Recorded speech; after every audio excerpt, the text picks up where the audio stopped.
9 and 21.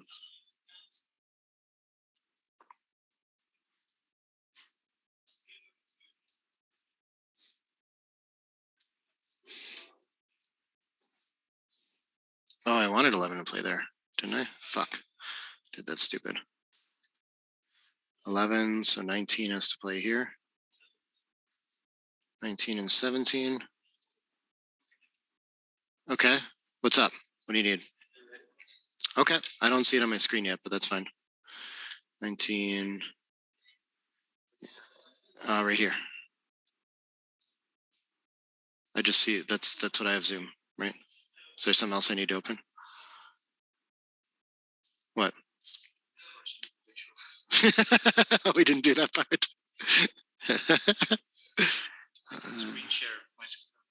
Okay, yeah. I think that's how we've done it in the past. 4 and 17 are going to be on stream twice, which is Mark Olson. Nice. And Dirk Schiemann. Oh, that's perfect.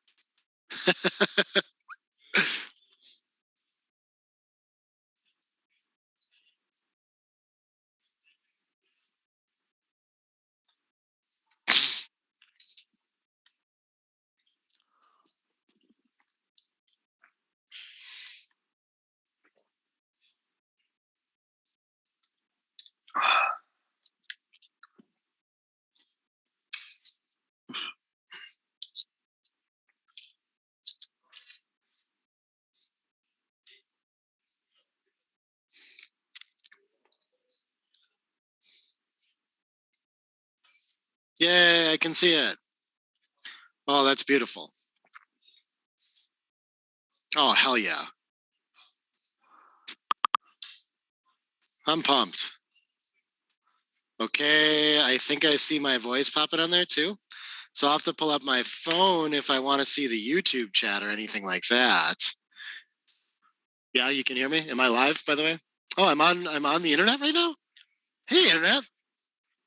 Nick Blazier here. This is the UBC 2022. We've been the Contender tournament, our first match. This is round 1 starting here. I think we're only 1 round behind schedule, which is pretty strong. So we're going to be going until final round starting at 9:30 p.m. here in Istanbul time, whatever time that is for you. It is 12:47 Istanbul time here right now. But yes, first matchup, really strong one. We've got last year's Contender champion Dirk Schiemann playing against Toni Bernaba from Lebanon. I thought it says L-I-B. I thought it was Lebanon, but we've got L-I-B on there. That's okay. But super strong. I think one of the first matches I ever commentated or transcribed was Toni. I can't remember, at Monte Carlo a while ago in the finals against Martin Frederick Kahn. Super strong player, so I'm excited to see here. We're both going to start off making our bars. Okay. 3-4 it looks like. I'm going to try to get YouTube up too, so that if anyone has I don't know, questions, things like that, I can see all that. I have people asking me on Facebook and stuff if the stream's starting today or not. 4-3, I like the 2 up there since we're in a priming play and he doesn't necessarily want to break his structure to attack. But of course, with the 2-1, making the 5 points a pretty strong point. So it seems like a nice response. What is this? The glare 2-5. Okay, hit on the bar. Very nice.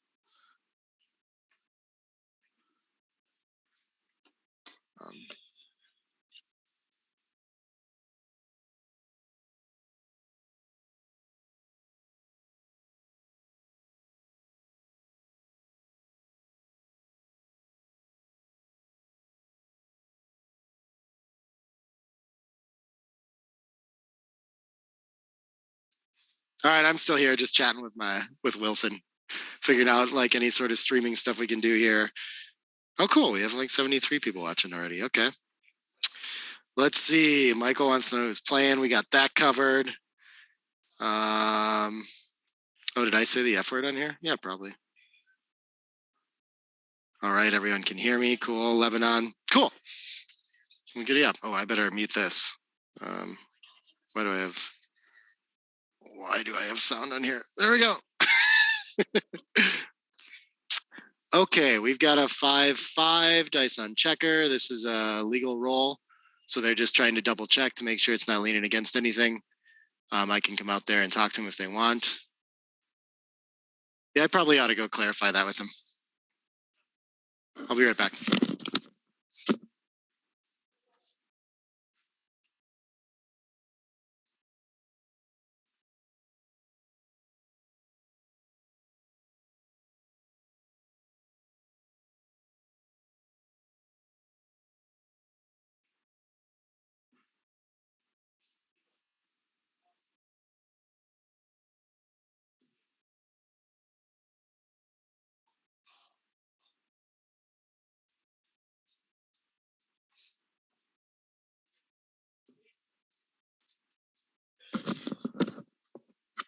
All right, everybody loves dice on checker.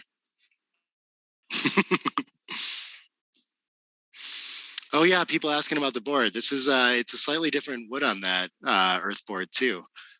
So cool stuff. Okay, where are we at here? We've got Dirk up 27 pips in the race. So there's 2 to hits to try to stay alive in the game. That makes sense. And don't stay behind the structure. Sure. You kind of want to be there with that back checker, maybe to help you make the 20 point, but I'm not sure there's anything better here. Seems reasonable. Entering and hitting is pretty strong, but then you don't have a 4. So maybe you just come in on the edge of the prime and clean up the blot. Okay. Wow, interesting game that they're playing already here.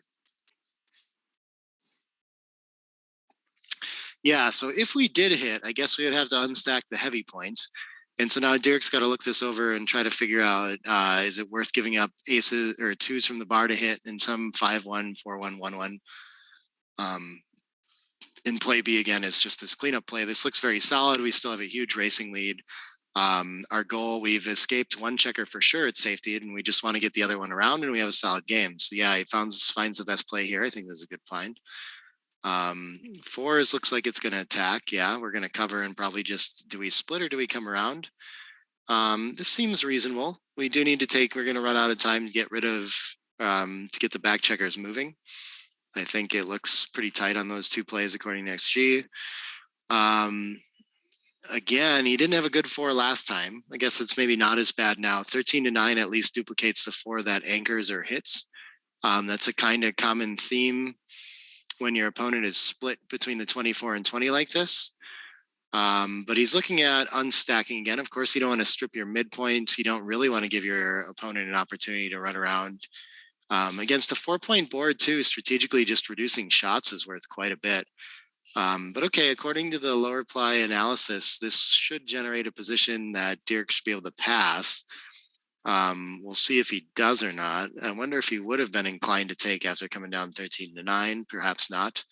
But should be a very difficult cube decision, very close.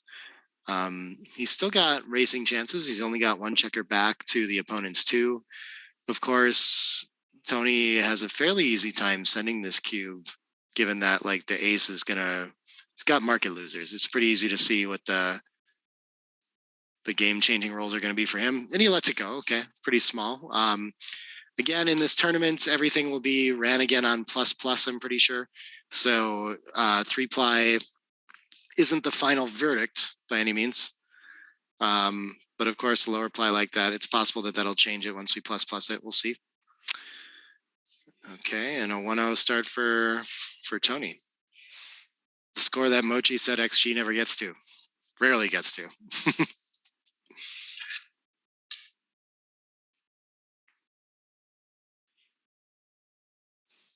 Cool, we got Thomas watching. Hey, everybody. 2-1, we're going to enter and hit again. Okay, so Toni's ended up with 3 checkers back already to Dirk's 2. So Dirk is going to have a small racing and freedom lead here. What is he? Oh, a 5-6. Okay, I thought it was a 5-4, and I couldn't figure out why he wasn't hitting. Given that we don't have anything to hit, I think just running makes a lot of sense to try to consolidate that race lead. 2-1. I think we really want to hit instead of anchoring, but we can make the 5 points. Yeah, we can't cover the bar. This is interesting. He's going to look at this first. I wonder if he'll rewind it and realize that he could make better use of that stack of checkers. This seems with 3 checkers back and no structure yet. I just think that's too stiff. So he's going to rewind it and look for play B. He's probably seeing that he could potentially make a point here. The first thing that jumped out of me too was I could anchor and then figure out an ace, but I don't think I have a great ace along with that either. It's not so urgent to anchor yet. I think I would settle on just making this structure seems like the nicest thing to do with this, but wow, like a lot of good competitive options. I just, the 23 to 21, I don't like because of the lack of a strong ace. Hitting, of course, has to be pretty good, but then I don't know what our best one is with it. And look at this. He did actually find the best hitting play there to play 7 to 6 along with it. Just feels so stiff. I really would have trouble finding that. Sure, the 23 to 22 is a better place for that back checker to be. These must all be relatively close. And they are. He had 5 different plays to choose from that were all okay. Pretty wild. Double fours is going to enter, hit, and then point on head. That's a very strong roll. He had options of hitting another checker in the outfield, but of course, being able to make the point like that is very strong. 3-1 is going to make 2 anchors. Okay, we've got a long game. It's going to be tough for Dirk to send a cube against those 2 anchors unless something really goes wrong with Toni's ability to time this. Even if that happens, though, he can just pick the 24 or the 22 to run off of.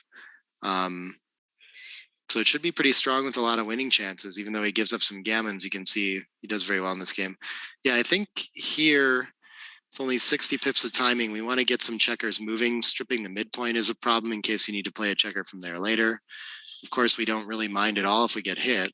Might actually improve our situation, but we got to prioritize freedom and constructing a pure board as Toni here.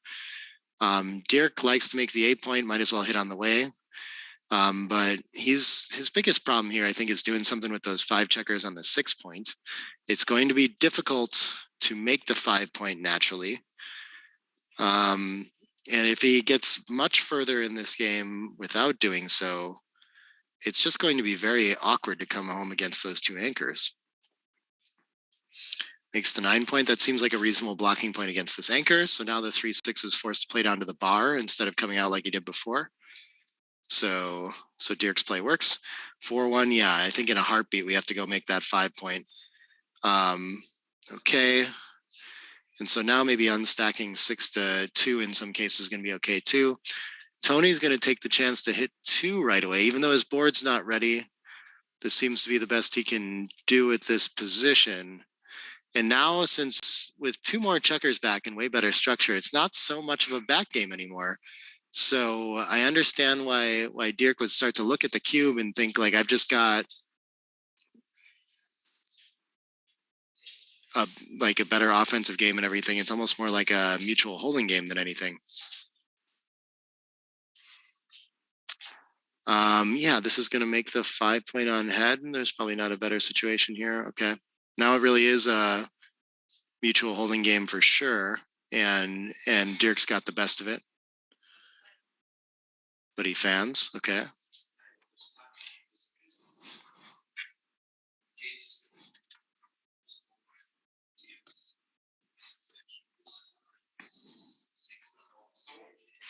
(3-1). There's not a lot of good threes. The ace, this 6 to 5 is kind of nice. Yeah, but we have the back game, so we can afford to just kind of unstack purely like this. We have that to fall back on. Yeah, I like the look of this play. Hey, Jacob, I'm on stream now, so you guys got to be silent in here, okay? Thank you. I think I was on there. Cool. Okay, and now he finds the cube from the bar, shooting at a checker. This is interesting. It seems, not sure what he thinks changed here to make it we're sending now, but it can't be too bad. I didn't see what the analysis was. I think XG thinks it's a little bit early. Oh, like borderline. Okay. Wow, good find by Dirk. He's just so stripped and out of timing. I can kind of understand that. 4-2. Yeah, what do we have better than entering and unstacking? I like the look of that play. He could come in deeper and I guess slot instead, something like that, put pressure on the blot, but it just seems unnecessary. We just want to get moving. Yeah, that's a good find from Toni, I think, just giving up on the back game right away. It's clearly not a back game, no timing for it. He's just got to make this 22 anchor game work. Playing super sharp, lights out backgammon right now. That's impressive. A blocking point in front of that anchor is going to help Toni's game quite a bit. Coming back around.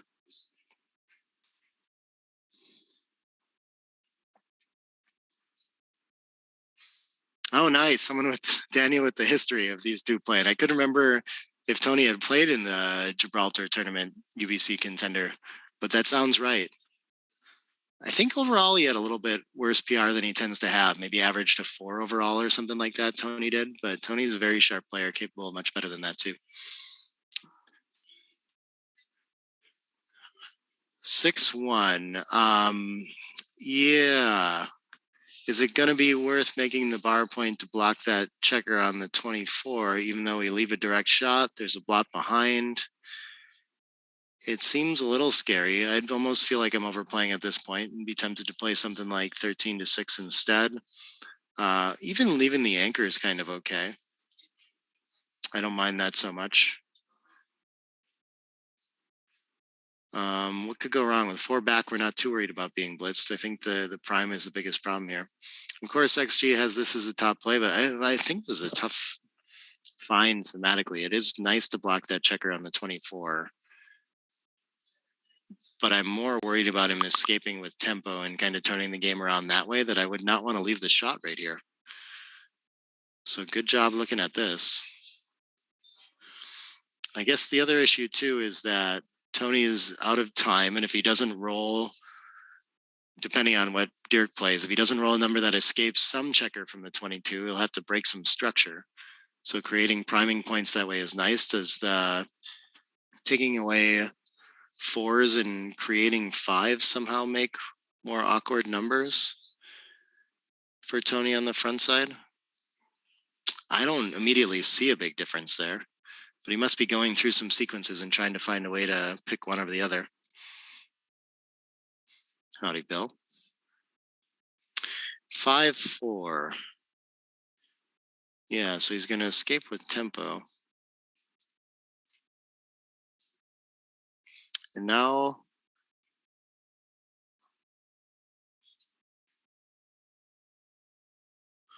there's some life in this game for Toni for sure. And on Dirk, he's still got work to do. I think a 2 is very nice to step up to the anchor. Ooh, 6-4 is pretty good otherwise, though. I guess I could hit in the outfield, but I was assuming that I would just cover immediately. Wow, look at that. Okay.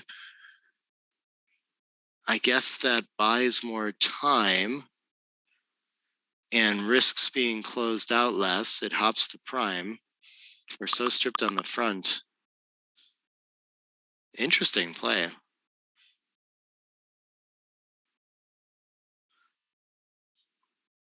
Yeah, given that I think the reason that I'm instantly looking at covering instead is that we're outboarded and the opponent's got a checker on the roof, but there is not a small difference between these two plays according to the play analysis that we have right here. This is a tough one. I don't know exactly why we need to do this. This is some Zizka storytelling that I think we need here. What happens in each case.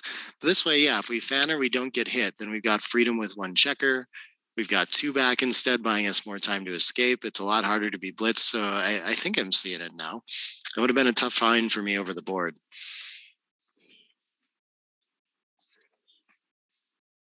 Oh, wow. Dirk and Toni leading WBIF with a 2.66 performance rating. That's impressive stuff. Yeah, these are very strong players for sure. And okay, Toni's trying to figure out if he's turned this around to send the cube yet or not.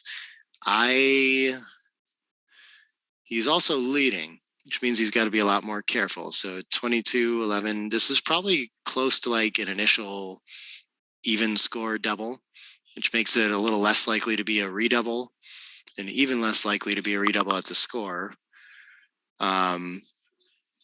Just by the numbers, by the wins, the 61.5% wins and 32% gammons.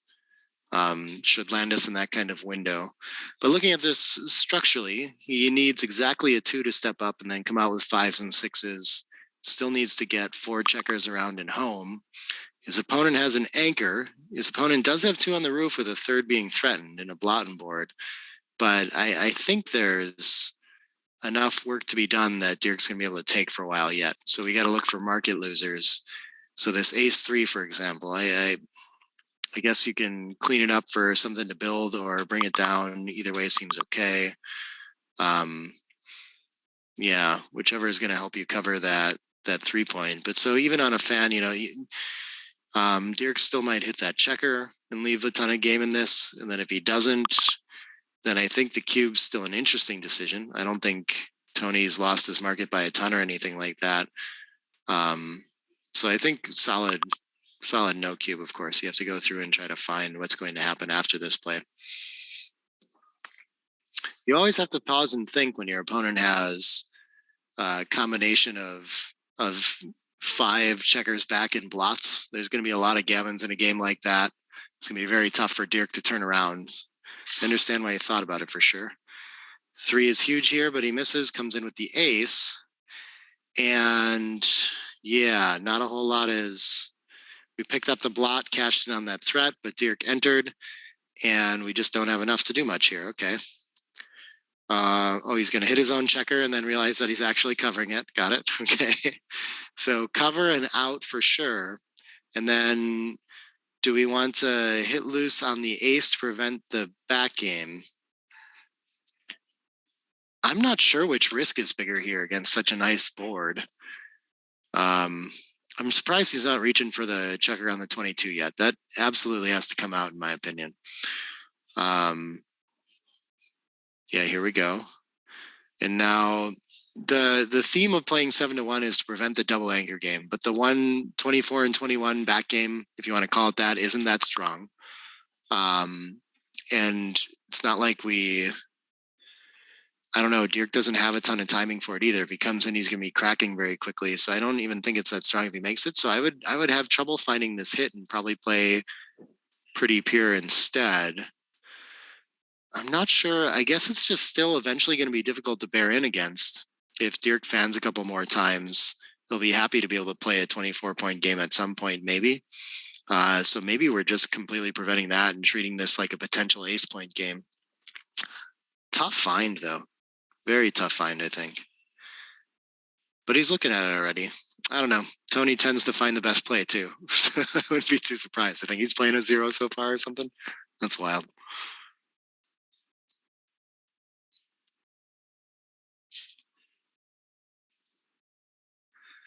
Slack notifications are on. Oh, on someone's phone or something? I don't know. Oops. And he doesn't come down. I think that's a very understandable mistake from Toni. Ace 5, okay, enters and makes the anchor. I'm surprised the magnitude of that too. Wonder if that'll come down on ++ or anything like that. Tough play. 5-4, okay. So he would have been fanning. I guess now this could be part of it. Maybe he just cracks when he gets, I don't know. I don't actually have logic for that. That's a hard play. Someone in the chat explain that one to me. We got message notifications going on. Okay, cool. I don't know where those are coming from. Not it. Oh, yes. I was saying might be mutant hiss.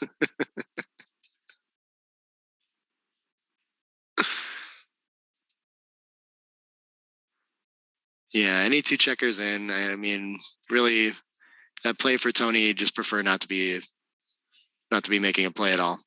But Dirk enters and cracks right away, so now 6s get out. That's gotten a lot easier job for Toni. Don't think it was enough to send a cube or anything like that.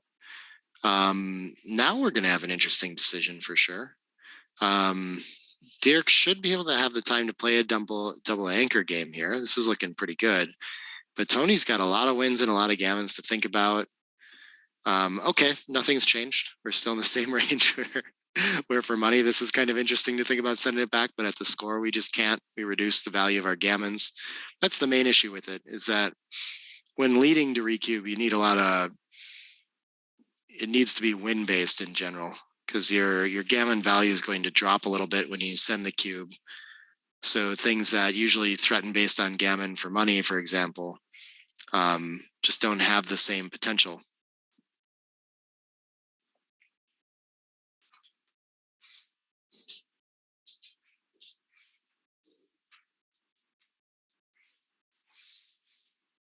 Not a good roll for Dirk. He's trying to find the best way to break his board, and it looks like he's going to find the best play. Yeah, allows us to remake high points easiest. It's just keeping checkers alive, and that is kind of the theme of that one. You don't want to stack them up. You don't want to make the ace point if you can avoid it. So shifting 6 to 5 is better than 2 to 1. Just keep as many high points alive as you can, and you should be able to get a checker moving around to close the 6 again soon. 2-1, or he just uses it to make the 3 point. Okay.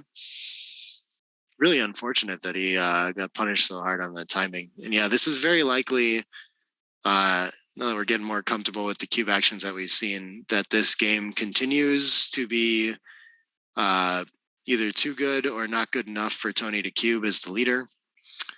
2-1. Ouch. Continues to not be able to escape a checker. And yeah, so once Toni's got, 2 points and not 1 point in front, he's just going to win so many gammons that he just has to play this out. And it's gotten very difficult for him to win this one as well with those points cleared. But Dirk will be likely to leave at least a single shot at some point in front of that 24 point, most likely. But he could have trouble clearing the 5 point here as well. We'll see what happens. Dirk wants to get those checkers around to the 6 point as quickly as he can. Ideally, he needs a board ready if Toni does end up leaving a shot. Double sixes, here it is. This is going to be the only double shot, most likely. And he misses. So I think I'm just taking 2 crossovers and trying to focus on making a point again. But okay, he could get a checker moving out of the... He might need to... This is interesting. I think the idea with the 19 is that we want to save backgammons as well. And yeah, that makes sense. I don't think it came up on top with XG, but we were going to have trouble building other points. We're not going to be lucky too often to hit a shot and win anymore. So just reducing as much as you can makes a lot of sense to me. Okay. And the typical references with this, a backgammon wins the match here, but I think Dirk will leave if he gets the chance instead of staying for the ace. And he does. Yeah. Okay. 4-3 takes 2 off, and so he's just going to lose a gammon and make sure he doesn't lose a backgammon for the match. For money against that even stack of 4, you leave. This is all in Bob Wachtel's books, in the game until the end, the ace point things. If you have the odd, you might get the coup classique, where they roll an ace and leave a double shot, and so you can stay to win for that. But at the score, I feel like you still stay there, but it's definitely different because backgammons are worth something a little bit different.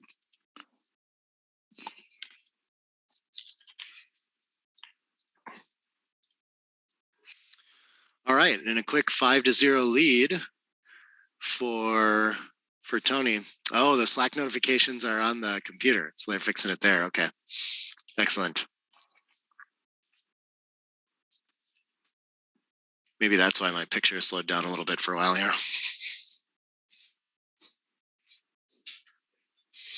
Well, hi everybody from all over the world. So I didn't get to do much of an intro there. It's always a scramble to get this started, but there's going to be a lot of backgammon today. This is the round that started at 12:30 Istanbul time. After this match, we'll take a lunch break, and we'll be back at 3 p.m. We have 2 more matches after that every hour and a half, 3 p.m., 4:30 p.m., 6 p.m. Then we're going to take a dinner break, and we're going to have one last round tonight at 9:30 p.m. Going forward, it's going to be the same 11, 12:30 lunch, and then 3, 4:30, 6 on Tuesday and Wednesday. That's going to be the 15 rounds for the qualifier rounds. After that, our 28 players that we have here playing will all have played 14 matches. So the top 6 in points will advance on to the quarterfinals, as well as 2 wild cards for the best PR in the competition so far. And then we don't know the exact schedule for how the quarterfinals, semifinals, and finals will play out, because we're going to be running it in conjunction with the Istanbul tournament here in Istanbul at that point. So we still need to organize how to schedule matches between those 2 tournaments at that point. But the quarterfinals will be Thursday, the semifinals Friday, and the finals on Saturday. Double fours early in the opening here. We can safety a checker, bring it around. Making a point seems strong too. He chooses to unstack the 13. I think that's better than making the 2. So I might just play 15 to 11 and 13-9, even though it unstacks or strips the mid. I guess 11 and 20 makes some sense too, but this just builds very nicely. I like how this play looks. Of course, Dirk can afford to play a little more aggressively, especially with the cube at the 7-away, 2-away score line. And look at this. If we rewind it all, he can just make the 5 point as well. That's always a very strong and compelling option. The distribution just looks too good that I would probably pass up making the 5 point here too. But of course, when it's one of the choices, you always need to consider it. Michael asking where we can see scores. I'm not sure we'll be tracking that and keeping results. Of course, the PRs to understand who won the PR point in each match can lag by up to a day. Each round we're going to have 28 players. 2 of them will not play, so they can come and do intros and things on the stream here. Sorry, I'll get back to that. But Dirk's given up his midpoint. Toni comes in with an ace-6. I think the distraction play to avoid making a better point, like the 5 point in front of him, makes a lot of sense. But if he gets away with this somehow, Dirk can be in a lot of trouble with no connection to his back 24-point checker. But he should usually hit. He's ahead in the race. He has 14 checkers in the zone. If he makes the bar point, that's a lot to contend with. And at the score, it's enough for a cube is what we're seeing here. That makes sense. If he points on his head and Toni enters poorly, that could be enough to lose the market. And so this is why Toni came out to the bar, because now Dirk has to hit with this 3 and find some play with the 5 instead of making the nice, whatever. I think the 5 point is probably what he ended up making. So good find from him. And I think this is going to look like more like a cube to Dirk now. He's going to see that he has a little more freedom to build a nice point, but maybe not with the blot on the bar point. And Toni's containing a little bit, so a little better with that blot on the 11. So the question is, XG doesn't see much has changed here, about the same equity. So is Dirk going to see that he's closer to cube territory? It's very scary to have that checker all the way back on the 24 and no midpoint link. So it's a big problem, and it's hard to weigh against the potential of making a point. But I think he's probably still thinking that if Dirk does make a point here, he's still got the work of getting that 24-point checker around and probably isn't going to lose his market. So it's hard to see why we need to send the cube this roll. But potentially on something, I'm not sure. If an ace or a deuce covers the bar point and you start moving the 24, that could be enough. It's just time to go through sequences and try to understand. Yeah, okay. And he does find the cube this time. That's so interesting how often that happens in backgammon, where you just don't see it in the position before, even though they're like the similar equity risks of sending or not sending the cube. But now something about it looks different, and he sees the threat. Yep, Toni's going to try to get his board together as quickly as he can. Making the 3, I think, makes a lot of sense here. And pretty good sequence for Dirk overall. He came out to the bar and wasn't hit, so he's almost got freedom with his back checker. Toni does not, so he's just under pressure to escape here. Oh, double fours. What a great shot. Yeah, and slot the back. Nothing to cover it, of course, but it still bears on the 4 point that you want to make next very well. And unstacking would be very great, but having no risk of a checker back seems a little bit stronger here. And the 2 point is just definitely not the next point you want to make. If you can get so lucky as to purely roll this home as a 6 prime, that would be fantastic. It should be tough to do here, though. 6-3 is going to come close. I didn't even realize he had 6 checkers on the 6 point. Okay. Well, that makes a little more sense why he considered with the double fours now. Double twos, okay. Toni has an instant board. He's ready. Dirk really would like to fill in that 4 point. Then he has no problems left. If he can't, it's a little harder. 6-4. 6-4 does it, yeah. And just leaves the shot at the back. He really wants to use those checkers on the 6 point too, though. Got a lot harder to make the deuce point now.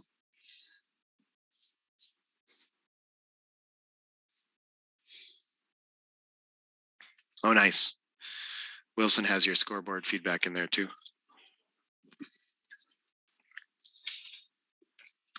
Yeah, we listen here.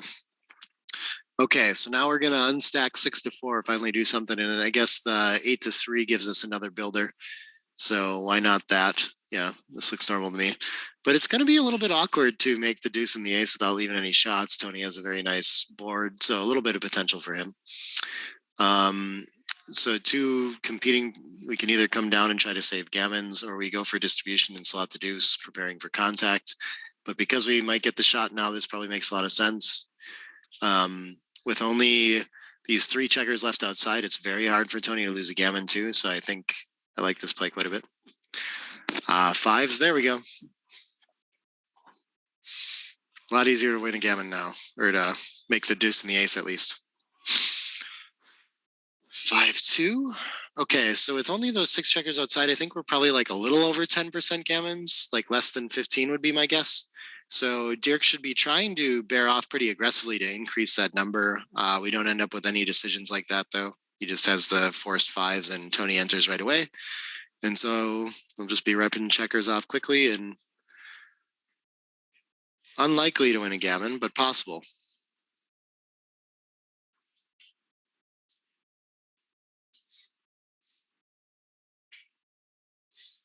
Yeah, the PR race is very good in this. We have Dirk with no blunders with a slightly higher PR. Toni's only mistake in the game was a checker blunder, I think. I think he might add a small checker error too. Playing super clean, and I remember the checker blunder he made was a very tough one. It was a awkward attack on the ace in this like prime versus prime could be back game, kind of one side had a back game, and the other side had 5 back. Tough plays. Very tough to identify the strategic theme there, but this is a great match to start things off. Both playing very clean and finding some strong plays along the way too.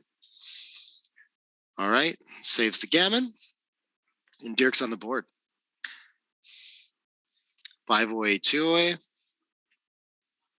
Now that he can get to Crawford with the gammon, I think the cube gets even a little more sensitive than it was at 7 away, 2 away. He'll be sending very early because it never comes back. Yeah, 4-3, we're going to make all the aggressive opening plays and play 2 down. We'll see how Toni responds here. I think against that kind of play, we just run past and hope to escape.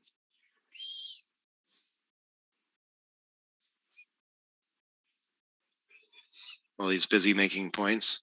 6-1, not what we had in mind. You see that you can make the 7 right away, but splitting and making the 9 must be pretty strong as well. If you find it, doesn't leave all the fly shots. Yeah. Sometimes it can be tough to do because the bar point's still a little bit better point than the 9 point. Here, I think if you have the extra checker in the zone, then you continue to hit on the ace, but at the score, I'm not so sure. The fact that he can just safety a checker and cash in on this like potential of playing a single checker back game, there's merit to that. You could just lift it, but I think this early, it's probably better to fight for the race now that we're down and everything here. Oh, look at that. Now that I look at the XG analysis, 14-8, you can't play this stiff this early, but the second hit on the ace is okay here. That really surprises me. It's typically in the opening, unless you have an extra checker to do it with, there's just not enough good follow-up, but something about this position makes sense of it. The score would lead me in the other direction too. Very interesting. 5-1. I guess we want to present building rolls, and so he wants to think about tempo hit on the ace. Not sure the building potential is quite strong enough here to be worth it.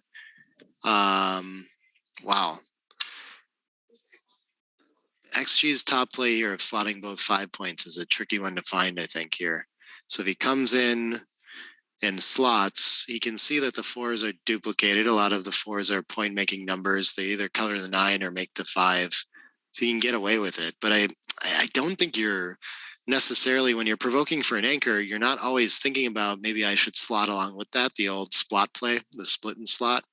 So this is a hard one to find. I'd be surprised. It seems like he's considering it. I think he pointed toward that part of the board. The score might justify it a little bit too. You do lose quite a few gammons with it, so that might not come out on top at not a leading score. Interesting plays, though. He's just going to clean up instead of attacking here now. Okay. I was thinking kind of automatically hit on the 5. But he was considering it last time, and this is the right idea now, too. Okay. Why? What has changed here? Is he ahead in the race that much after this play? Yeah, now we can start considering, okay, because he escaped the single checker too. And so he wants to try to, I think Michi writes about this in his book. Now he wants to try to cash in on that benefit and turn it into a racing game.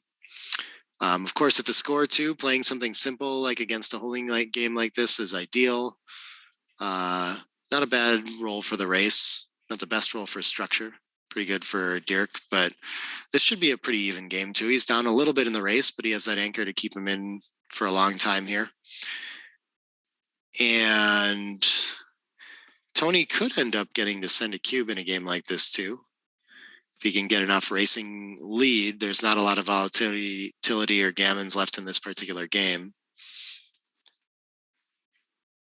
Even though he will get the automatic recube to 4, he might choose to play for the match. It's worth quite a bit to get that last 2 points instead of going to Crawford. Dirk constructs his board.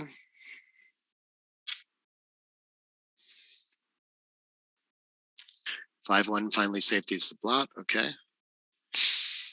And yeah, we're just going to wait and see who the dice chooses to have the racing lead. First set is going to be in the driver's seat. If it goes very plain, then eventually Toni will run out of time to play safely. But he's got quite a bit of time. We're a few rolls away from that for now.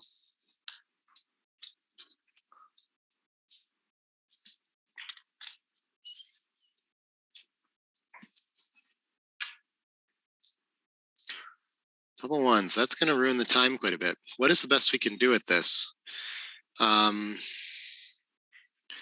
You really, in such a racing-oriented game, I hate having to play to the ace, but I guess, okay, XG likes that too. That's the best you can do with it.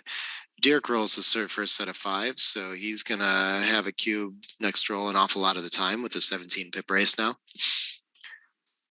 Yeah, 3 isn't going to be enough to keep him in it, I don't think, even though Toni's take point is much lower than usual at this 5-way, 2-way, because he can just sit on the cube and potentially win the match. I think 14 pips is going to be too much. Fairly clear money pass. And look at, oh my gosh. Somehow the wastage combination in the score, I'm surprised that it's all the way up to 18%, but this is what we're looking at. This is at this particular leading score.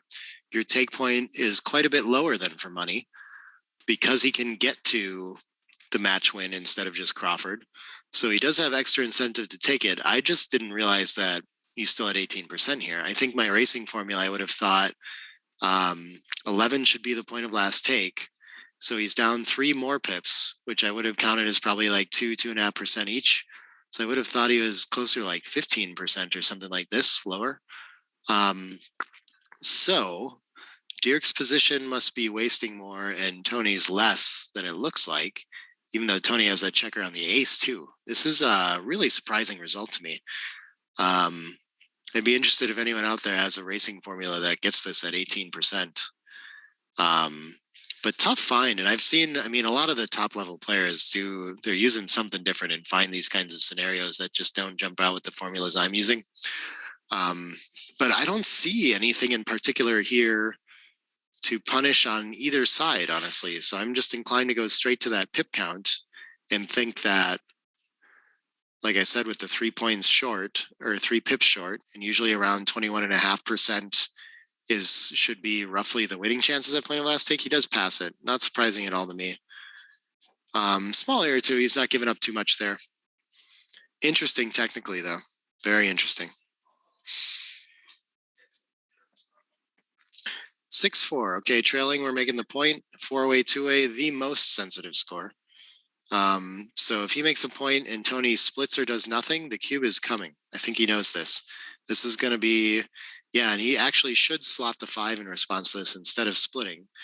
But yeah, I think Dirk knows this, and it's still, of course, a take. But that's how sensitive 4-way, 2-way is. You make a point, your opponent splits for some reason, then you got to send it. Ooh, that's got a nice spin on the checker. I like that. Okay. Fives is going to blitz and make a 4-point board. And Toni needs to enter quick and not lose a gammon for the match here. He's going to be a huge risk on a fan. And look at that. Okay. A 6 picks up another checker and puts Dirk completely in the driver's seat. Okay. And a 4 with it to bring another checker down. This looks great. I think getting the back checker moving would be good. Oh, he could play just interesting that he didn't even consider 20 to 24 to 14 because he gets the 2 checkers in the zone to continue the attack. Much better here than hitting the outfield checker like you typically would in the early game. Hits loose. He's going to keep doing that until he closes the board or loses that battle. Oh, great shot from Toni. Now Dirk's under a lot of pressure to enter and hit with a deuce or a 3. Does he do it? It's a 5 what? 5-5. That's particularly good. That's better than in with a deuce or 3 for sure. Really needs a fan. Toni really needs to hit or anchor to completely save this game. What is he? Oh, nice. He hits 2.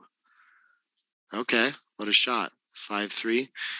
And now Toni, of course, still has a lot of work to do, but should have saved a lot of gammons here. Oh, how do we best consolidate? We can consolidate 2 blots by making the 16. That looks very nice, but also putting a point in front of these 4 back checkers by making the 9 makes a lot of sense. But I have a lot of trouble leaving that blot on the 18 without touching it. So I don't think I'm ever finding making the 9. Is there a play that would allow me to just make the 18? I don't see that either. Yeah, I think I would just be making the 16 here. I'm surprised that he's going to try to find another play, but with 4 checkers back, I guess the blitz is a lot less potent than usual. Only 3 more checkers to bring from the mid. So maybe it's just less risky than usual to leave that blot back. And even when he is hit on the 18, he'll have very good chances to make the 20 eventually. Neat. That's really close. Oh, nice. We got people waking up early to watch now. Thanks for joining, everybody. Good match to start, too.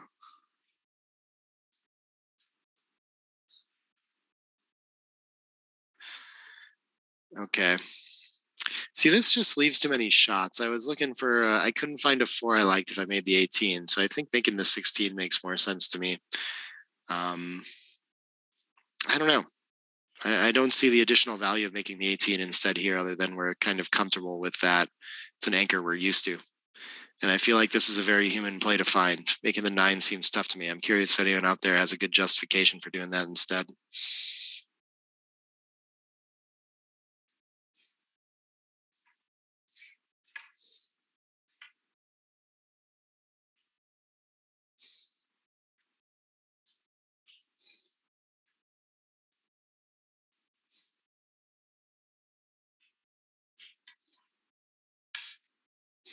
Okay, and he makes the 16. Yeah, very understandable play. What do you got? 4-2 hits, sends another checker back. Okay. This could be part of the issue with that play is now we have 3 checkers back instead of 2. 4-3's got to probably down, even though it creates another blot. That's tricky. Yeah, this is a thing that I think Zdenek's book really helped me understand. That is like this concept of this free roll, where if you make the 9 there, you have 2 checkers back. When you hit, you still have 2 checkers back. The play he chose left 2 checkers back and risked a 3rd back. So we don't have the same sort of like potential gain. So when things go bad, we're in a similar position either way. So that's at least one reason for making the 9 point.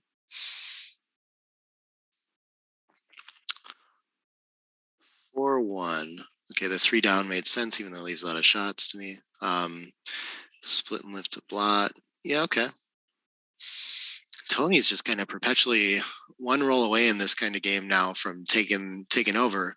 But if he can't play safely, he's going to be under a lot of pressure and fear. Oh, yeah, we got Simon Barget over here. Come on. Barget? How do I say it? Barget? Barget? Barget? Barget? Nice. Hop on, man. Oh, what's going on? I can't tell if I still have the chat on here or not. Whatever. Probably we do. Yeah. So 4 away, 2 away. Dirk's trailing. He got like third roll Cuban, had the blitz going. Toni performed and is turning around now with Dirk having 4 checkers back. Hasn't made a new point yet though. So a little bit of fear the whole way here. Oh, and Dirk fans with 6s. Okay. It's a little small, huh? 5-3 is going to come around and cover, I do believe. Okay, so great. I'm just taking a while tonight. Yeah. Both of them playing pretty lights out. Toni had one very understandable kind of checker blunder. I would have had a hard time finding it. But he's coasting home to potentially winning the match, and the PR point could be on this one. How'd your first match go? Who'd you play? I sometimes have this feeling that I kind of don't know what I'm doing, and I don't really like concentrating and trying to work out what I should be doing. Ah. Okay. I was kind of waiting for it to be over. Ooh, the safe clears the. That is not the ideal. To be bringing into the UBC, I don't think. But it happens, man. I get you. What are we doing with this? This looks like we can play out to the. Yeah, we could just come in and play down, but I was looking 20 to 12 looks very attractive too. At least coming 2 of the way with that.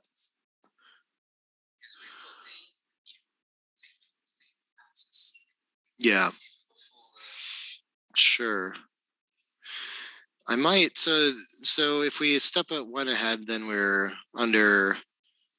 It's a lot of shots from the 5th 16. This is tricky. It's just tactical, and all of them must have a lot of merit.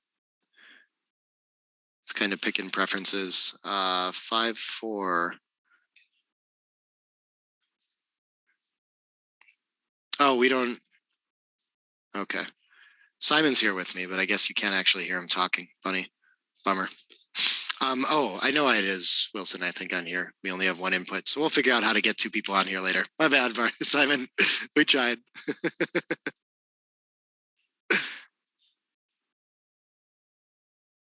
We'll figure out how to get co-commentators on here eventually.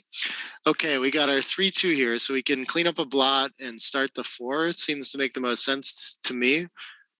This playing deal 11 and volunteering shot. Oh, we got blots behind and a better board, so we can kind of afford it. Play a little more pure. Okay, interesting. I'm not sure why that's. I guess you'd rather start the 5 or make it, and getting that checker moving kind of helps you do that. He doesn't really have 4s he wants to use next turn, so yeah, they're close. Sure. 6-5. Toni's just really looking for an opportunity to clear safely. But this feels like you could think about clearing the 16 and leave the direct 6 while your opponent has a blot and board, but it's a little too much here. Makes that play pretty quickly. He's a little low on time too, so just making decisions. Yeah, I think we're starting a new point rather than getting the 21-point checker moving. I would think, but I mean, really, how do you cover it? Okay, I see problems with that, and you might be too stiff to play later. It's not so scary to come out either. Yeah, I think that play makes sense to me, Dirk, but the flexibility and moving from the back checker makes a lot of, okay. Let's see. Now, how does he cash in on this? We don't have good options from the 16. So I think we're going to be stuck hitting. So I think the question is whether we make the 4 and break the 10 or whether we make the deuce and hit loose. Oh, he's okay. This is reasonable. 6-5 and 4 is to hit. Just tries to clear and play for the race. He gets hit. There's blots and board to come back for anyway. I guess if you're leaving shots anyway, I just felt like I would prefer to have my opponent on the bar, but I understand why he makes it when he doesn't gain from gammons anyway. This is a 6-1 we've got now. So down quite a bit in the race and not caring too much about gammons, he feels incented to play pretty wide open. And the way to do that, yeah, should he give up? Should he keep the anchor or keep the mid? And with the 1 checker, he's gonna interesting. I think I kind of like. It's so unlikely for the mid to be benefiting you next roll. Almost all the time, Tony's going to run past that. If he hits, there's decent duplication with it. But now when he does get by, we maintain contact with that 10 point from the 20 point anchor. So it's just the more important asset to keep. Probably it would look, and you also want that blot back on the 21, so you don't want to touch that either. Yeah, so this is like the only play. I don't think it's like so urgent to play 5-4. It's just that he wants to keep, because 21-14 is probably a variant that looks reasonable here too, but that gives up contact, and he's so far down in the race that he can't afford to do that. 2-1 is one of those rare rolls that doesn't get by. I'm not even sure it reduces shots to play 16-14, but he's got to do some counting and figure that out. The loose hit against a 5-point board seems like a little bit too much. So I'm probably just counting numbers and trying to figure out what's least shots. If we advance, we take away the 3-1 in the, okay. And he finds it. Doesn't add any new indirects, any 9s and what is it, 5-5 we're going to get there? I didn't count the shots, but I presume it's because this is less. I can't see what the dice roll is on here. 3-3? 3-3, what can that do? We can only move 1 from the 21 and the rest don't move. So it seems reasonable. We have to bury a checker either way too. Okay, pick and pass to try to buy time to get the checker home. And Tony's still in the driver's seat here. Likely to win the match on this game instead, unless something semi-spectacular happens for Dirk here. 6 finally safeties the blot, and sure, we can just play an ace behind somewhere and forget about contact. 5-4 is just going to move a checker from the back. And Dirk's going to be comfortable playing a single checker anchor game here too, if it comes down to it. Rather than bury that checker on the 9, I think he's happy to run off his anchor. Here, for example, he could play 9-6 and 20-18 for extra contact, and I think, yeah, looks like it here. It's counting through the numbers and figuring out where you gain and where you lose and comparing dice rolls, I think, is the only way to get through this. I remember Mark had a tough practice match position yesterday where he had to figure something like this out and got it wrong. It's easy to just overlook some sequence, and but intuitively we should be looking for this because there's 3 dead checkers behind the anchor and 2 blots. So the instinctual play should be to break that anchor for extra contact at this point, especially since it would otherwise bury a checker. So this is my speed gammon play, and then we just have to confirm by counting through rolls, and Dirk does go at this play. 6-2 is going to clear a point safely from the rear. Great shot for Toni. Now he's really close to bringing this home. Yeah, that's probably going to advance the checker on the 18. Yeah, he can keep 1 crossover outside and not have to run with the 6 by playing 6-3. I think that's fine. You still have 2 checkers to make the 5. So it's not the worst one to bury.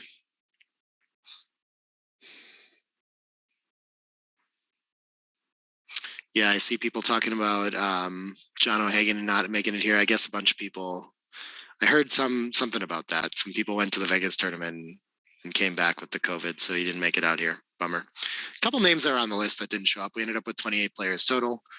Here we go. 6-1 is going to leave potentially the final fly shot for Toni. Well, so when he advances, this is interesting. I don't know. Maybe continuing the ace is going to make less bad numbers next roll, but it's unclear. It's another one where you just have to, so often that if you roll 2 high numbers, you're just going to leave another shot like this. Okay, Dirk fans again. And Toni needs like a 2 or a 1. 3-4 is going to leave another shot. No way around that. But this is the last one that he has to leave. I'm pretty sure about it now. These are such painful barons when it goes this way. When you just leave like shot after shot in sequences like that, and all you want to do is find 1 safe play and race. But okay, Toni in the driver's seat to win the match, and probably the PR point. Of course, we're going to have to roll this out on the ++ settings to confirm. But a great first match, great showing for them both. Both playing very well at levels that are capable of winning a tournament like this. So good stuff to see.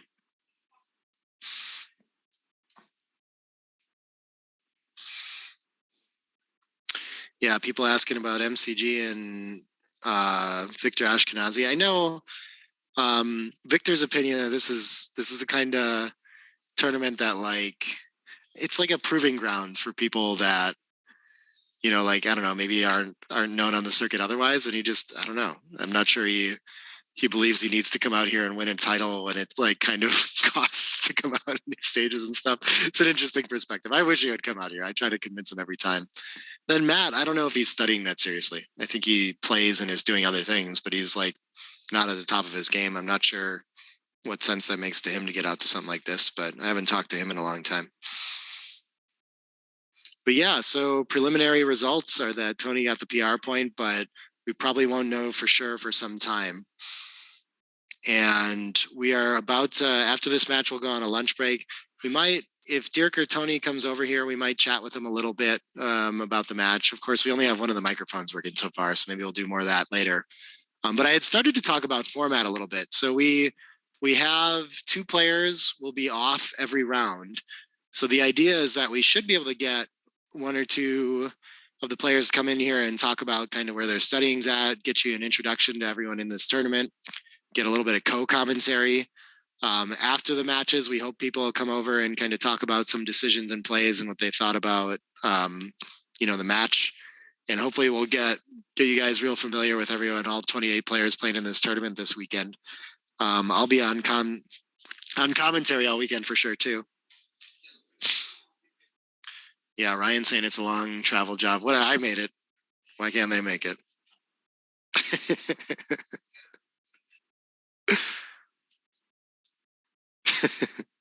Yeah, Lee in the field is really strong. Yeah, I guess who's got Sanders playing too? He's on his way in. I think he got hung up with flights, so he's got to buy the first round. Hopefully that'll save him. Yeah, who else do you guys think is going to win? I'm excited. Dogfin had to buy the first round. Oh, no one could hear Simon. Okay. Yeah, ZZ's always a strong contender. I think this match that I have earmarked to stream next round should be Zdenek Zizka, and Toni Bernaba's son is in this tournament. Definitely the youngest player in here at 17 years of age. So I'm pretty excited to see him get to play on stream. That should be a really fun one. I think that's what we have coming up next at 3:00, which is hour and 15 minutes from now. Let's see if I can check my schedule here. I gotta exit full screen. Yeah, that's what I have earmarked. So coming back at 3 p.m. in an hour and 15 minutes, I probably gonna go eat some lunch. We'll try to figure out how to get second mic up and working too. Bear with us as we get started. It's always just a race to get this kicked off at the right time, but I feel like we're doing pretty well, and we're gonna have a lot of interesting backgammon for everyone. Excited to hang out with everyone in the chat. We'll be back in a little over an hour. Not 14:30, at 1500. Yeah, first time Zdenek will ever be playing a younger player. That's a good point. We'll have to call that out to him. Oh, here we go. We've got Dirk over here too.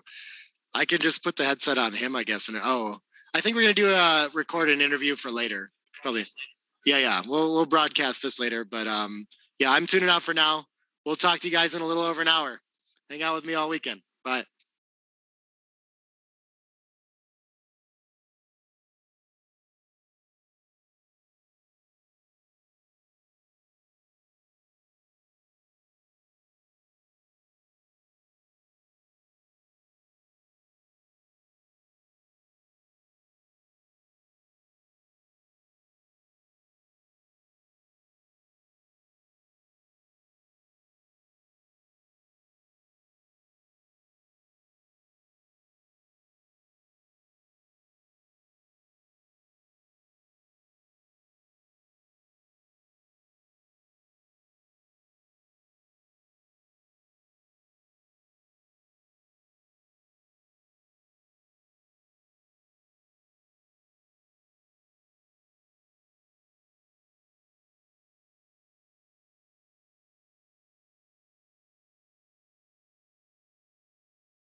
The Backgammon Galaxy mobile app is coming soon.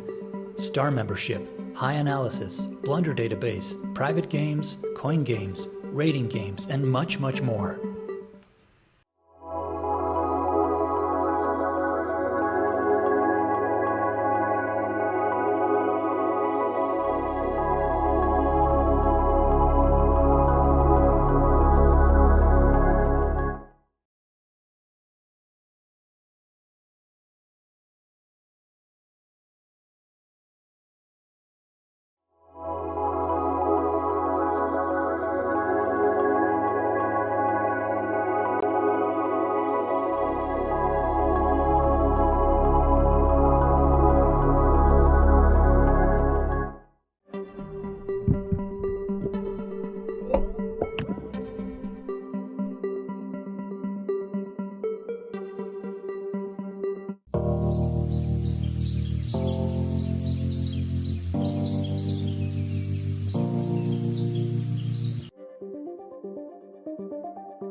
The Backgammon Galaxy mobile app is coming soon.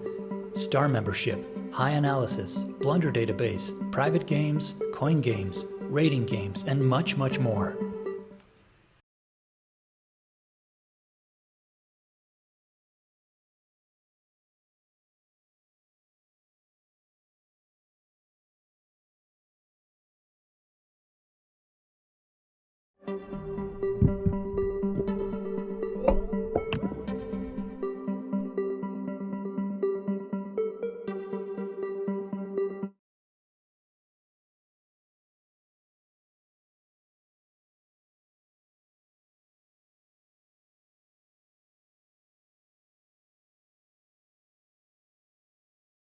The Backgammon Galaxy mobile app is coming soon. Star membership, high analysis, blunder database, private games, coin games, rating games, and much, much more.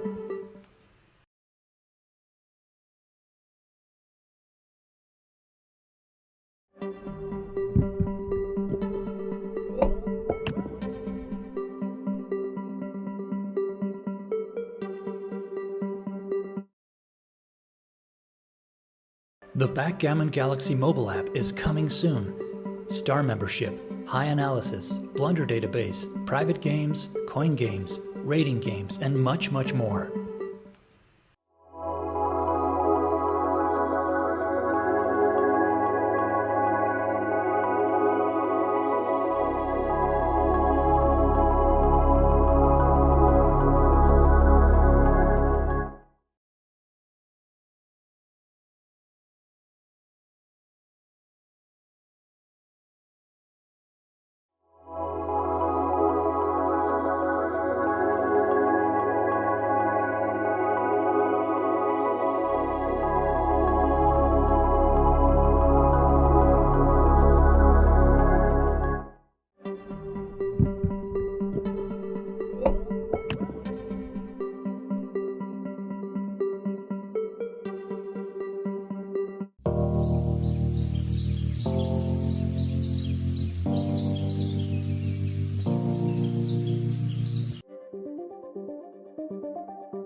The Backgammon Galaxy mobile app is coming soon. Star membership, high analysis, blunder database, private games, coin games, rating games, and much, much more.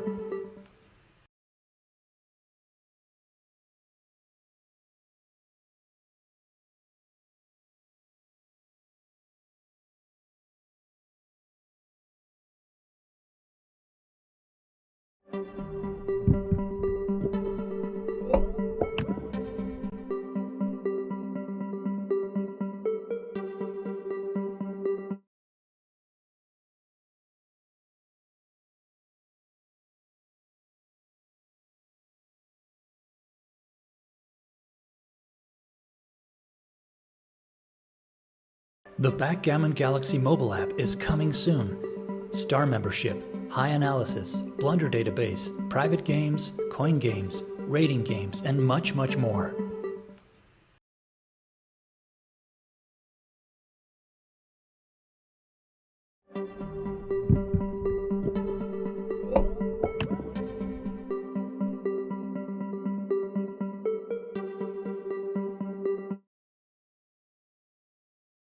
The Backgammon Galaxy mobile app is coming soon. Star membership, high analysis, blunder database, private games, coin games, rating games, and much, much more.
The Backgammon Galaxy mobile app is coming soon. Star membership, high analysis, blunder database, private games, coin games, rating games, and much, much more.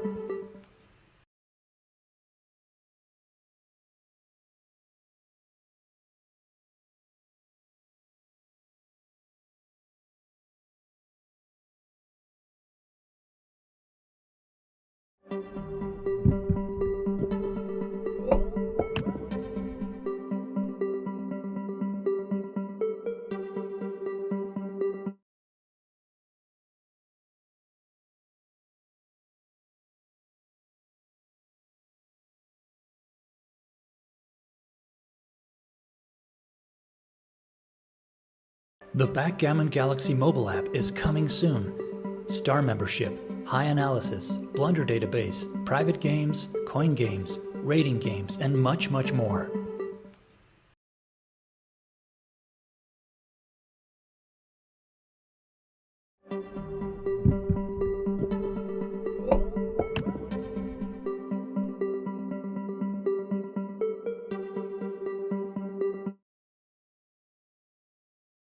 The Backgammon Galaxy mobile app is coming soon. Star membership, high analysis, blunder database, private games, coin games, rating games, and much, much more.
The Backgammon Galaxy mobile app is coming soon.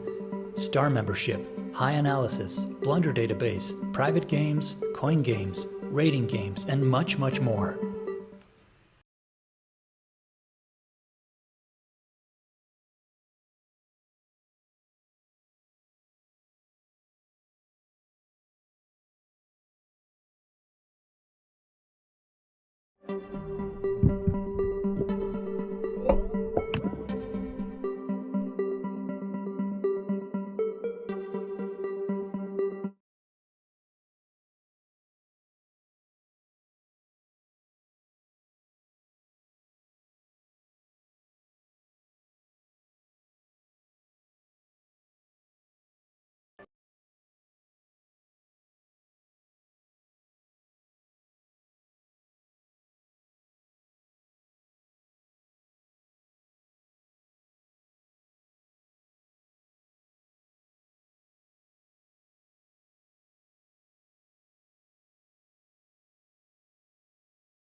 Hi everybody, Nick Blazier here after our first stream match of the day. First round was Dirk, Schiemann and Toni Bernaba, so to get an interview with the players and a little bit of reaction and everything like that. We'll talk a little bit about specifics from the match if you want, but I'm most curious, returning champion, I don't know, like what you're thinking about. Do you have any goals for this particular tournament, or how are you expecting it to go? Well, my goal is, of course, to play better than last time. That's definitely the goal, and if I can do that, I'm happy. And again, I think I have repeated it like 1,000 times. The rest, if I play well and don't get anywhere, that's not my fault. So, right. So what can I do about it? So it's just, of course, you also need a little bit luck. But of course, I would be disappointed if I cannot reach the quarterfinals. I mean, I'm starting out with 0 points, it seems. So, I would be as disappointed. Certainly, yes. Yeah, it's an interesting first match. You definitely lost the game point, the PR on 3-ply. You were it was a 2.4 to 2.7 or something. Yeah. Looked like you had 0 blunders, and I think Toni had 1, and somehow you still potentially lose the PR race. Okay. It just goes that way, right? Yeah, absolutely. These PR races, people underestimate. I'm also repeating myself here. Underestimate the luck factor in the PR race as well. Absolutely. I think probably one of the reasons was I had fewer decisions also because I was spending so much time on the bar. So even maybe if the total equity wasted was about the same, then he wins because I had fewer decisions. Yeah, it was a fun game to start it off too.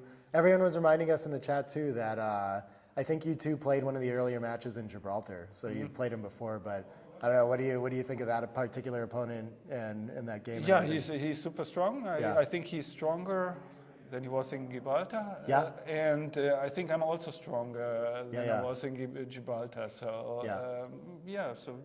Who are your top picks to make it to the quarterfinals with you? Oh, I haven't thought about it. I just looked at the field, of course. Zdenek, Michi. In the end, I forget someone. I mean, of course. I shouldn't do that to you. Toni, that's somebody will be disappointed maybe. Sebastian Wilkinson, of course. Hasn't played much recently, but always super strong. It's a great field, 28 players. Ali, just of all, course.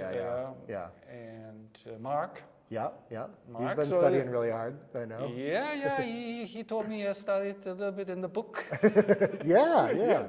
That's reception to your book has been great too. I finally finished it and everything. I don't know. It seems like you've done a couple interviews and some clarifications on it. I'm really excited about it, and I'm still. I think that's going to be the book for a long time. Yeah, so. I hope so. I mean, there are many things in it that I didn't know about myself 2 years ago, so that's really exciting. Well, that's great. It's great to have you here. Always exciting to watch you, and we'll let you get to lunch, and I'll go eat some too. And thank you. Ready for 3 more days of backgammon. Yeah, at least. Hope more. Right. Okay. Okay. Thank you. Yeah. Bye.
All right. Welcome back, everybody. We're getting ready to go with Joe Bernaba against Zdenek Zizka. He's listed on 16. I thought he was 17. Either way, we're young player in the field. Toni Bernaba, you just watched him. It's his son, so that's pretty exciting to be able to have them playing both in the same tournament for sure. But young up and comer, very strong player. Really excited to see how he does in this format in this tournament. Oh, Wilson's on the stream development. Wilson, let everyone know good word that there's coffee available. They can come over and hang out if they want some. I brewed extra.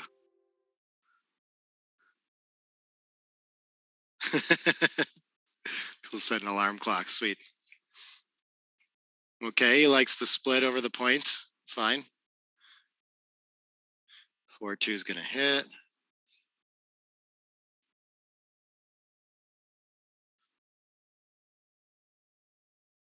Hope everyone's back in time for this. 5-5. Okay. First kind of decision here. I presume we want to stay back and try to make the anchor. Yeah. So he took it off the 13 to make the 8, or the 3. Sorry, that makes sense. Remake the 8. 4-2 could hit loose. It could make the 9. It could make the 4. That 4 is duplicated like we talked about last game. If he does just choose to make the 4. Look at this play instead, though. Just get off of the good 6s. Duplicate 4s this way. Make the 9 point anyway. Okay. 6-1. Can't really make the bar without opening up 6s, so nothing more productive to do than get a checker moving. This seems fine. 6-1 is a little bit better on Joe's side. Making the bar point is going to be strong. Definitely have to consider safetying up the blot to try to consolidate a racing lead. But this early in this close of a race, I think it's going to be better to lock up the asset. 3-6 could hop the prime now that he's feeling a little bit primed, but it jumps into a double shot at the back of the prime. So I guess play B, can you really break your 8 point to hit that deep? It doesn't feel right. Slotting the bar would be my second choice potentially then. It seems okay. It gives good 5s where you didn't have them before. It puts pressure. So if Joe makes some point making roll otherwise, coming out kind of distracts him from being in the outfield and puts pressure on that 16 point blot. Coming down here when he's missed, it's going to allow him to build the board better, have more ammunition at that back checker. So it puts pressure on Joe's position that way. Both have merit though here. So, I mean, not too surprised to see him close. Again, I can't imagine giving up the 8 point, a very strong asset, to hit loose on a point that you don't want to make all that much anyway too. But it comes in pretty close just to keep Joe from consolidating his position. So of course it has merit. I finally finished Zdenek's book about like telling stories. So I'm sure he's gonna try to think about what sorts of outcomes could happen in each world here. I think there's going to be no point making rolls after this. So I can see how you would arrive at it that way. You know, I mean, the tempo is worth something here for sure with how stripped Joe's position is.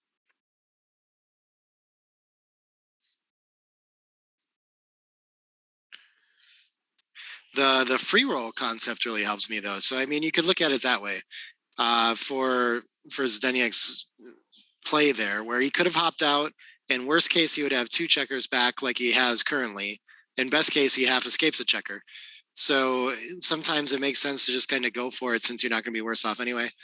This 5-6 we're going to enter and either come out or slot the back and leave 6s. So it's like kind of a double shot either way. Your opponent has a blot on the board, so being hit's not too bad. I think I like where the checker is placed a little better on the 10. That kind of okay, and XG has them like dead even too. Who knows what plus would say, but they both have a lot of merit. It's not too much that can go wrong either way. This could result, the coming out play could result in both checkers escaping. So this free roll concept, again, even though you're leaving a lot of shots, when you get missed, something really good could happen. So that's kind of nice. And it's never worse than than before. Yeah, so he's got this is interesting. I'm probably pretty automatically trying to anchor too, even though we're primed, but making the 8-point is an option too with that blot on the deuce, all these, plenty of reasons here. Okay, this just hits from the bar, and Joe's coming into a solid leading position here. Oh, was it a 5-4? Okay, I thought it was a 5-6. I misread it.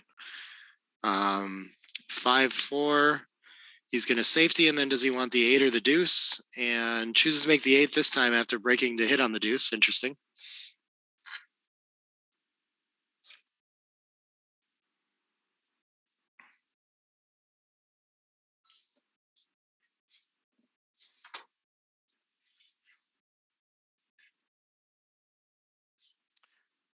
Or 1. Okay, so he doesn't want to leave a shot right now. Just wants to come home safe. Ideally, he could just make the 5-point, but it unblocks. It kind of removes a nice priming point. I mean, slotting the 5 this is one of those situations where it could make sense to slot it instead of just making it.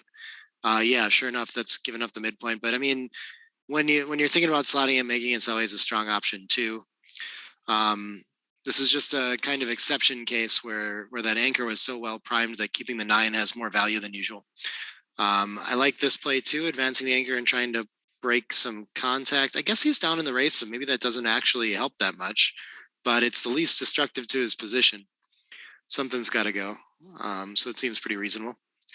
4-3, Zdenek is probably just building a fast board, trying to wait for some contact here since he's trapped and his opponent's not.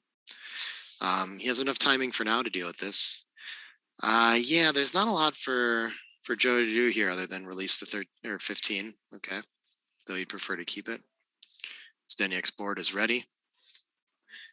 And no cube here until Joe actually has the racing lead or some horrific crashing happens on Zdenek's side. Doesn't look likely too quickly here. 5-4. I think you make the point behind and try to be ready for Zdenek to run off the anchor. I like this. Looks good. 6-4. Probably just play into the ace. We don't want to bring 2 in because then we'd be forced off the anchor with a 6 next roll. So he needs to buy a little time. This is nice. It makes a blocking point, and then I would probably play safe with it too, since keep a little bit of race. I just don't see a good reason to give up the 6-3. Okay, Tuz is going to make the board ready and still has good distribution. And with this close of a race, I think we still, even with the priming structure in front, I don't think we have a cube here. I think it's still very race oriented. Even if, and look at this, it's very close because the prime does matter here and he can hold that for a while. But even if Zdenek rolls like something that cracks a point, I think he's still going to have a racing take next roll. Okay, and this is not a great shot for Joe. Which point do we want to clear? He just chooses to leave less plots. 7-2, 7-1 looks better for the race somehow to me, but this also clears the furthest back point, so I'm sure there's logic to it. 6-3 is just going to go in with that blot behind. It's not clear that the threats here are going to be enough to cube. Maybe though, because if he points on head, that could just be the end of the game. But it's just the reason you're thinking about cubing is super high volatility and a last roll kind of situation, but you can see his winning chances have gone down since last sequence. It seems reasonable. It's just tough to do since you can, even if you point on head and then Zdenek rolls a deuce, like you could lose a gammon here, but you're really unlikely to win from ZZ. So this is a perfect. And he's going to play on after this roll, almost certainly. So that's the value of sending the cube, is you really hate to get in this scenario and feel obligated to take a roll since you're playing for less than 10% Gavins probably. Yeah, XG has it at like 6%.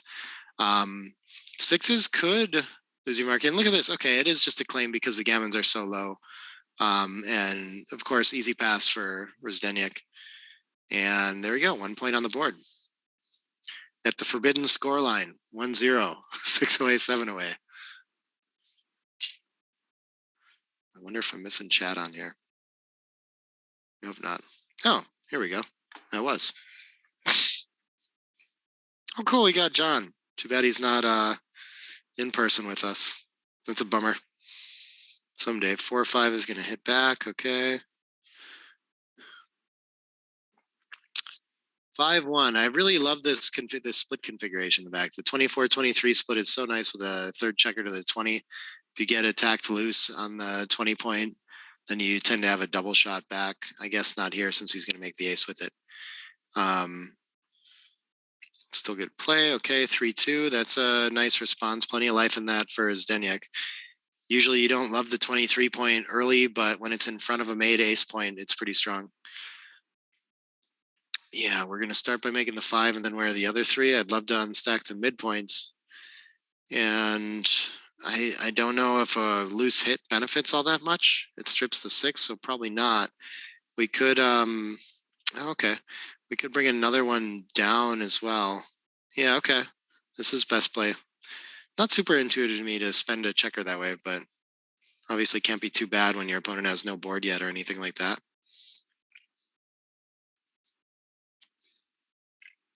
Do I know Joe Bernaba's nickname on Galaxy? I can't remember it. I should. I'm like almost certain that I played him on there too. I was thinking about that too. That I should come prepared to this match with that information. What can you do? Oh, this is an awkward 6-1. If we hit, then we could step up 24-23. It doesn't look so bad. We'd love to just make this anchor, but then we're stuck making 2 blots somewhere. Okay, and with no board, we can afford to look at it. If we get hit, white loses their anchor and is very susceptible to a blitz again. This is a nice find. I would 6-5 is an interesting option just because it at least only leaves 1 blot, but it's so destructive in your inner board. But yeah, I think that's why this is okay, is because with that mate ace, white just really would prefer to keep that anchor and doesn't want to hit that double shot anyway. 1-6 is going to be a hitter though. That's a good roll for Zdenek. And 4-4. Okay, that's going to hit back and make the 4 point. Oh, okay. Gammon's back on. Blitz is back on. 3-4. Oh, wow. Link's back up. Okay, we're just a holding game again. Big swings in this game. JB 25. Okay, that sounds right. Yeah. Wonder what the 25's about then.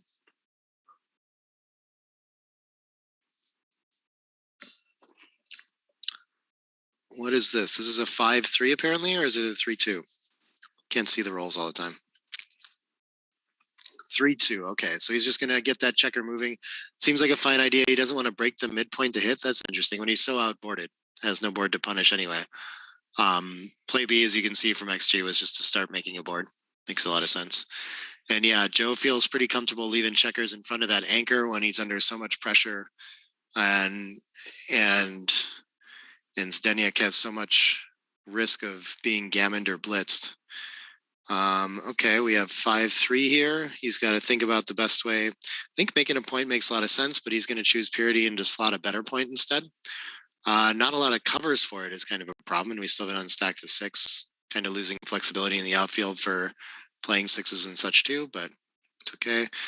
The blot's going to be frozen. Still not a big deal though, since it's hard to leave that anchor. Yeah, so this is just going to come around the bend, and Joe's quickly approaching cube here. I don't think there's a roll that should save it. Maybe other than even double 5 seems worth sending afterward. But what do we have here? Is this a 3-1? We got to start making a board really quickly if we're in White's shoes here. And White is also still going to be able to take a nice holding game cube here pretty easily. I think it's just time to send it for the market losers.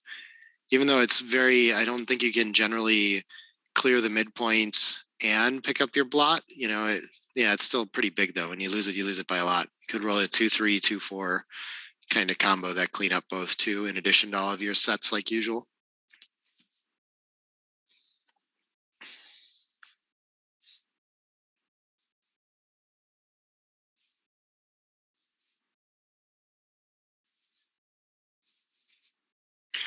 Oh, someone asking about Shuats at the tournaments. Yeah, not a ton of action going on. So the worry isn't like whether it's a 4-1 or not. It's hard to find a high dollar Shuat, I think.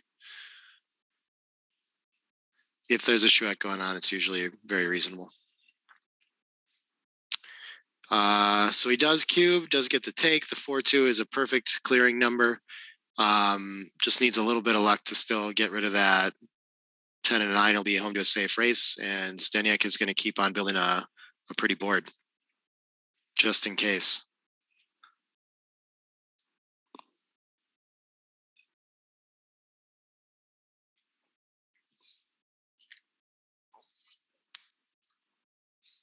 Oh yeah, we got answers in there.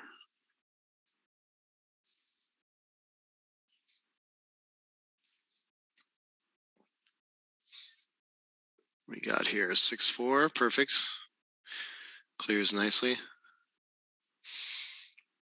Oh yeah, people asking for countdowns and stuff. We'll get better at this as the weekend goes on.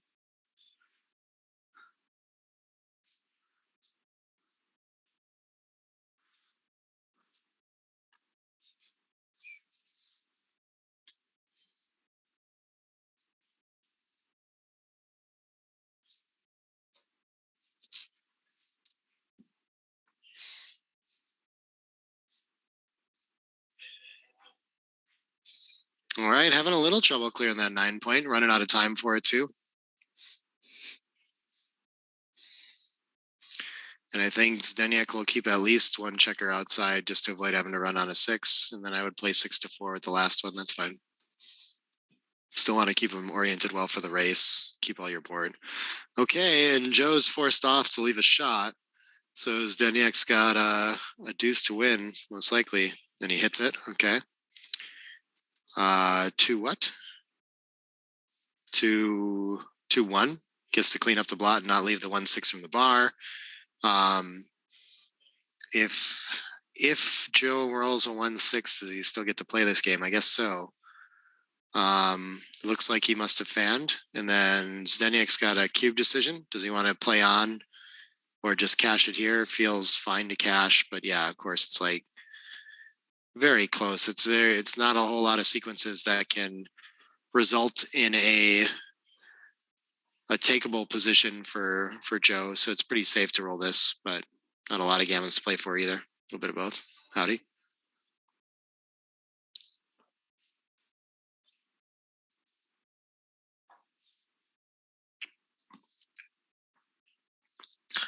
People are asking about results pages. I'm not sure how we're going to publish that yet. Of course, it'll like the PR results tend to lag by probably a day at least. Okay, Zdenek chooses to take a roll here too.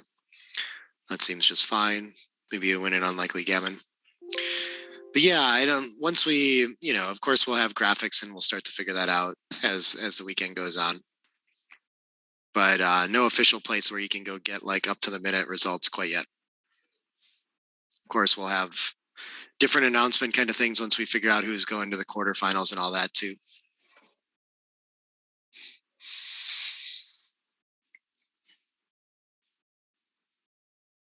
All right, and so Zdenek turns that around and takes lead in the match, 5-away, 6-away. Opens with the best.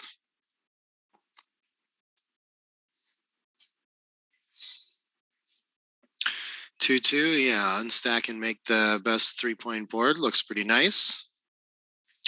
6-1 is going to make the bar, and Zdenek's feeling good about his position, except not having moved his back checkers at all. I think once he does something with those, he'll be in really good shape. But for now, Joe's got a ton of racing equity and no real like market losing crushers to worry about yet until he can get those back checkers moving, I think.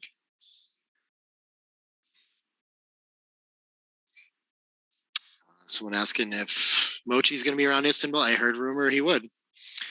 I haven't seen him yet, though. Just got to keep an eye on the competition. Yeah, this is an interesting 6-5. If you were more desperate to prime that checker and you could slot, I don't see the need here. He loves keeping the 11 to help contain it. 6-4 is like blocked then, and you get an extra shot. So I think that's the idea of 11-5, 13-8 is that you keep that containment checker back there. But the distribution, of course, must look very pretty to just put a spare on the 6 and the 5 and be ready to attack, especially if Joe steps up with a 2 for some reason. I would kind of be inclined to make the play that he looked at first. Slotting comes up there really close too, though. Huh? Okay. When you're missed, it's going to be tough to take the cube after that. So that's interesting that way. Threatening to make a 5' in front of that single checker is probably a bit too much. Do I know when Mark will be playing on stream, I suppose you're asking? Oh, Mochi's hiding in Tokyo. What's he doing that for? This is it, Mochi. Only stream. 5-4, looks like it's just going to be 2 down. Let me see if I can figure out for you. I think Mark is going to play on stream twice the way I have it. I just sorted all this out, so that's so hectic. I don't think he's playing today. I think tomorrow, round 8, he'll be on stream, and then round 11 on Wednesday. We'll get all that posted soon. I have it all kind of organized. I'm trying to do commentary and also organize that piece. It's a little much. 4-2, we would love to make the 9, but then there's no deuce, so I guess we'll just make the 4. Maybe making the 4 is better anyway. Sure.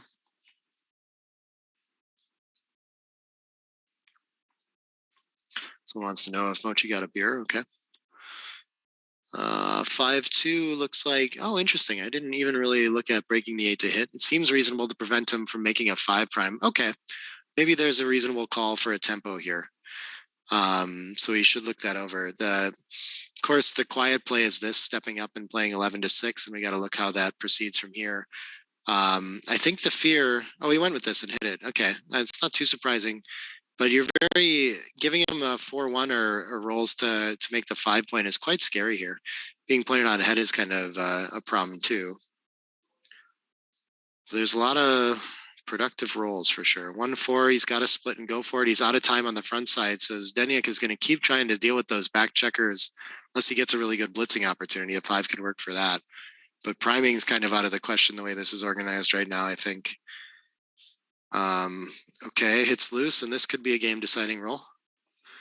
Another checker back would be too much for Joe to manage, but if he misses, now he's got the 6' slotted and probably needs to, well, so much play, I guess he doesn't have much of a cube at all here. It feels like the 6 is going to start running, and then do we want to cover the blot and make the 5 and open up 6s, or do we just keep going? Oh, the 3s are duplicated when we keep going. 6s and aces are duplicated the other way, but this way he has to hop over some more structure after hitting, so I think like this play. For what?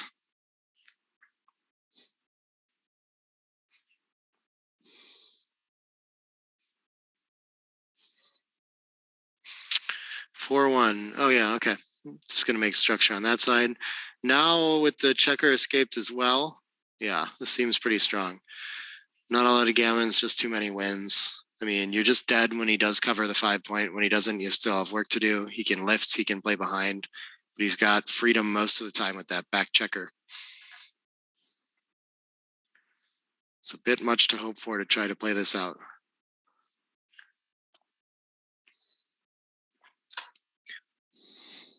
Yeah, we are playing with the dice on checker rules. I had to explain that to Toni and Dirk first round. What counted and what didn't. I hope that's going okay in there.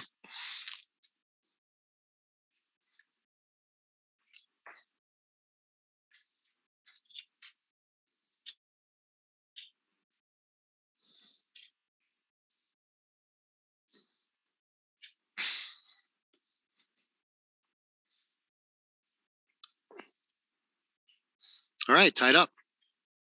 5 away, 5 away.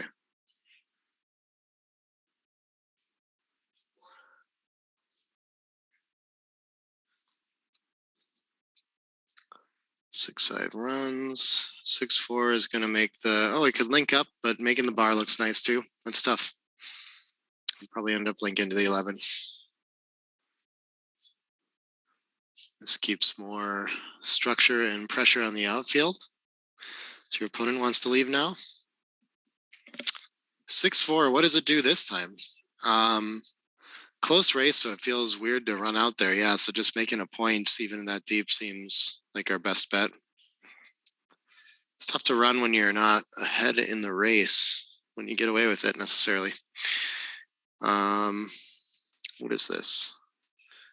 6-5? Okay. So hit loose when outboarded. You have to leave a shot anyway. Yeah, playing quiet doesn't look very natural to me. I would probably just be somewhat automatically hitting because I have to leave that direct shot anyway. And at least this fights for a higher point, gains a little more in the race. I guess unstacking 13-8 is kind of nice to be able to spend the 5 that way with that super stack. That must be the reason that there's merit to just leaving the direct that way. It's probably less shots too, or it could be. This is close to a double shot.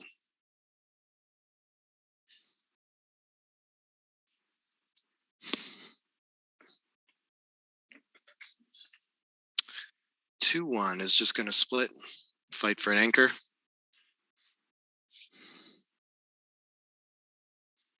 5-2, okay.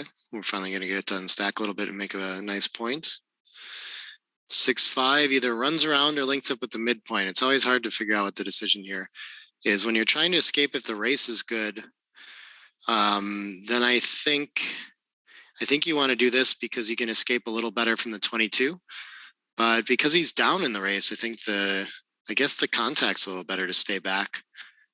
And for a long time, it's interesting. I just finished Michi's book too on the plane over here, and he talks about how the single checker back, you really like to be on the 22. It gives you some extra numbers. 6-3 and 5-4 both link up in addition to 6-5 running around the bend. So it gives you a little more escaping potential, sees a little more of the outfield. Yeah, I like this for the contact though, given that he's down in the race. I think strategically that makes sense. Good find. And okay, Zdenek's going to think about it a little bit. When you have a racing lead and are playing against a single checker back, then it's often time to think about a cube and can be difficult to take if you don't have as good or better of a board and at least some racing chances. There's just no real contact game when you're the single checker back because you can be blitzed too. It's not safe enough. 5-2 is probably going to play down and start a point. Sure. Yeah, and I think the race is still close enough, boardage still close enough that Zdenek's got to do a little more work on his side. If he can make another board point, especially the 5 point, he'll be in really great shape. But for now, it still looks a little too sketchy to bring home.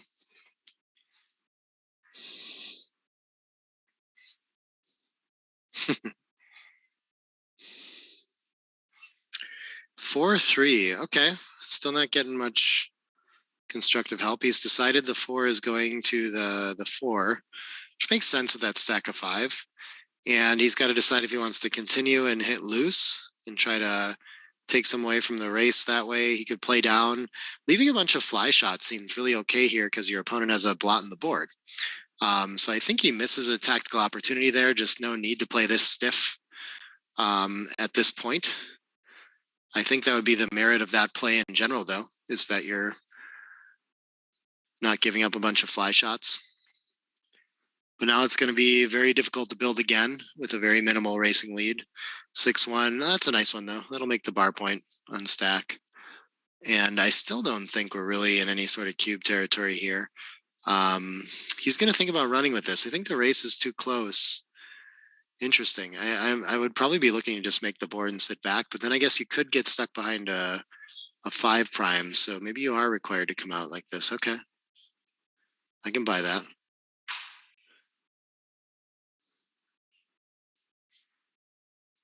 Yeah. Okay. Well, this play looks a lot better after he rolls double 3s. That must be part of the wisdom. And the race is really close now. So instead of making the 3 point as well, he's just going to focus on that, make sure his distribution's nice for the bear off, since in most cases, Joe's just going to come around the bend and they'll play a pure race.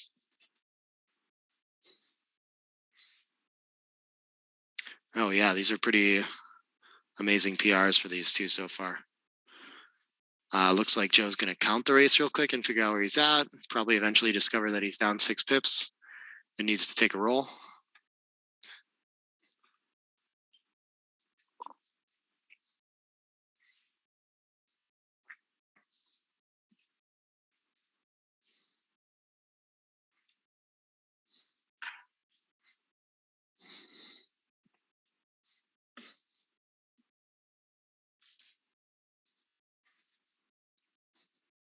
Oh, interesting.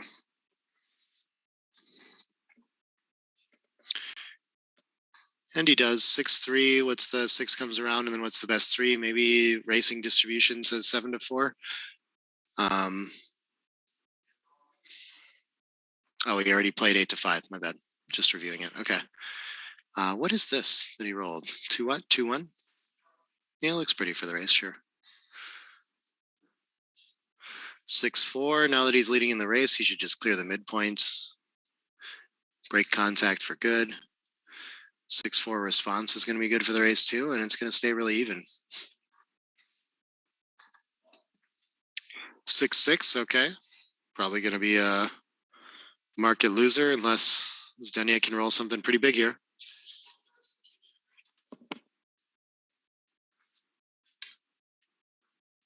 And 9 pips isn't going to be enough.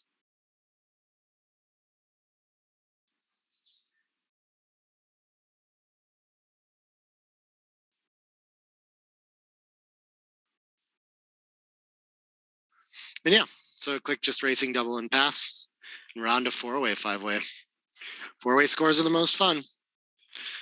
Yeah, perfectly clean match pretty much for Joe so far. That's awesome. That's a nice first stream to have. Love to see it. And he's got the exciting score side with the cube here too. Ooh, I should remember 5-1. Running feels right. Yeah. Okay. You just jump past both the stacks. 6-2.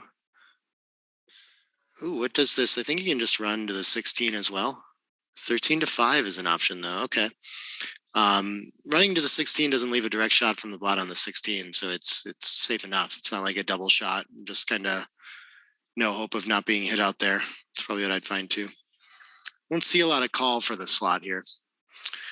4-3 is going to hit, and then you could just link up at the midpoint to try to stay safe. Or play another one down. Yeah, I'd rather try to limit it to just 1 checker back. That seems reasonable. What is this? 3-1 is probably going to make, oh, if it's a 5-1, then something else. Then what are we going to do? The loose hit could be fine, but coming in under the gun seems, okay, 1-3. Yeah, I thought maybe I would make the 22. It's kind of early to do that, I guess, though. So he just decides to play for contact instead. 6-3 is it going to hit or make a point? It's tough to make a point when he can just anchor past you. But they're very close here. I guess he has incentive to do it with that just 1 checker back too, trying to turn it into a cash in on his 1 checker escaped and not end up with another one back again.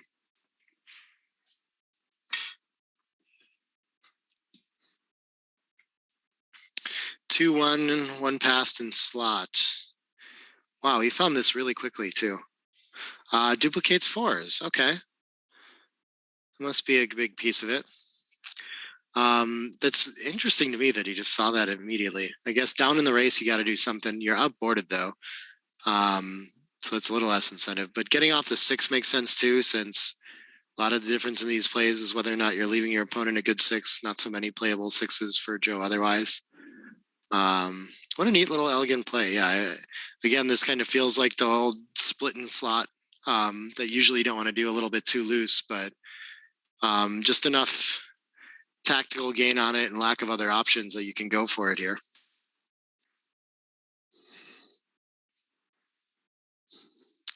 (6-5) is just going to run and consolidate a racing position. And at this score, it's not feeling like a very gammonish position yet. But he's got a nice lead. This, of course, is going to save it for a little while. Regains the race and starts to slot some good points, things like that. Oh, interesting. You should just make the 2 and get ready for contact instead of making the bar. Okay. This feels like the human play just to play to the 4, though, afterwards. He's going to think about coming out for some reason. That doesn't feel like the right idea when you're down in the race. When the race is so close. You don't want to lose those 6 pips and give your opponent a way to attack you. Most of their rolls are just going to come to the outfield and leave you fly shots next roll anyway. So he goes for this, though. Okay. And still no cube from Joe. 6-1 is perfect. Going to make the bar point on his head. And I think at this score, 4-6 is going to run. Okay, this is nothing. But if he gets stuck back there, it could be an interesting... Oh, Joe's going to really improve his distribution, hitting and bringing a 5 down. And there's a lot of teeth to this position now. I think this is going to be enough to play, making a board here. Okay, but we can see from the evaluation that XG is going to like a pass, and Joe has to figure out 14 pip lead, doesn't have...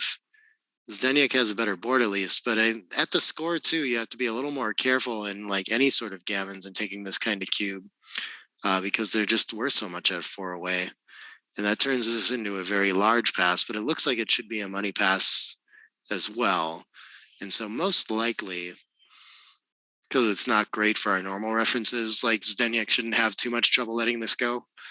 But these can be tricky, trying to figure out if the gammon price, when it's pretty low like this, but a little different, is changed by the score enough and making the right decision. But yeah, good find by him. Oh, cool. Ryan's on transcription duty for Zdenek and Joe. That's cool. I didn't know you were on the team for that, man. 6-4, 5-way, 3-way. He's going to point. 6-2, no split. I think he slot the 5, right? Yeah. He's going to go for the slot instead. But when your opponent makes the deepest point, the 2-point, you really don't want to split those back checkers in general. Pretty small here.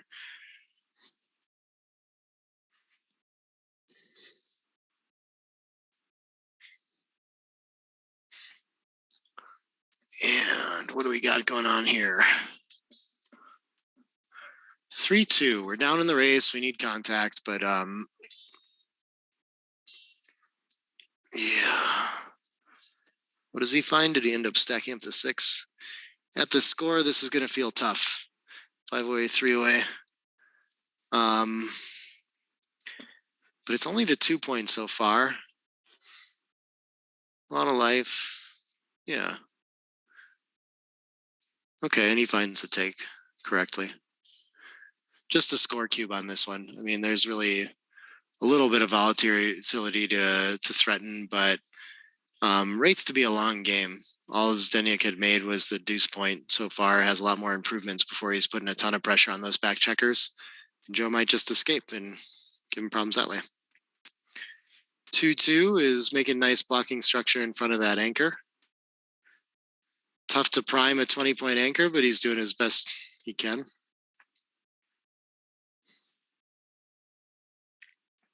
Yeah, I think last game was a pass for money too.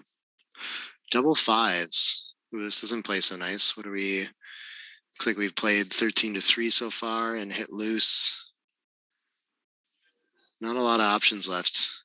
Once you have to give up the outfield like that, you kind of feel a lot of pressure to hit loose on the ace so that your opponent can't just hop out easily with 6s now with no containment possibility. And being this far ahead in the race is going to create timing issues too, of course. So Zdenek needs to find an opportunity to leave that anchor, but with so many checkers bearing down on him, it's going to be really tough to do. Oh, 3-3 is nice. It hits and covers, continues on. And can he, okay.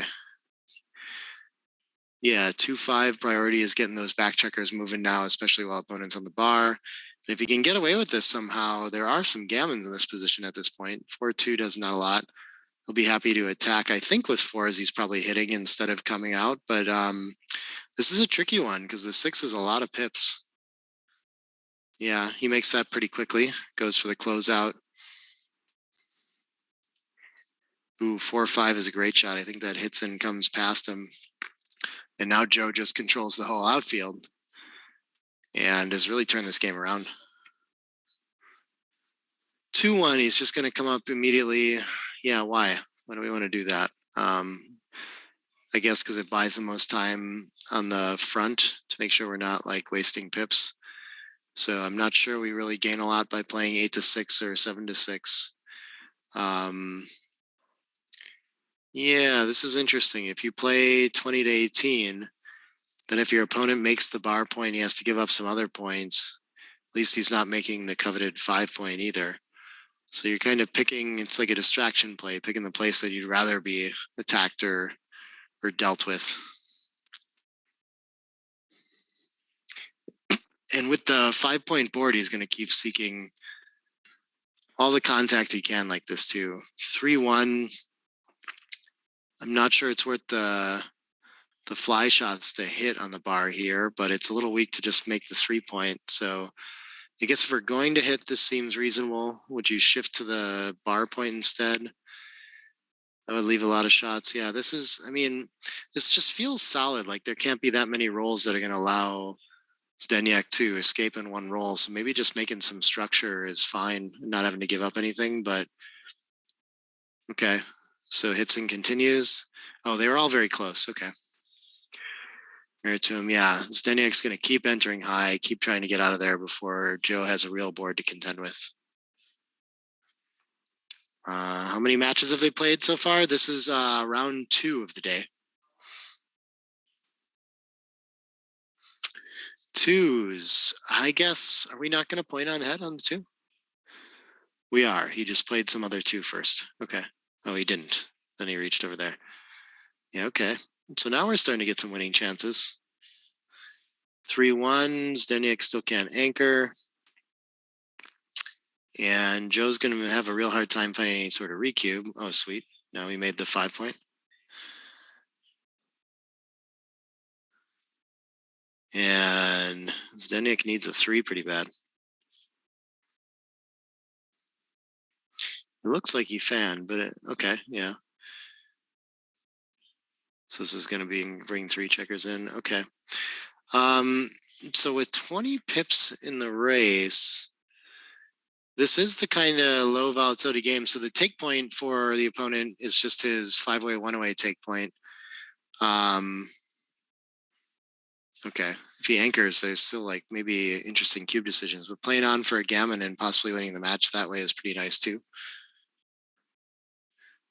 Wheels are just turning. I don't think we need to make the bar here. Yeah, we just go for maximum distribution. I like that. 8-4, give yourself the most ways of closing. The 1 point is what you want to do.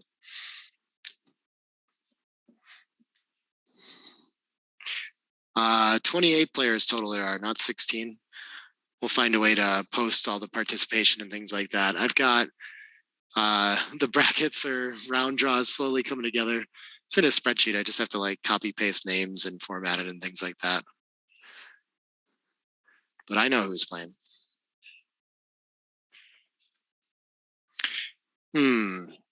So he's potentially worried about some weird nightmare sequence where Zdenek comes in and he doesn't have the bar point, I guess, but he has 2 checkers on the roof. So why not just put 1 on the bar? Not sure I understand why he's being so careful about this one. I guess double 6s. That actually makes a lot of sense. Double 6s is a real nightmare from here. But it's just when you don't roll that, it's the easiest way to build the ace. So I end up making these, and every now and then you roll double 6s and really regret it and feel like you probably should have avoided that somehow. Whatever. Yeah, Joe playing great. No blunders so far.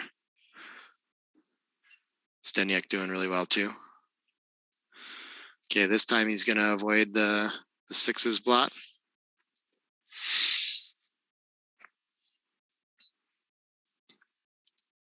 Two, 1. I think we come in and play 4-3. Still trying to keep good distribution. 8-7, 4-2 gets more builders still. Okay.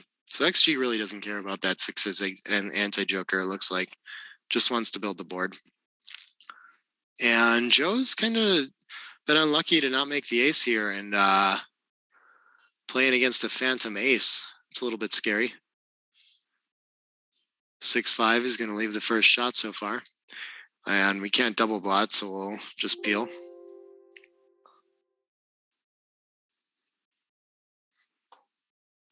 All right, Zdenek finally comes in, but on the wrong point. And, okay, he wants to think about a cube, but there's still, when this works out, there must be a ton of gammons. And you're going to lose the potency of all those.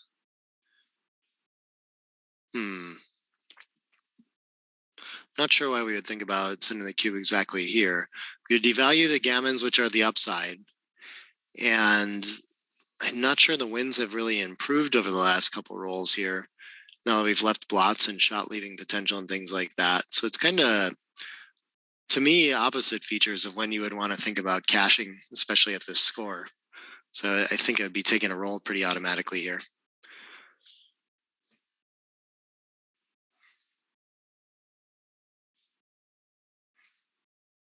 Yeah, this is not only the earth board, this is like the latest iteration of it, a little nicer wood on it. I think they might have done something a little different with the hinges, stuff like that. But slightly upgraded earth board. It's looking nice for sure. Not a bad time to spend some clock time for Joe, though. This could be the last game of the match very easily, whichever decision he makes. So might as well take your time and make sure you get it right, especially in a PR contest like this.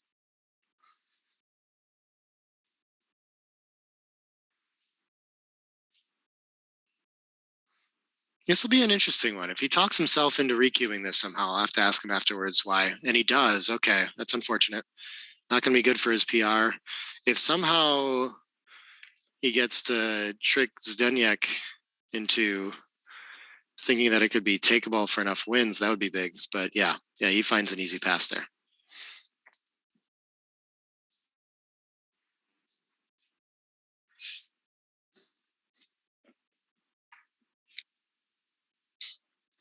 So despite a sizable two good error, still playing at 1.23, really lights out backgammon so far.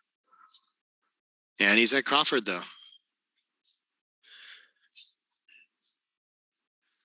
One game to win.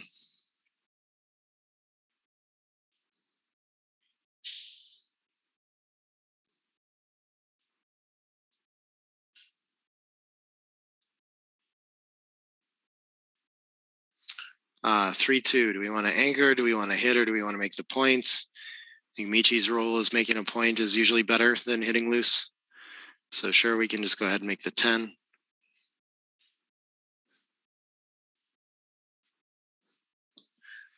Mochi says youngest world champion was 65, 64, 63. Okay. What did he go with? Oh, he hasn't decided with the 3 yet. Still considering the loose hit. Okay.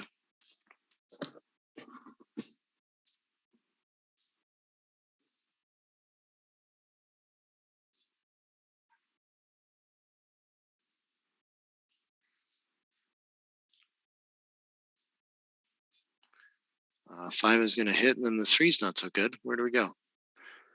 We could step up and expect to be loose hit, and then hope to make the other one as an anchor wherever. I think I like that. Joe's going to bring an attacking blot into the mix instead, though. 4-6 is going to get hit on one of the points. I never know which one to pick on these. Getting the checker activated from the 24 wins for some reason. Creates a good 6. I'm not sure. Might end up going for the other one.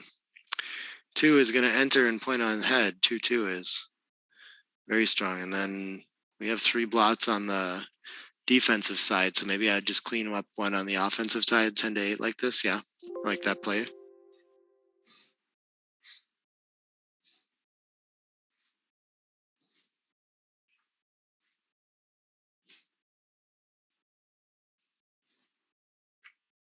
Is it possible to late register to this event? No.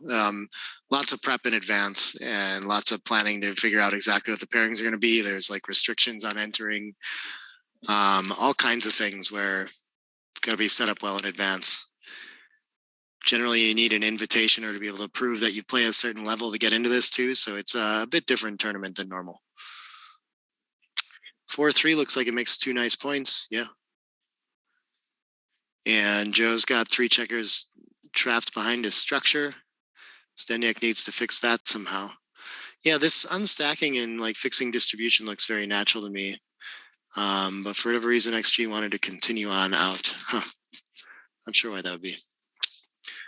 4-5 hits from the rear. Okay. Now White stuck with the 4th checker back and picked an inopportune time to fan there too, for sure.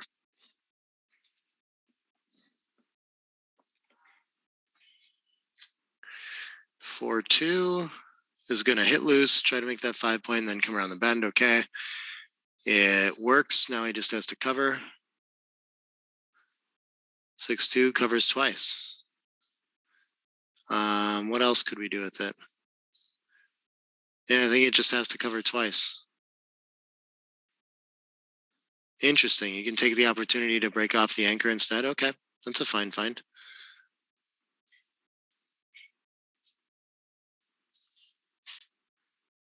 To 11. Oh, and he hits and punishes them for it temporarily, but no boards. It's not too bad. 1-3. I guess we could clean up the 11 to 8. Why not? And he's going to play down for building instead. Leaves a lot of fly shots with that 23-24 structure on the back, though. It's like a little too much. If he can just bring this game home quietly at a DMP-like score, then he wins the match. So it's not so important that he play big here, I don't think. 4-2 we have.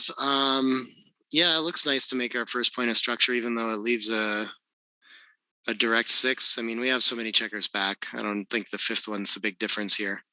Hitting loose is another idea with that, but I don't know. We don't have any board yet. I guess it prevents you from having the bar made on you, so maybe I'd go for that. Makes sense. Does this want to switch 8 to 7 or not? He's just gonna, nope, split and clean up. Okay.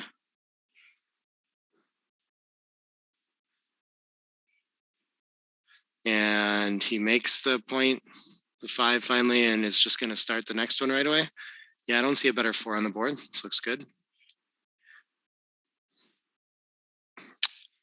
1-5 is going to hit, and then it's going to hit on the ace too, I think, to make sure that he doesn't get into some sort of back game and have some extra potential like that. Interesting. Doesn't seem to XG cares that much about that at the score and just wants him to run instead. But I'm always worried about that second anchor when my opponent has so many checkers back. But we can see some of the problem with it.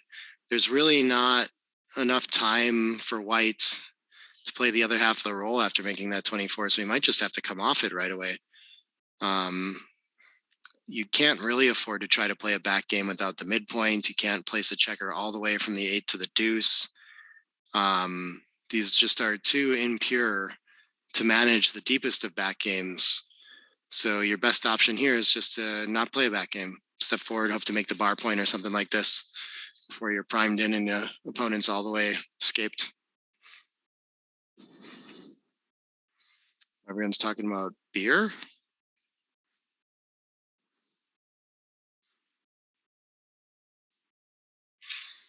Yeah, I think we do have some answers about how good Joe is. He's playing really well in this match. It's exciting stuff.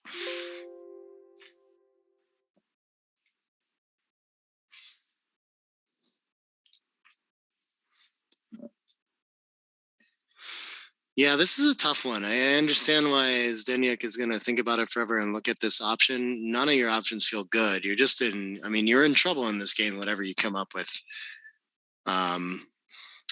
For me, finding the best of a bunch of poor options is probably the hardest decision I get in backgammon. I don't know how to evaluate those all the time. But he does find the best play ultimately. Good stuff. 4-2. It's probably just going to link up a blot, get one step closer to home. Or, okay, getting on the bar makes sense too. Sends a 5th checker back, disconnects the armies. He's got so much better boardage, yeah. And when he gets to make the bar, then the game's really lights out. The 2, sure, all the way from the back, or 16 to 14 seems fine to try to get closer to home too. And we got another fan. Now I think Zdenek is getting into the territory of being able to play some sort of back game. I mean, he'd really prefer to come in on the 22 and make it with like a 3-2 or a 3-1. What did we roll? 6-6? Oh, yeah. Yeah, it's going to be important to put that second checker in the air to make sure we don't end up in some double anchor game. That's going to block the 3-2 and 3-1, so it still leaves a 3-3. I understand this too. I mean, the thing is, you're just so dominating this game that like really the easiest way to lose it is for your opponent to make some sort of back game. So I think you just have to play to really try to prevent that. I'm not sure if we need to play 10 to 4. Seems a little tight. Probably playing all from the back. Looks pretty nice too. But okay. Zdenek enters on the 23. Would have much preferred Denner on the 22 and at least make a bid for a second point.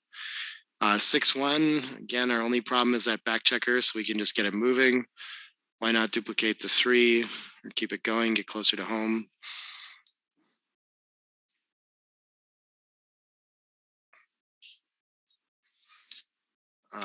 Someone asking who's standing behind Joe. I'm not sure who that is. 2-3. Oh, wow, this hits. Okay. Coming in on the 3 is, of course, very attractive, but we've got to go for some sort of forward structure. And with a little bit of luck, he can start escaping some of those checkers, but long game ahead of him.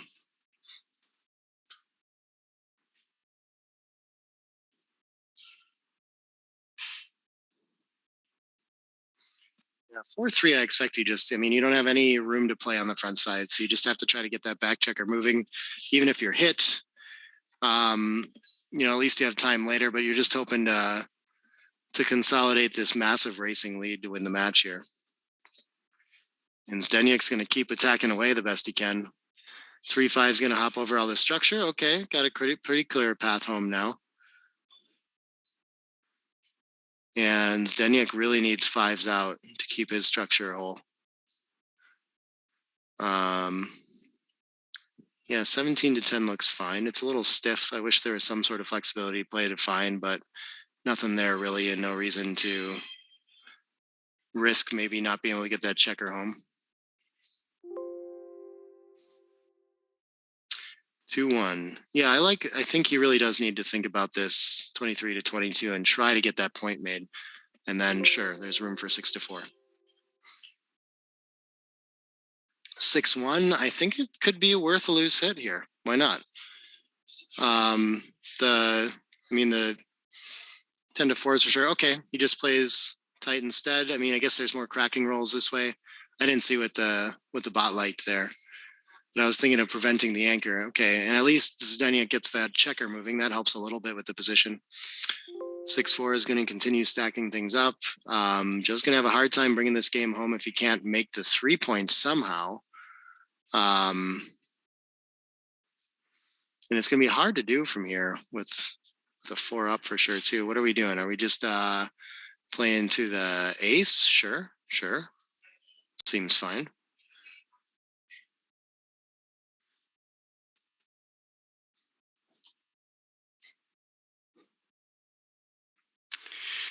Or 2. Oh, that clears it. Okay. It's like a phantom deuce 3 back game to close this out.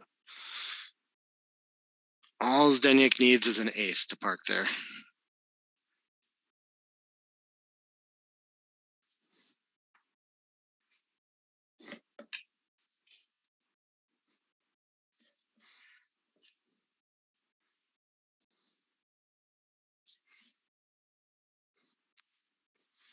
Five one. Is this just gonna save from the back, or is it gonna take 2 off? I guess you got to get ready to clear from the rear. It's always 2 off good when you have 3 checkers on the 6 and 2 on the 5. But I mean, the 5's coming off for sure. Then you have to decide 6-5 or take another checker off. It's still gonna. I mean, of course, there's gonna be a bunch of shots, and I think he's trying to go through them and figure out what the numbers play like. If you play this first, oh, is he considering? Okay, I hadn't thought about 6-1, 5-4. Maybe he was looking at that though. Now the board's ready on Zdenek's side, looking good.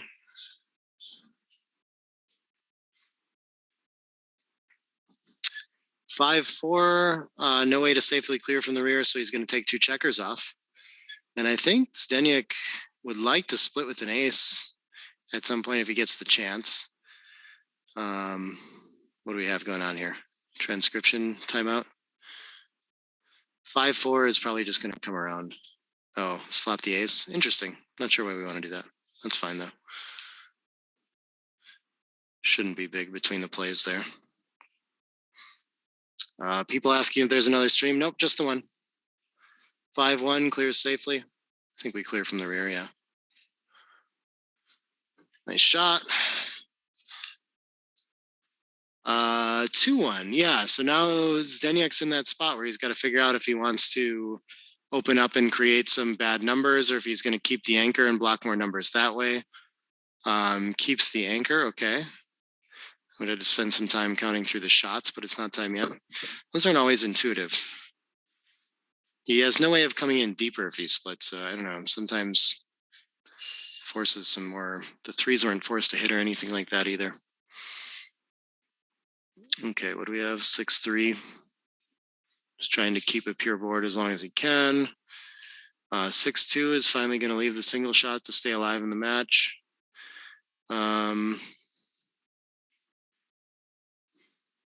Ace up. And the closeout. Okay, new favorite.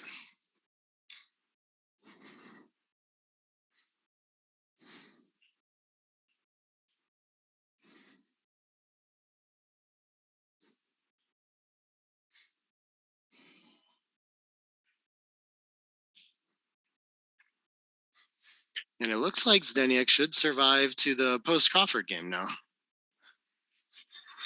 It was getting dire. Well, there's a little bit of life again. In this Baron too, he should try to get the checkers on the high points as much as he can. Worry a little bit less than usual. Like a 6-3 is probably even 6-3 play is probably even too deep. This kind of position. Leaving a shot isn't the thing that kills you as much as having to like clear before you take checkers off. If you get hit somehow, your opponent has no board to contain you anyway. So you can afford to play a little more aggressively.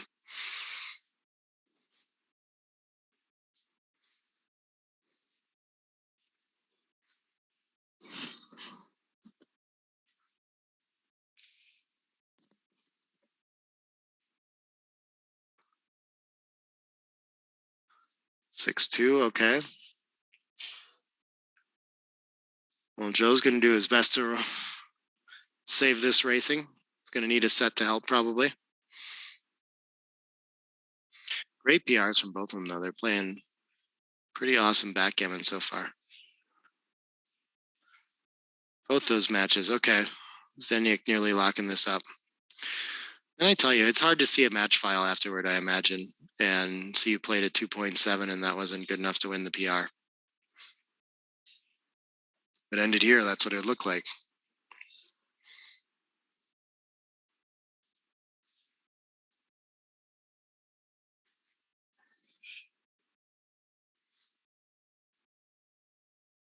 All right. And off we go to an even away free drop post Crawford score. So if Joe comes out with an advantage in the opening sequence, he'll play it on, and otherwise he can just pass and play a new game. And Zdenek will send the cube at his first chance. No gain in waiting, so it's going to happen here, and it'll get taken. We'll see if he can survive another game.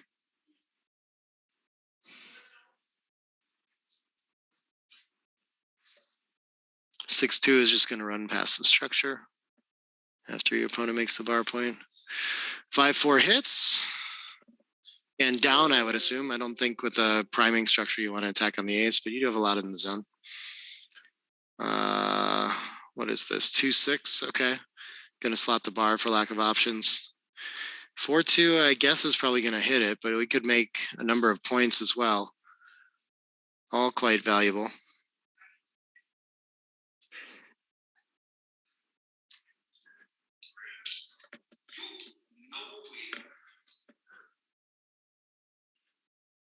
There we go. Okay, he's going to consider this making the 4 play too. Looks very strong. He's got to start developing his position into structure at some point. That's a tough choice. 4-1, I think, is going to step up and make the bar point, sure. Starting to get some pressure to escape there. When your opponent doesn't make the 5 point, you want to be poised to leave. When he does, you're in trouble either way. So not too much risk in stepping up.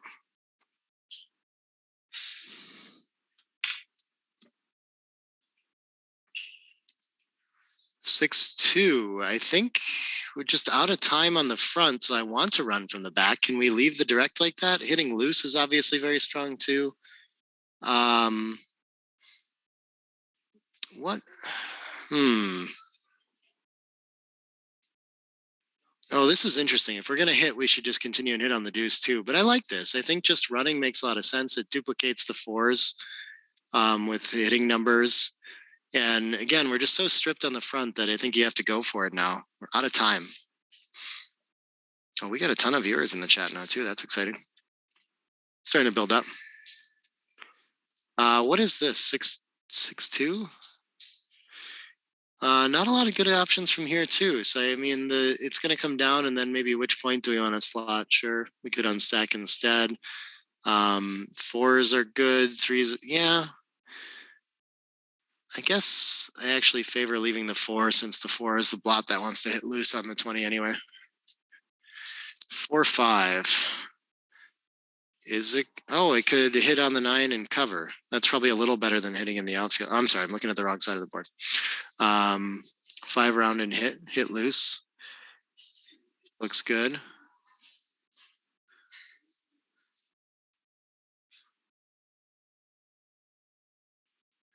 Five, 4. Do we point on head or make the ace? We'll leave it slotted. If we get away with this, then Joe's just coasting home to a pretty easy win, most likely. 4-6 fan. Bad time for ZZ to fan. And Joe in the driver's seat again. To win his first streamed match, maybe.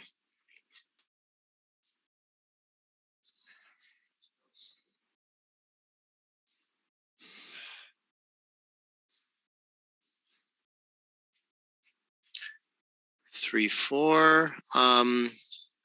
That's interesting. I guess it helps buy you a little time to get around, but sometimes that third checker when you're just playing DMP doesn't actually help you that much. Might give your opponent some more like time to hit a shot late in the game. Not even clear how much it helps. 4-2 is just going to make the bar now, I guess. More like builders for the other points, but this is good enough distribution. Look at that. XG does actually want to just spread out for distribution more than make the bar point. 5-3, okay, fills in the 3-point gap. That's a huge puzzle piece in place. Now he just needs to escape that back checker without cracking. Rate snapping most of the time, but 4-3 is not a good start.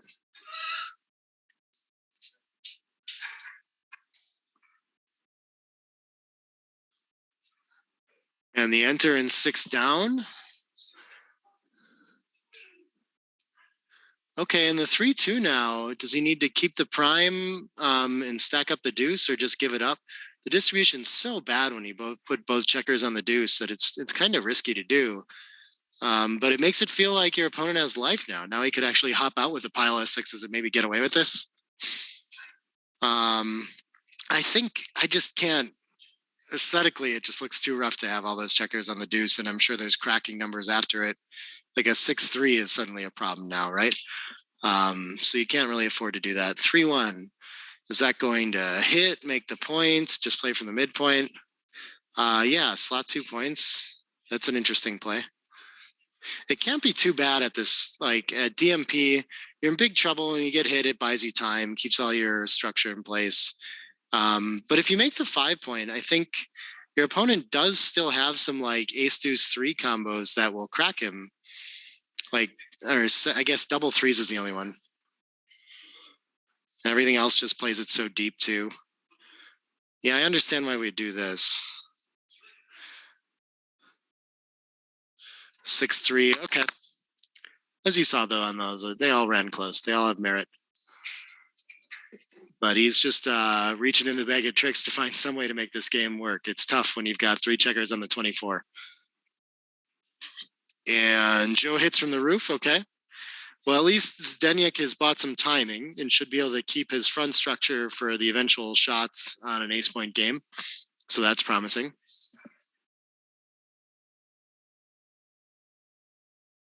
And Joe will forego picking up another checker this time around. And XG still wanted him to do it, but I think that makes some sense too. It's just another to deal with that might buy him timing later. But I think here, at least it would keep him from constructing his board. So like the tempo gain's worth a little bit. Looks like we have something funky going on in the transcription. Oh, he actually accidentally transcribed the hit. 1-6 comes in from the bar and comes out to the bar. Okay, he was getting cat up. Pretty good transcription PR so far from Hossein. He got that one cleaned up quick too. True pro. He's been doing this too long to get two-faced by that. They're not playing slow or anything like that either, so it's hard to keep up with if you accidentally miss that pass on something intuitive feeling like a hit. 6-1 is still playing safe, pretty good. Oh, interesting, 3-2. Feels strange to create a gap like that. 6-4, okay. Zdenek still hasn't filled in the 5-point. Interesting. He needs to get ready for that shot for sure. Not here yet though, so he's got a little more time. Okay, there we go. 3-1. I guess he could slot the back and cover with the ace. Maybe that's a little better, but all small stuff. 5 primes and 5 prime. The 3's going to come off. And then does he take another checker off and just have an impossible time or smooth out the distribution? He's supposed to take the checker off. Interesting. I understand why you would look at the like trying to even out instead. Not intuitive, but sometimes if you might get hit, especially in this range of 6 checkers off, having a 7th checker off really does win you a lot more games when you get this last checker closed out. I think that's probably the biggest concern there. Okay, comes up to the edge of the prime, needs to get lucky to escape and still convert this game. And here we go. Zdenek trying to survive one more here. There's a lot of back and forth in this match. Ooh, that's almost a really good shot. If he can fade the 4, then this could work pretty easily. Might come out with a 6, might be able to clean up that blot and not leave any more. Okay. 6-4. Oh, I thought it was 6-6. That's funny. Both of those are pretty good. So now that Zdenek sent a 2nd checker back, his wins are looking very high. Big favorite. Joe's doing a lot better if he can just anchor on the deuce, but Zdenek's still going to have a lot of chances to make trap plays and pull him off that anchor. I guess 3-6 is pretty strong here too. When do we roll? Okay, he hits, and then Zdenek fans somehow. Okay, that's a lot of life for Joe.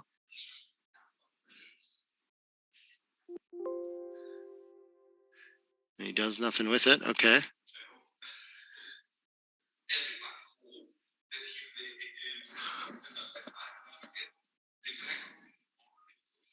Ooh, anchors on the 22. That's huge.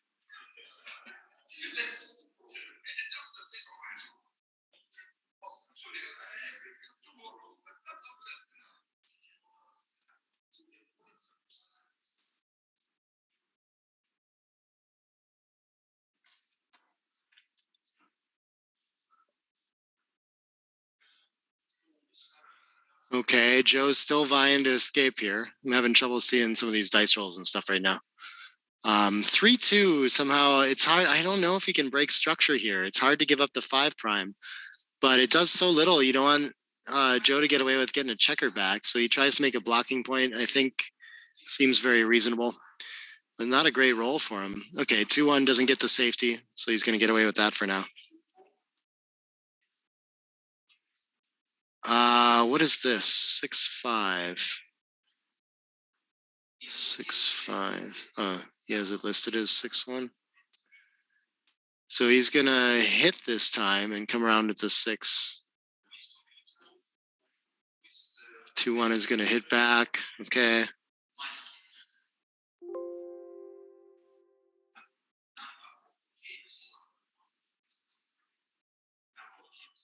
Oh, did we have another fan in here somehow? Wow. The swings in this game are wild.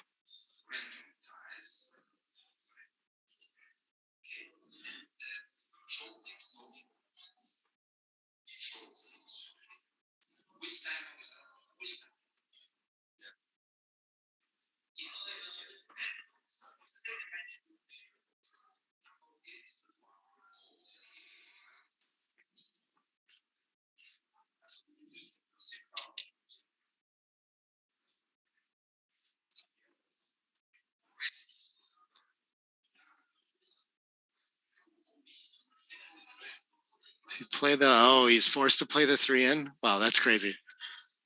Funny. Okay, and missed. Oh, did he get past? But he has to leave a double shot. Oh, what a wild game. And Zdenek's going to hit at the last chance again.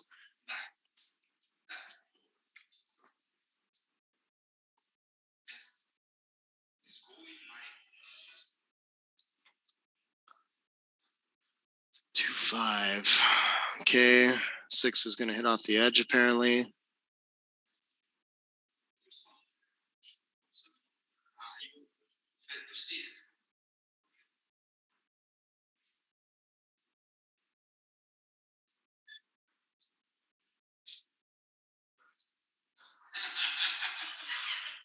Oh, almost got that checker back to safety, but couldn't quite. Okay, picked up again with the aces.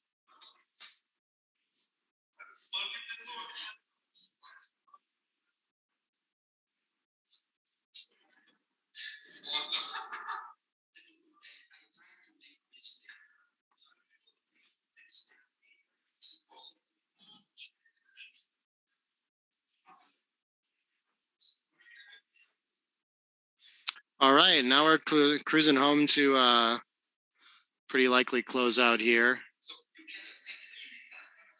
And we'll move on to the final game of the match. Unless something crazy happens.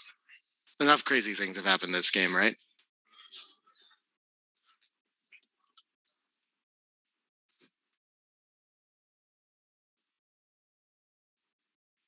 Will they fall behind on transcription?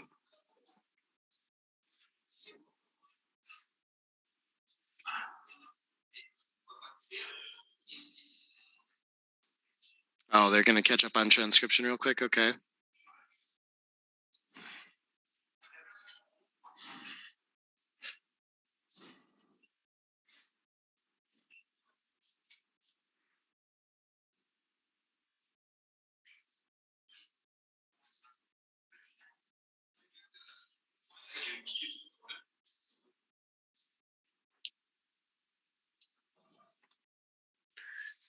Five, 2, yeah. With the weak board, I think we're going to take the checkers off. Can avoid a little bit of risk there.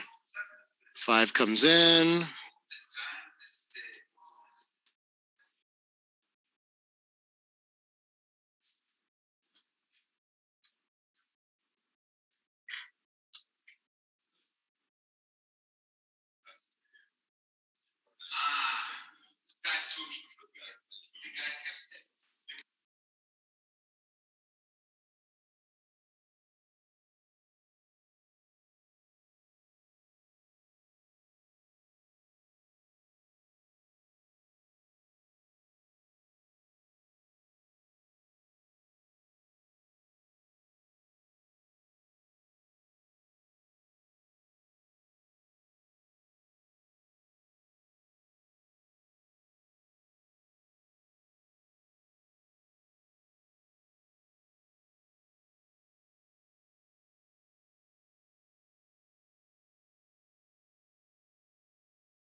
All right, we're going to open with the 6-2 split. And Joe's going to make the 3-1. He's going to cube. And I think this is enough advantage for Joe to take, but it's not clear. Okay, it is actually a pass. The 3-1 is not enough. I don't know my post-Crawford combinations, but understandable mistake. Feels like a huge improvement to make the 5-point, but just winning the opening roll is enough to cash it and play a new game. 6-3 looks like we're playing one off the back for sure. And unstacking 2. Yeah, sure. Just the splitting play for contact. That makes a lot of sense to me.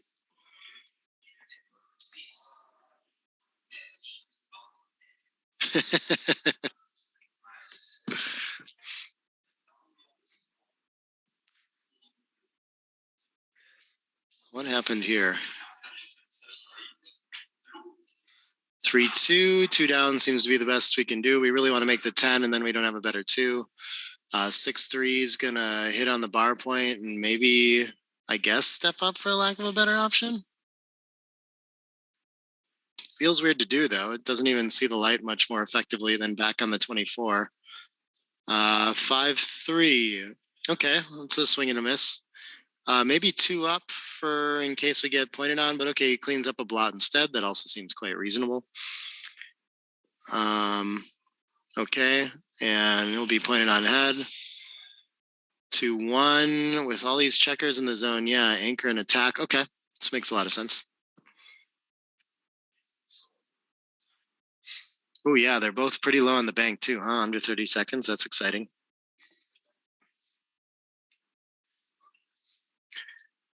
3-1. Yeah, just covering the 4. Wow, I can't believe he was looking at making the... He's under that much pressure that he can think about going for the priming play and making the bar point. I'm not sure I would have even thought about that. Covering seems very natural to me. 4-1. What are we getting now? We're going to split and hit loose. Okay, okay. I like this. Nice battle for the last game.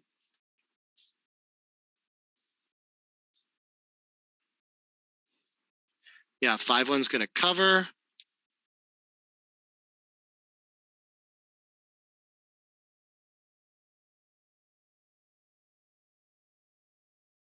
But 5-1 is going to hit loose, it looks like, and the 1 is going to step up, keep ours diversified.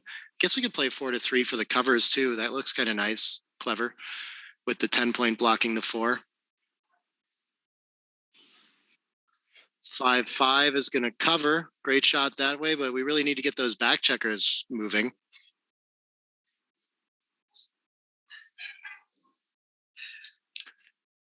And a fan. 6-4 is huge. That's going to make the bar point. Great shot. Could still have some cracking rolls, but that gets half the work done. And after having just a crushing lead in this game, Joe's still trying to survive here. 6-1's not going to help move either of those. Okay. 10-3's fine.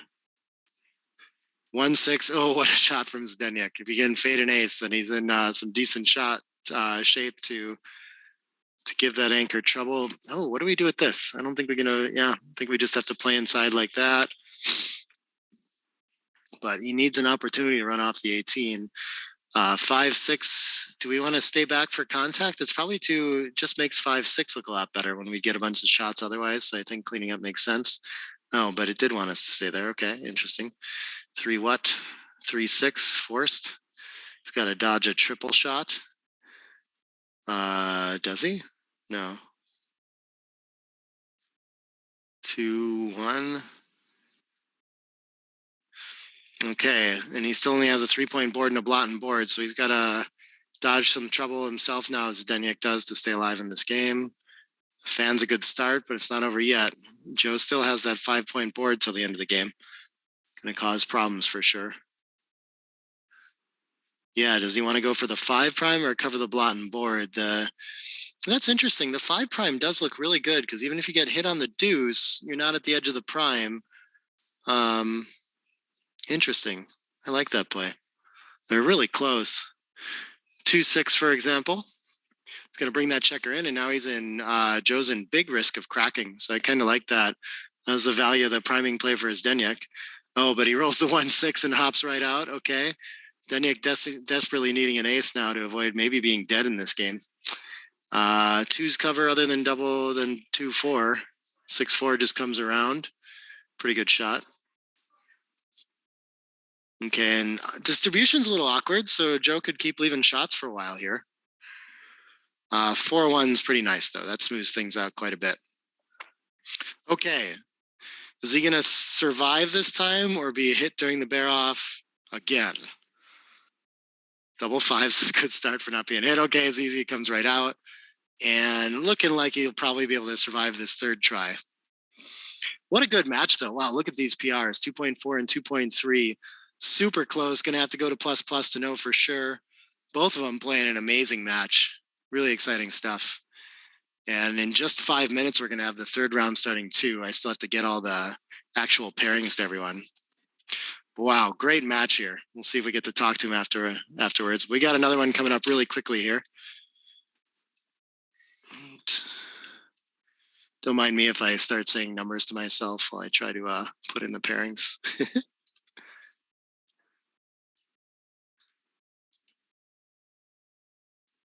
We're going to find out who this next match is, too. I don't know until I put the names there. The next stream match, I have numbers chosen, but not the actual names. Well, we got a bunch of people in here now. Hi, everybody. Just finished up round 3, moving on to round 4, or no, round 2. Moving on to round 3 soon. 13 is Toni Bernaba, 14 is Joe. And 15 is Peter Hallberg will be playing on stream against, I don't know how to pronounce this name. It's one of those Turkish ones that looks like Kaner Çetin, but I think it's like Çetin. I don't know. I don't know how you pronounce the first one. Someone I don't know. But that's coming up quickly.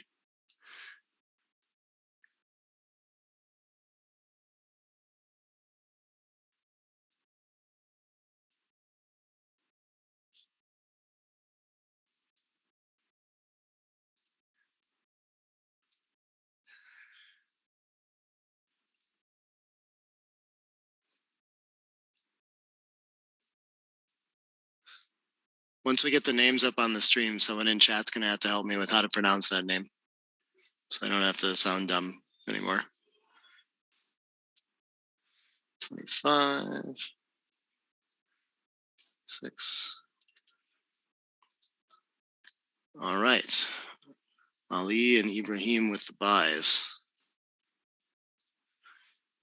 All right. Next round coming up shortly, guys. We'll be back in a very short break.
this round? No. This is not a match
Any luck?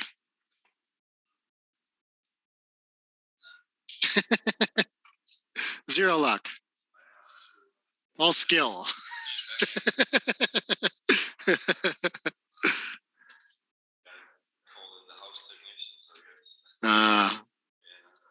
Annoying. What can you do?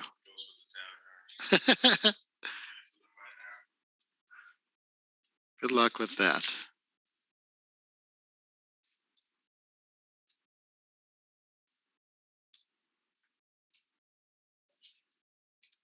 Oh, cool. Okay. Excellent. Hi, everybody. We've got Peter Hallberg and Johnner Çetin. Learned how to pronounce that. Hossein gave me a lesson. You'll learn more about these guys. Okay. Yeah, Johnner has been around, Turkish guy. I don't know what he plays like exactly. I don't know a lot of the names over here so well, so I'm excited to see what he puts up on there. And Peter Hallberg from Denmark, I've heard that name before, so should be a solid matchup. Had lunch with Peter today.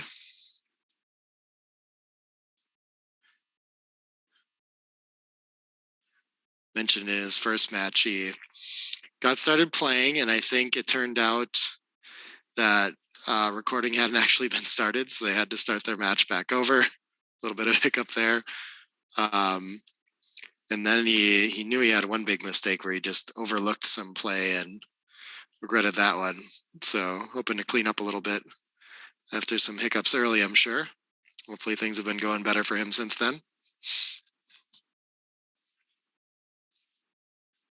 I'm taking every free minute to try to get a bunch of names posted into our brackets and pairings so everyone can know who they're playing against for the rest of the weekend. Filling in round 10 of 15 right now. Doing it all manually in Excel for no good reason. I'm sure there's a formula to do this. Oh well. Okay. We got the handshake. They must be off.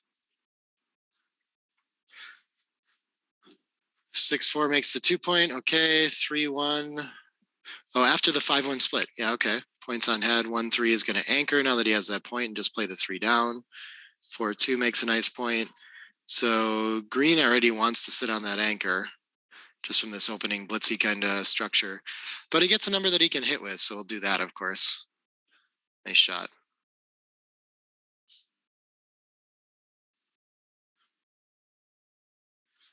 Five, 3 is going to hit back again.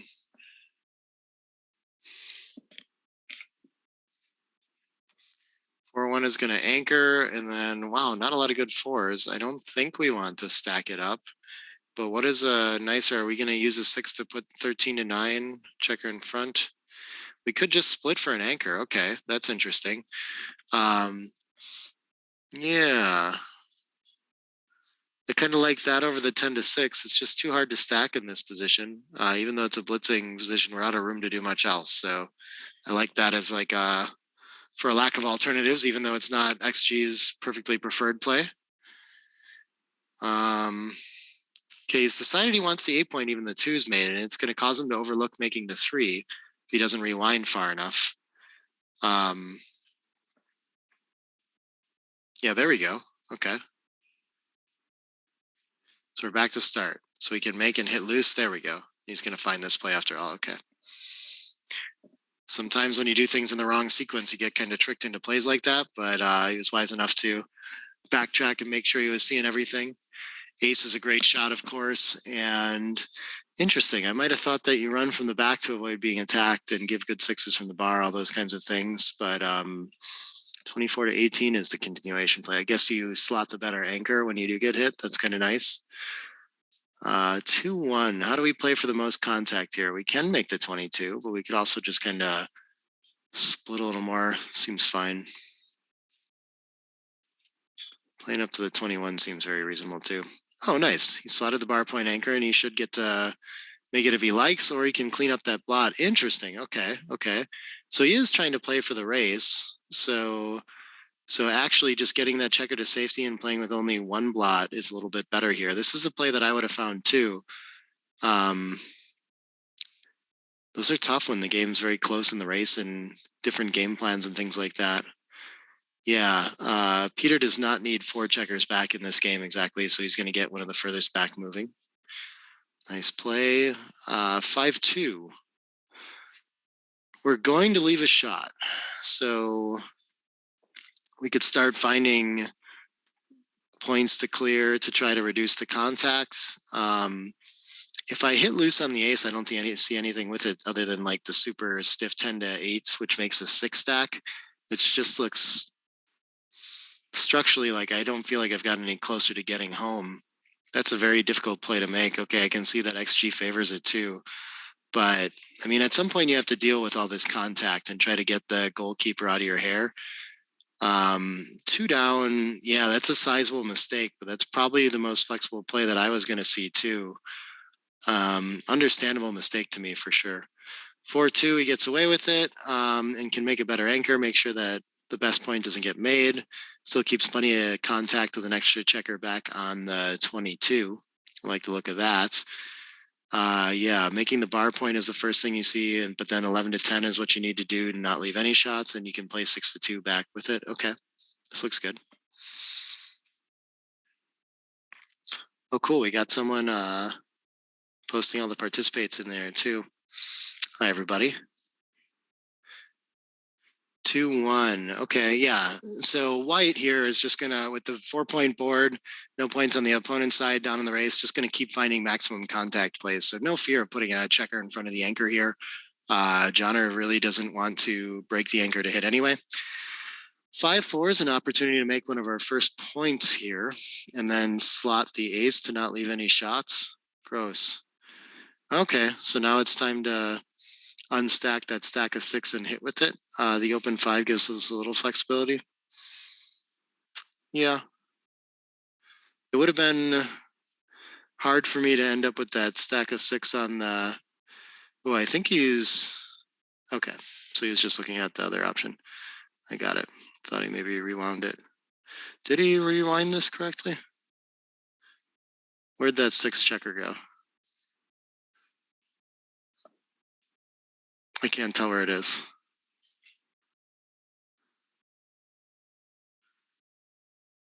Is there still 6 on that point? Okay.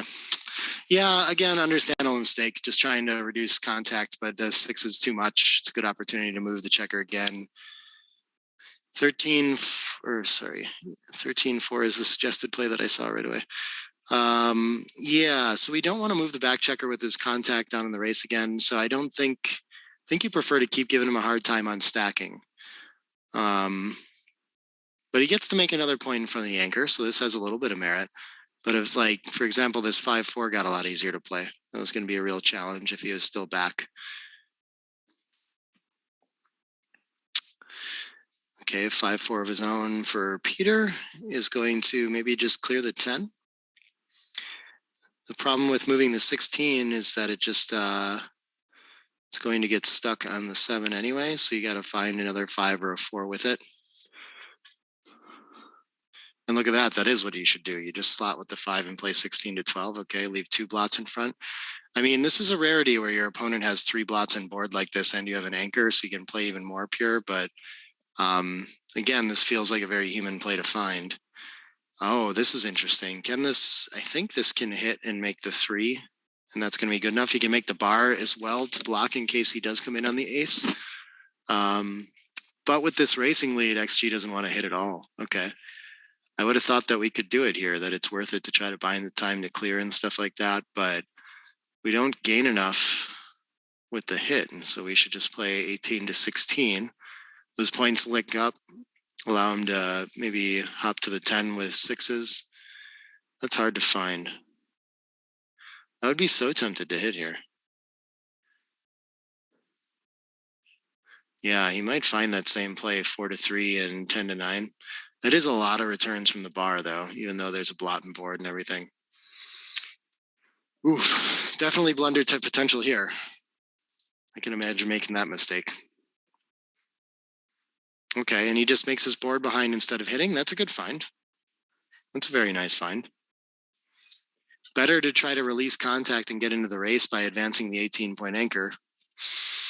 But found a good play nonetheless. 6-2, we can either complete the board or we can get that 16-point blot moving now again.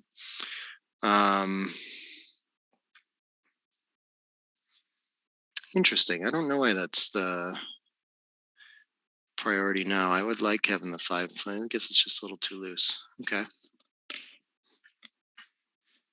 3-2. It's either going to clear that or cover a point. This looks, yeah, you're still outboarded, so I don't want to leave a shot. 5-4. Can the safe play looks to be 8-4, 6-1, or we can just make the ace. Since we were trying to clean things up last roll, I expect we're going to find a safe-ish play again here. I don't see a lot of incentive. Now that it's making the ace as well, I'd just rather not leave the shot in case he does roll a nice. I guess it's only 1-5 and 1-6 that get to cover as well. It's reasonable. Might even be best. 6-2. We'd love to cover, but then we don't have a deuce. So are we just going to bury 7-1 with an 8-6? Ugh. I don't see another play.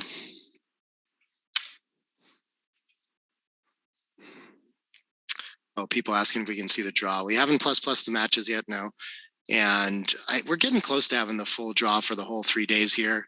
So maybe I can find a way to screenshot that and share it on my Facebook or something like that. But we'll figure that all out as we go. Okay, 3-1 makes the 5-point reasonable, leaves no shots. 4-3 is likely going to clear another point, trying to get to a little bit closer to the race. Not sure why we wouldn't clear the rear point, though. Okay.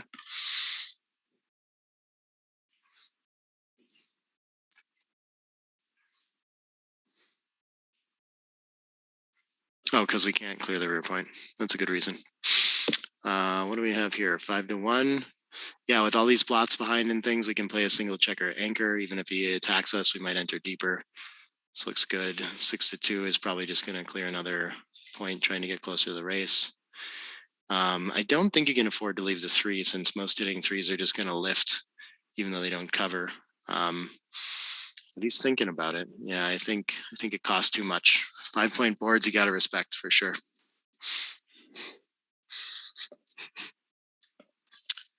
All right, we have a 2-1. So yeah, why leave potential aces to pick and pass and things like that? We're in the way on a 6-5. Might have been nice to be there now. I don't know. This one 6-1 is the 5 for sure. And then I would probably play. Oh, he's going to think about breaking it, but this is double shots. This is a lot. This is and with a 5-point board, you're almost certainly going to lose. So when you get hit, so you just can't quite do it. You might even lose a gammon. I wonder if that would draw a cube if he went for it. I think so. This looks like a double to me.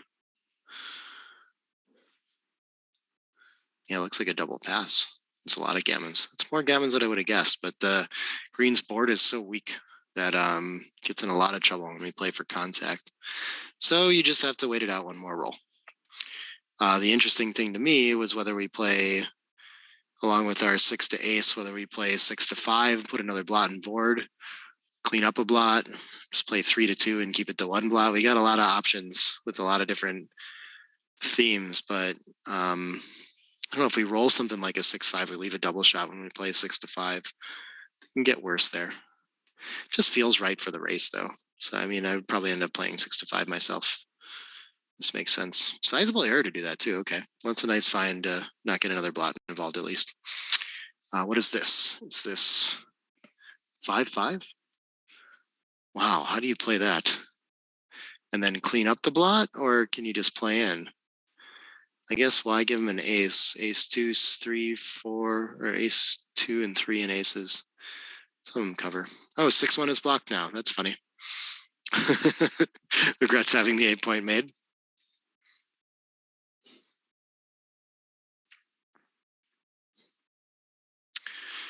4-1. Ooh, can we afford to destroy our board further? I don't know. I think we need, I guess the race is getting close. But yeah, my instinct would just be to play 8-3, kind of a compromise play. It's a little big to open up the 6 and play 13-8. Most 6s are going to at least clean up one blot or make a point. But reducing to a 4-point board is just a really pretty rough too. Now contact doesn't help us much at all. It's actually bad for the race to do this too. So in a close race, this is pretty costly. I think he'll go with his first instinct and play that 8-3. Nice find.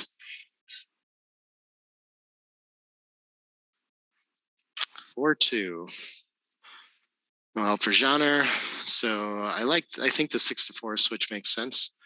And then do you clean up 6-2 or 5-1? I guess you save a 5 as well as a 4 by playing 5-1. So one more roll or one more number that allows him to stay back and wait. Who's going to crack first? If this is a 5-3, it might be time to come down and allow him to break contact since we can link up. I mean, again, just destroying our board this way makes it so that the contact's even not that helpful. I think it's better to leave the 3 shot.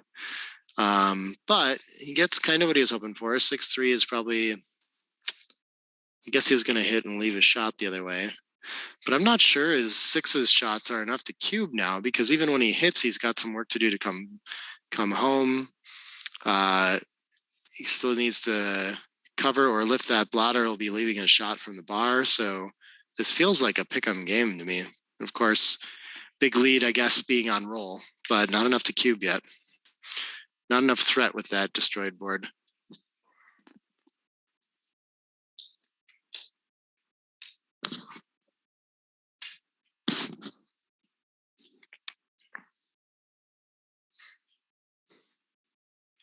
It's so interesting. Some of these really close holding games like this, I feel like they're fairly common. And like the idea of them is simple, but the tactics of play over play I have really trouble with some games like this too. Doesn't seem like it should be that way, but I find it would be some of the hardest games. And he is going to send not too early of a cube. Hopefully Johnner finds an easy take here. Understands that the race is close. And he does, okay. Definitely bigger blunder potential on the side of the take pass. 5-3, okay, he's going to cover and leave his 6 shot of his own. And now Johnner is probably equity favorite holding the cube. Great spot for him, great sequence. He's going to hit for sure. I guess he could lose a gammon if this goes poorly. That's an interesting sequence if that happens somehow. But on a miss, it's probably his game. He's probably turned it around already in a pretty quick sequence. 6-2. No such luck. Oh, interesting. I would never really think about playing 3-1 to avoid like being hit from the bar or anything like that. Feels natural to just keep the back guy moving and not risk anything like that. But of course, 6-6 is less than 6-4 and 6-1, you know, and plus you get returns when you're hit. But okay, picks up another checker, and yeah, there's some real gammons in this position now. Extra checker outside, 2 on the roof. Someone asking if all the different players play together. Nearly all of them. 2 players every round do not play a match. I could look up who those are this round. And then there's this stream match and 12 other matches going on simultaneously. The rest of them are recorded on Mate's helping us out with that and either being transcribed live here or uploaded to YouTube for some help with the transcription. But there's a lot of matches to go through, a lot of work to do that. Okay, Peter left a shot with the double 5s and Johnner missed. Did he just take 2 off with 1 on the bar? Oh my gosh, he just missed it. I think he just realizes he didn't see it. Oh, that is not going to be good for the PR. I think he's laughing about it too and realizes he did that and got away with it. Oh, that's frustrating. That is the worst when you just overlook a play like that.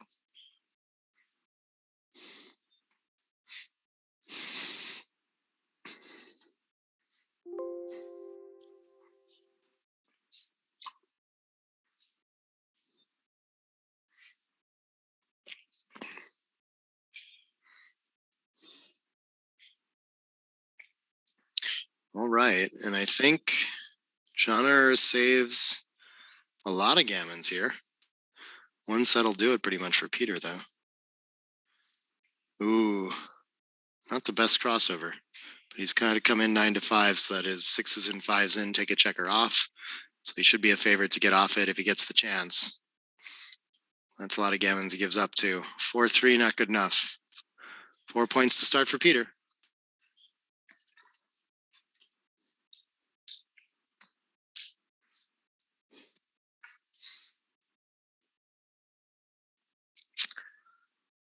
Mochi wants to know what the format of the preliminary round is. We're going to play 3 days, 5 matches a day. Everyone's going to have one bye, so 14 matches total. 6 top point totals at the end of all those matches will advance, and then of the remainder, the 2 top PRs will also advance. Then we'll do quarterfinals, semifinals, finals. Oof. So in a PR match, though, yeah, that's a tough start for Peter. 4 points is nice for the match win for sure.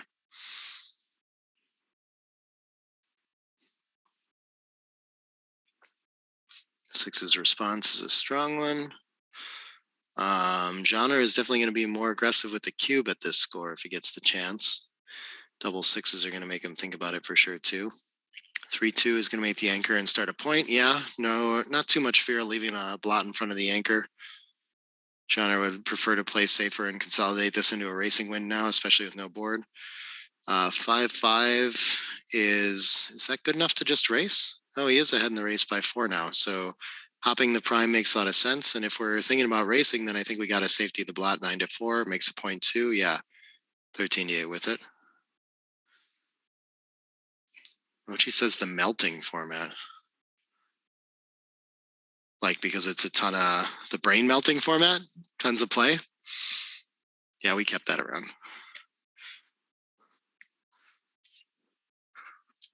1-1. Fill in a point, break a little more contact. This is a super tight game. And he's going to think about linking up with his 8 point to consolidate on the racing effort. And that's a great idea, really. They're really close plays. It's hard to pass up just making the 5 point automatically. It's nice that he's looking that over, though. Good idea. 5s, okay, in a close race. As soon as Genre figures that out, he's probably going to run, break contact, and have a cube coming up, most likely, in a lot of scenarios. I had 19 pips in the race now. Not enough contact, really, to mean too much. 12 pips, going to be enough to send. Probably still a take, though.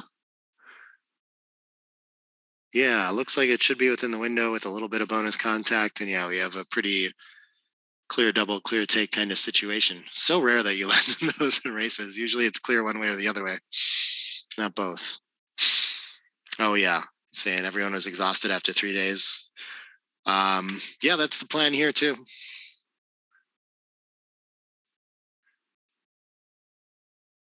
No GM titles for free.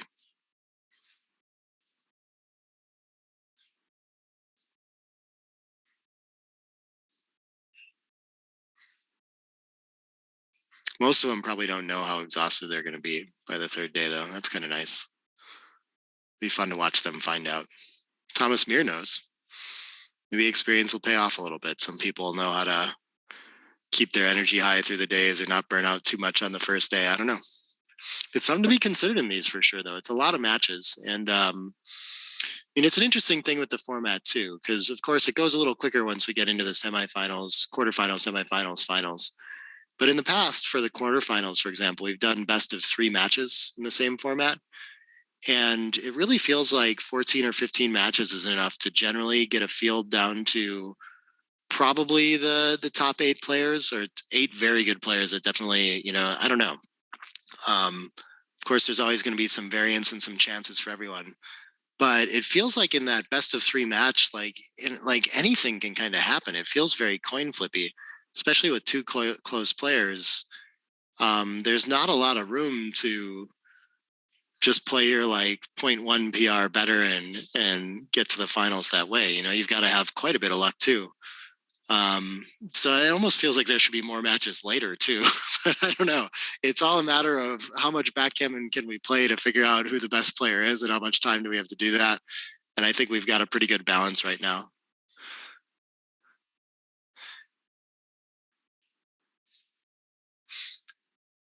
We got someone too asking if there's a drawn randomly seeded based on previous rounds. I did the full drawing and pairing all before the tournament, figured out what all the matches would be up front, and then they just play through.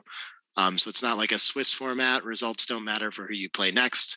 It was just a matter of transcribing it all to the spreadsheet, and I was literally doing that like moments before the tournament started, so we don't have it all graphicked up yet, but we'll get there quickly.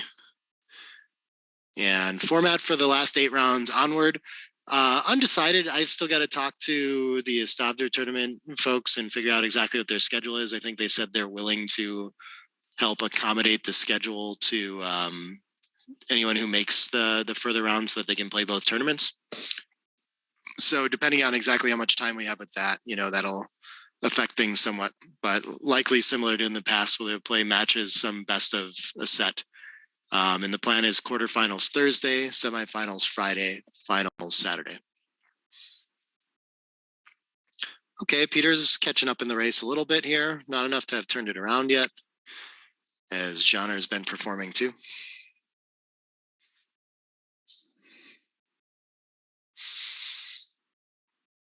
Three, 2. Yeah, probably a distribution 5-3, I would think. 9-7, that's interesting. Okay. I mean, they're all very close, but yeah, getting another checker on the 4 point sounds kind of nice too. I like that. Genre holding on to his lead, likely to get to 5 away, 3 away.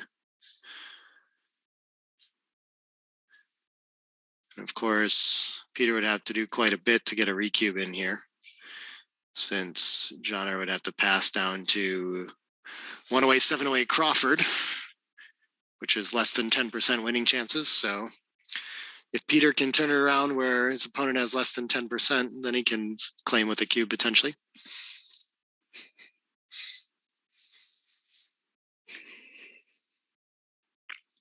Three matches per round. I mean, that's kind of the standard mochi, but I'm not certain. We'll see what time we have. I think we've talked about doing less too. I think in Gibraltar we actually did less.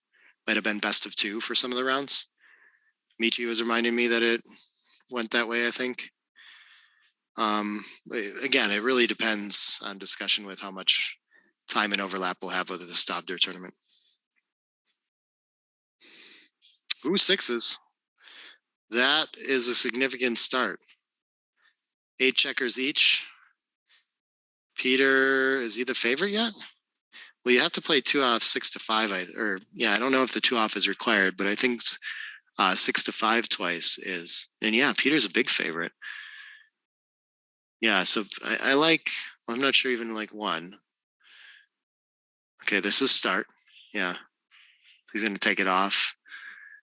But a lot of times this is like, you're going to do pretty well in general in the bear off if you just always take checkers off. But looking for these situations where you have to spend like a whole roll or half a roll to not improve your distribution when your distribution is pretty bad, it can be worth it to be able to spend 2 of those on distribution instead. And here we go. Peter realizes that he's a favorite now and has to think about it. And I think he's going to realize that it's still, he has a lot of misses. His opponent has a free miss. It's still like a 4 roll. So he's got work to do.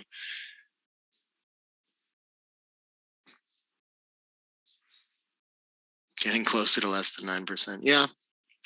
Getting closer to losing too, though, kind of both happening at once.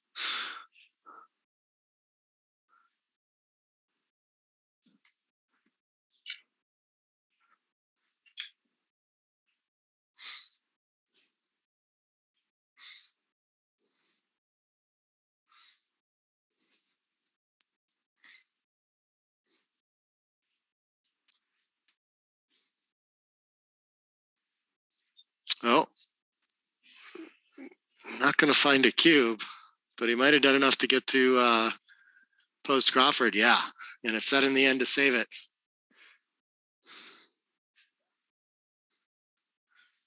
More questions about the final results. We'll post them as we have them, but nowhere yet There'll probably be graphics on the Galaxy Facebook page or something like this.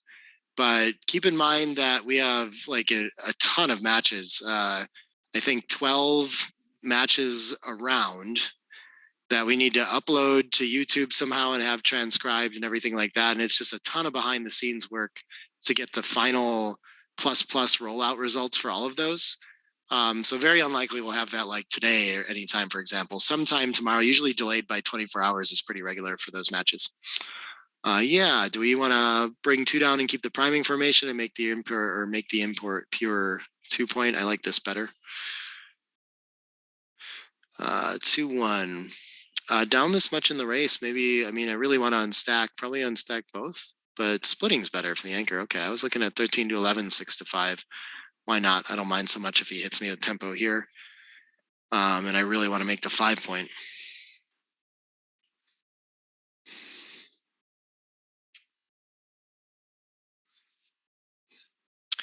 Aces, okay. You might wish a little bit that he's split now. 7 to 5 for distribution with it looks nice. And that 4 prime's getting scary, looking likely to build. Scarier to split 2 now. So what did we, 1, 2. Okay, he's gonna make the 11, yeah. Yeah, this time it's looking a little nicer to split, but it's okay. Looking not as fun to split now. Genre is all out of time. So I think I'm just camping on the anchor as white now. What is this roll? Got some glare here. Double 6s? Oh, forced move then. Okay. XG knows that pretty quickly. 6-4 looks like a forced move. And Peter might be a 6 away from just winning this match in very efficient fashion.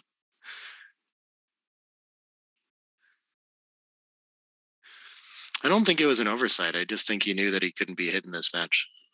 I said try.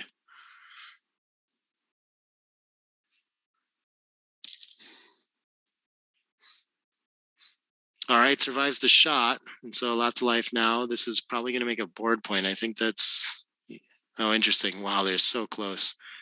I don't feel that concerned with the ace since I can come in high on the 4 anyway. Making the 4-point board feels very nice. Does the 3-1 need to split now, really? Okay, okay. He's got a stronger board. Hey again, Simon. I wish I had a microphone for you. We haven't figured out how to run 2 Logitech headsets through. If you just want to talk to him for a while, I could trade out. I mean, I don't mind. Go for it, here.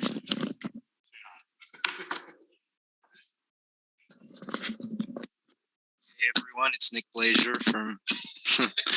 Hey, so this is Simon Barnchett. I just had a quick match, so Nick is allowing me just to step in. But it's almost. It could be over. Okay, but Çaner is.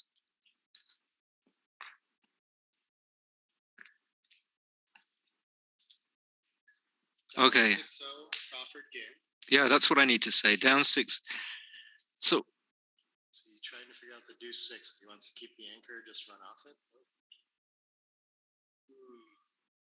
Looks like he has to. That's a confusing play. What? So the 6. Okay, he hasn't played any of it yet.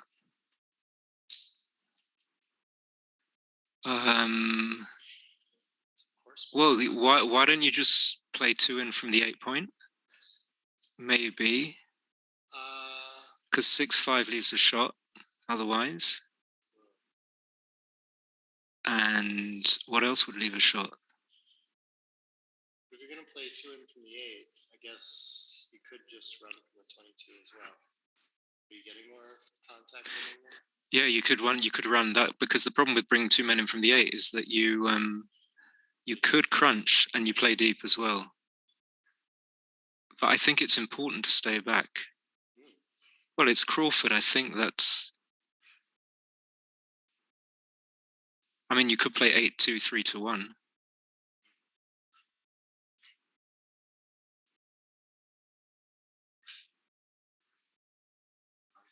I haven't really thought it through. I think this looks right, but I'd have to go through the numbers just to check. So 4-3, for example, how would that play if you stayed on the 22? So 6-5, you wouldn't have a shot if you'd have vacated the 24. Yeah, that's true. And even though the shot is on the ace point, you shouldn't have enough time. Obviously, you're delighted to roll an ace, even though you're primed. Chana me and Seb played Chana yesterday, and he played like 4 and 4.5, and he's never heard of him. And obviously, there are so many good players about that you just don't know. Yeah, this is my first time seeing him play too. Playing great in this match.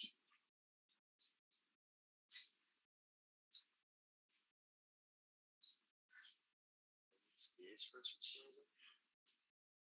We know where the 3's going, right?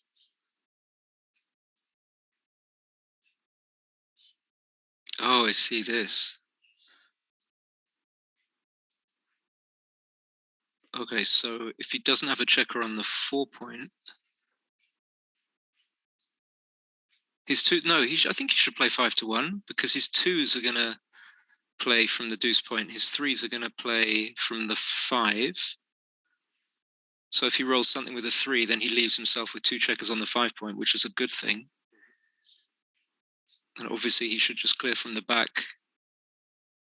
Oh, the analysis is all there. So did you see what was right with the 6-2? Yeah, playing from the front was correct. Oh, it was right what he did. Oh, good. I got one right. Oh, were they close? I think it was only like 0.03 to play 8-2, 3-1, like that. But coming off the 24 was wrong. Okay, so he hits. Now he's won because Chana's only got 2 checkers off. It's like a 90%er. Oh wow. Oh no, it's only 84%.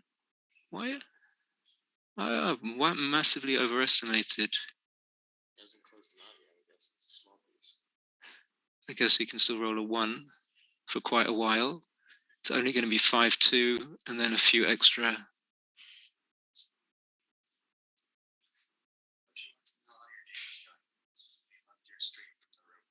Ah, cool. Yeah, I got my inspiration from Mochi, from you, of course. That was wonderful. Just the trick of like doing a daily update from the World Championship and then winning. And then obviously it was obvious he was going to win it. So I just decided to follow the lead. And I think, people want to like see the room and stuff like that. Yeah, I like it. And my match, I didn't want to see the PR. I had it transcribed. I had some cube decisions leading 4-0 and 5-0.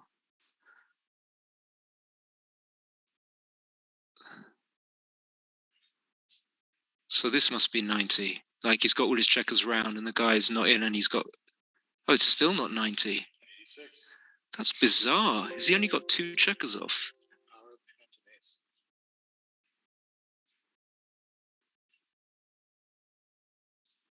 Still not to 90. Well, is that a good roll of 3? What did he 3-1? Is that a good roll? I get 2-1. Is that a good roll or a bad roll? Because you take away a spare to make. I guess you really want to close the board.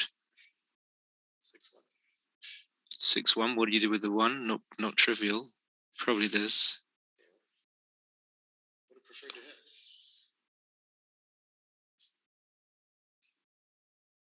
I think he's down below 80 now. It must be like 8. Yeah, when did he come in? I'm such a bad commentator. Like the very basics of commentating. What's happening? Oh, what? He's not hitting? What? Yeah, I think you have to, don't you? Well, I can see the answer as well, but it just seems. It seems like the clear way for him to win when he has a 2-point board and you have a 5-point board. 82%. It's a difference of about 1.5%. It's not a huge difference, but. I'm surprised. So he does play. That's 5-1. I guess he's played them all. You realize that's where his ace is going anyway. Yeah, I guess you don't always cover this. You can stay on the ace for a while. There's not a lot of numbers. Ooh. Okay, so you're pleased that you hit. I mean, the 6 would have. 6? I don't think so. Are you? Maybe you're right. Just be racing. Yeah. That was bullshit. But you know what I mean? It's kind of like at least you get a chance to win. You get a chance to win by hitting. Doesn't choose the 2-1.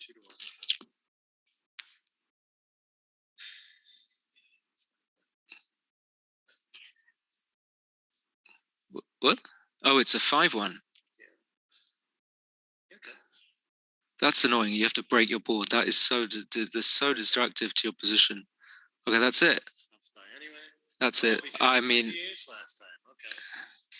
Okay. Could he have stayed on the 20 point? Oh no, the Genre played 18-15 instead of 18-16 2-1, and then the 6-4 got him behind as a result. 18. Okay, maybe we're gonna have another game. Oh yeah.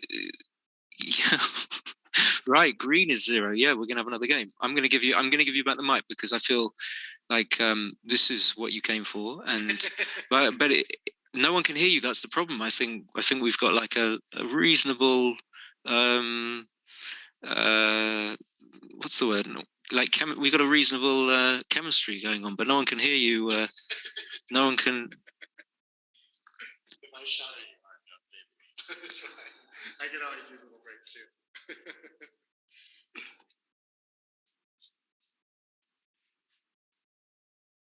You need time before your matches, though, of course. I can look up to see if you have a bye next round or not. Yeah, if that would be good. Has it already been done? Yeah. Let me show you real quick. Round 4, you are not the bye. You'll be playing Arash. Okay. There you go. That's 6 o'clock. Yeah. Okay.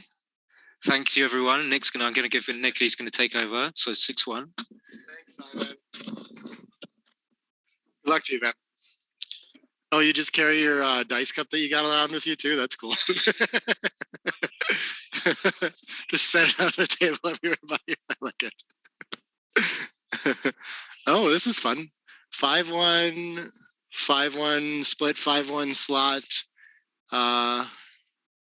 Post Crawford cube, or 5-1 slot, 5-1 split. Won the opening roll, so yeah, you should generally be passing that. Okay, that makes sense. Yeah.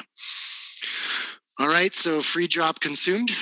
2-1, we're gonna split instead of slot. And of course, this is a free take score. I saw him in the practice match. Just send that over too. I think you get, I guess I'm not 100% certain, but I think you get a bunch of decisions if you like weights. So I think the Crawford trick is kind of worth it in this game. Yes, new hinge on the earth boards. Good observation, Edward. Thank you for that. Enjoying the Galaxy marketing team. Also, are the earth boards more beautiful than usual?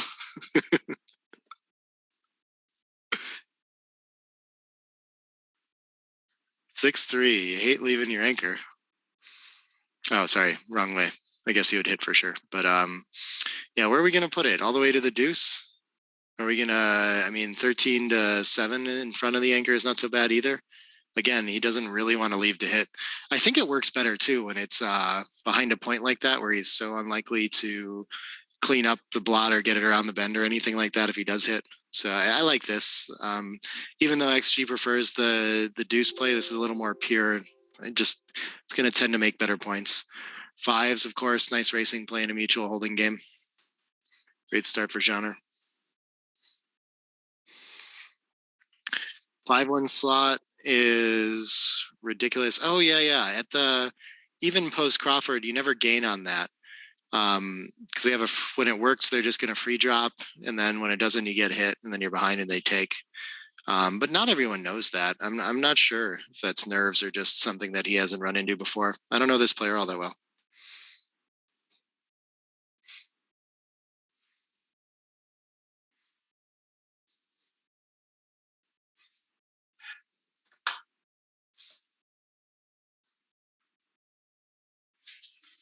(6-3). Okay. With the racing lead, Genre just wants to clear the points safely. That's what the double threes was about. So just trying to cruise home to another winning game. move on to 3 away, 1 away post Crawford, ideally. But getting back into this match. Peter was a freight train to start, slowing down a little bit, having trouble closing it out. He's got a lot of time to, not a lot of shots in this one. Johnner just has so much time to clear and so many spares that it's unlikely that he'll win with contact, I guess. But still time to roll a set and get back in the race. Of course, he'll stay for contact and just to ruin distribution and stuff. Why not 2 off the 10? I'm not sure what he's thinking so hard about here, but we get to pre-clear the rearmost checker or rearmost point, and now like a 2-4-6 combo would actually clear it and allow him to consolidate the race. But he plays 2 in instead. I guess 2 crossovers is good for the race too. Probably the idea there. 4-3, yeah, I think just 10-3 is fine. But he wants it to make a more racing-oriented play. Strange. This is what I would do too. Distribution for the race, okay. Well, now we're going to play from the 10, right, to the 4, and then I guess we can just play 6-3 with it. Sure. Keeps him on the highest points, all good for the race, pre-clears. Now our big sets are going to be a problem, but not much avoiding that. You don't want to ruin your racing distribution to dodge it. Not quite worth it. 6-2, okay, now it clears.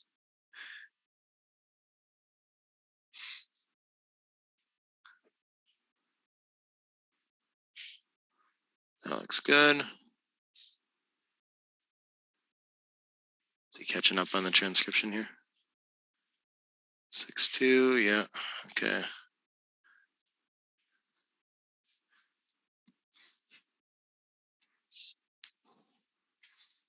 Six-2 is going to be 2 checkers in. 6-1, 6-3 are the problems next roll. And I guess aces and 3s in general aren't going to clear.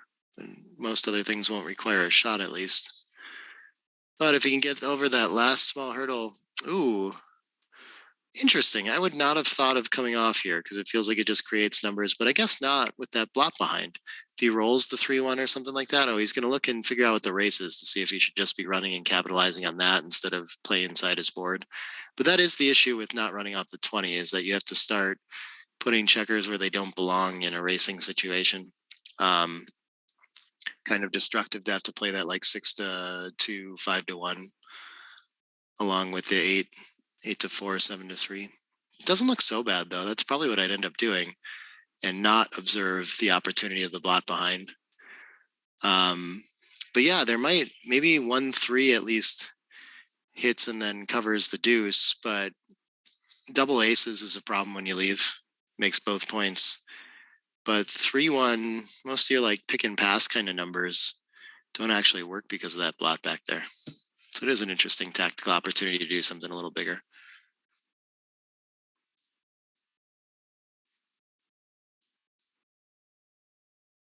Pretty good heads up find, I think.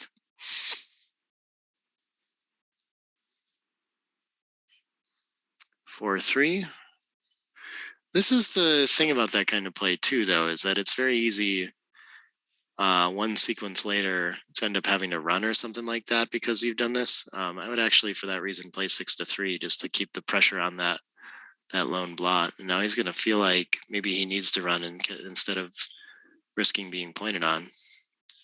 But he's going to make the 5-point board down enough in the race that the contact is the play for him. And the 3-2 only leaves a 5-3 if we pick and pass. So why not take the opportunity to try to clear that point, not risk this 6-1, 6-3 kind of things later. Peter Hallberg's a former world champion. I don't know if I knew that. He was a strong player for sure.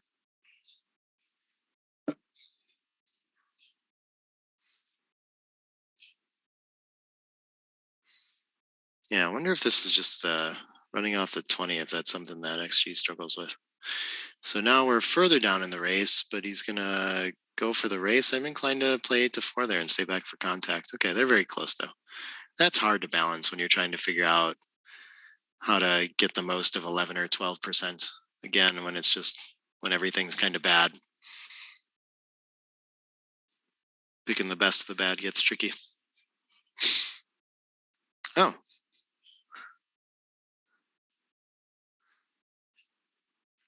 Johnner almost played on the opposite side of the board too. That would have been an interesting, I don't think there's a way to enter that as an illegal move.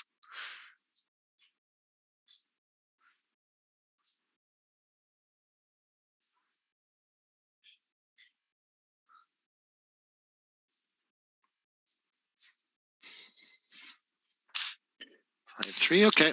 Yeah, and Johnner is pretty huge favorite here. So we should be moving to 4-6, 1 away, 3 away.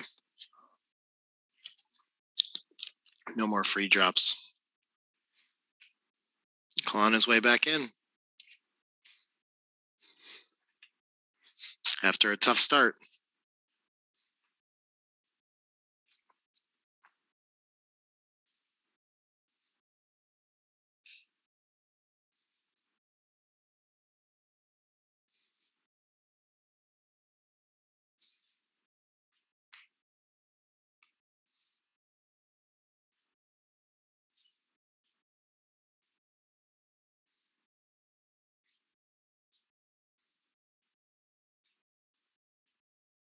Yeah, these PRs are looking pretty good in this game too. After very large, just simple oversight checker play that he immediately caught afterwards, he's got it back under a 5. Tough to do when you just accidentally leak something like that, you know? But got the rest of this match under control. Good play from both. Very good play. No real cube issues at all.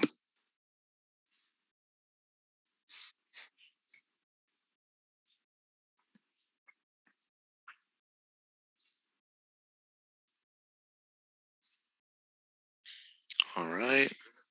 After this split open, hitting down seems appropriate. Johnner can win a gammon for the match, so we'll play somewhat aggressively for that.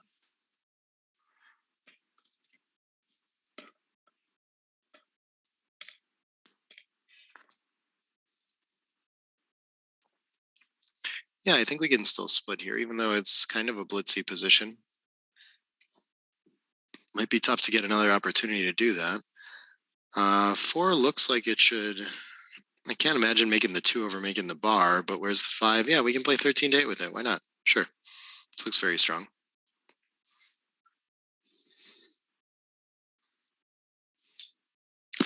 This is a 3-2. Looks like it makes 2 points.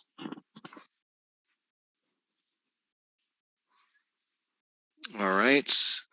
We can make an anchor. I'd love to play 13-10 with 2 of them, though, and block my opponent from escaping in a close race. But we're the ones that are leading, so maybe we don't actually want that contact. Maybe just continuing the 18 could be a play, or we could make the 3 behind. Just have a board in case something happens.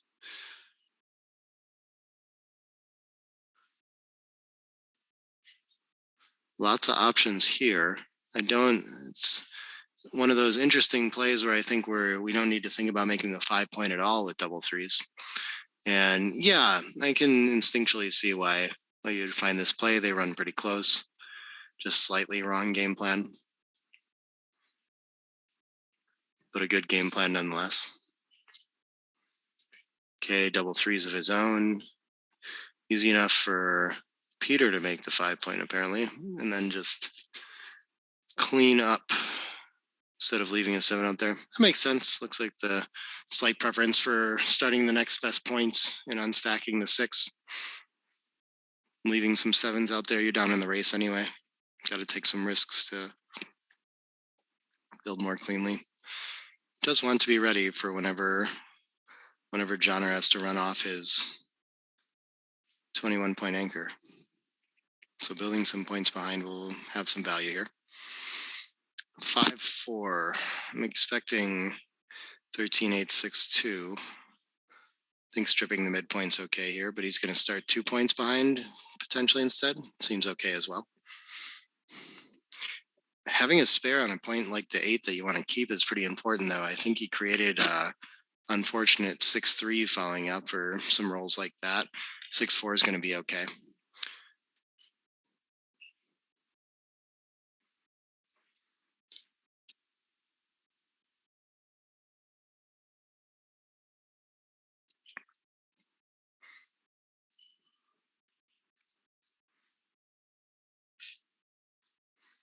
Double threes. So he gets a similar decision where he gets to start with the nice priming point. Does he continue on for purity of structure, or does he want to specifically block sixes and prevent a race? This close in the race, I think this makes a lot of sense. Just find a nice, safe and compact play. And Johnner is ready to run off the anchor. I wasn't exactly thinking about that. Guess he's out of time and would have to make a destructive play on the other side of the board. But in a mutual holding game, usually you just kind of want to let your opponent crash through you while you crash through them. All is well and good, and just play the race once you get there naturally. It seems that he's just still down in the race afterwards, so containing is worth more. I mean, he's not running away to try to consolidate or try to win a race, try to escape. He's doing this to keep the priming structure in front intentionally, and this is a great number. Gonna hit from the back and escape a checker, even though you have a blotting board. It's a great opportunity to try to get past that prime. If he gets hit, though, he can lose some gammon, so he's probably a little bit worried about it at the score. And 4-5. I think we're... Wow. Yeah, I really don't want to break the 10 now, so my 6-1 is my play B. But look at this. The bot wants to just come off the anchor and play for contact that way. I don't fear the 4 prime enough to make this play, I don't think. I'm still worried about being attacked, being primed by having the 4 point made. 6 to ace doesn't seem so bad yet, but I guess you have no follow-up next roll. So yeah, if you're relying on your prime to win, then this is the last place that you have the timing to keep making that happen. So just coming off your anchor works okay. Of course, we're not so worried about losing a gammon, which it probably risks quite a few of. So not like a play that you could find for money, but at this score, it's okay.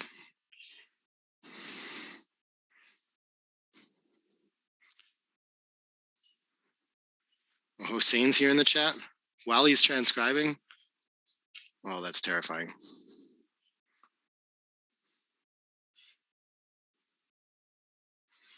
Yeah, this is a tough one to find. I'd have a real hard time making the best play, but he's looking at it. Big credit to him just for realizing that this is a inflection point in your timing in this priming game. But it just looks like every number is good here. 5s escape, 3s hits, 2s hit loose. So many things can break an 8er. Like he can break the 8 to hit if you really need to. This is scary to do. Does seem to be inviting Peter to not the game that he wants, though, since he just wants to race. What is this? Is this a 6-2? I think we're going to have to hit loose. And we can make a 4-point board with it, or we can clean up 12 to 6. I think taking the chance at the blitzing attack is a good way to counter a prime. So I think keeping him busy and in the air makes a lot of sense. You don't want him to see the light, you want him to enter deeper. Feels weird to give up on your prime a little bit to make the deuce, but just tactically, of course, we'd prefer our opponent fan than that they come in and hit our double slot. I don't know if there is a... Oh, okay. I guess a quiet play would just be... There isn't really a quiet play anyway. You have to leave it direct no matter what. Even if you just cleared the 8, for example, then your opponent would still have that outfield shot at your 12-point blot, plus all kinds of ways to point on you on the 4.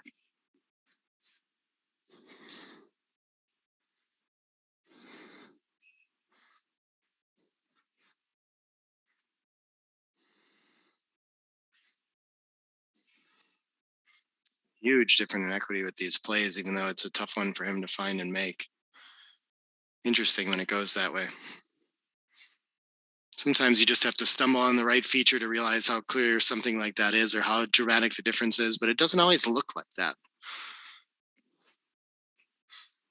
They all just kind of look like risk.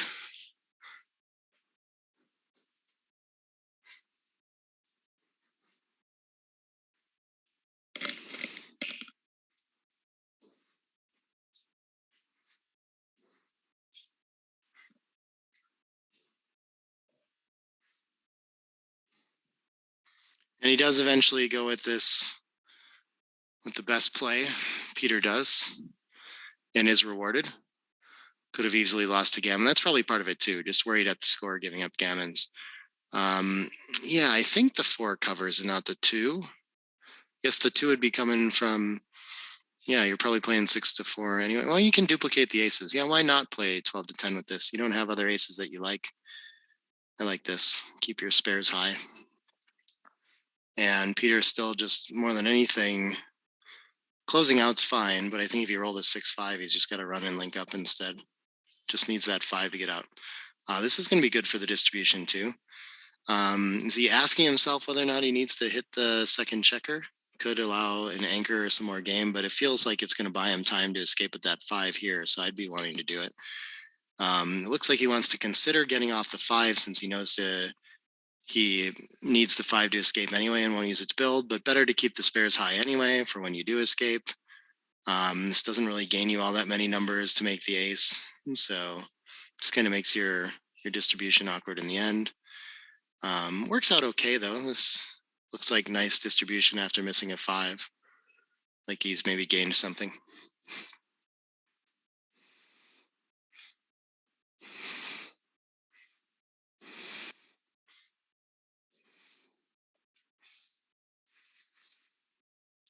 Oh, the 5-3 escaped finally. Okay.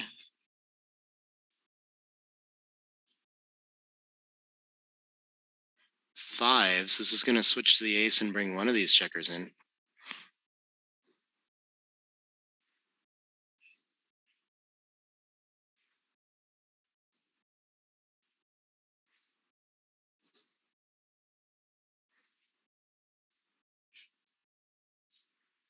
Uh, 3-6. Interesting. Yeah, I guess you don't have to leave the odd.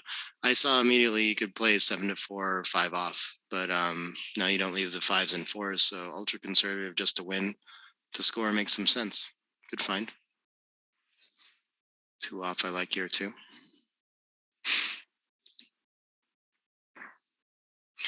Really just wants Johnner to come in so he doesn't have to worry about leaving shots anymore.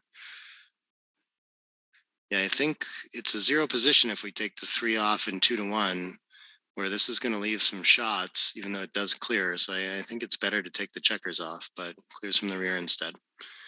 And it works out.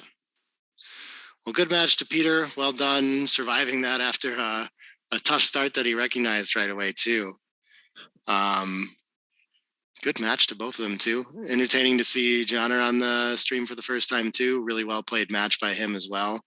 And wow, we've had some sharp backgammon so far.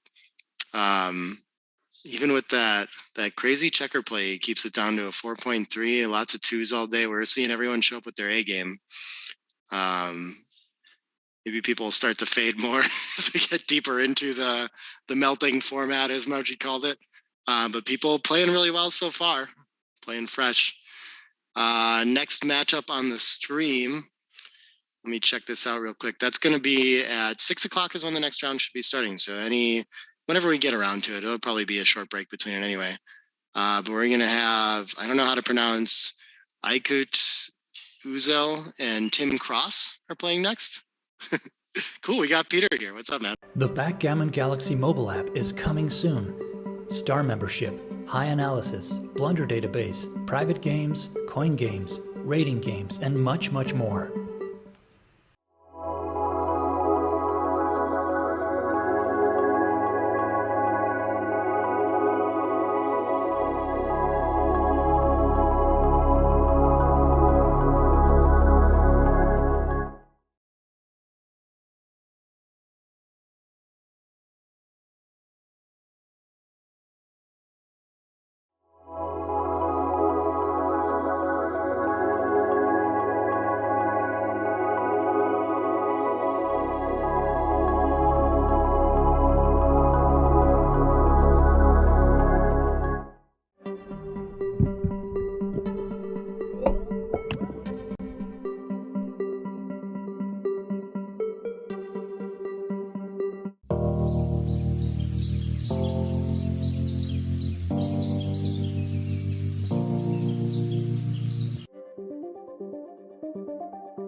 The Backgammon Galaxy mobile app is coming soon. Star membership, high analysis, blunder database, private games, coin games, rating games, and much, much more.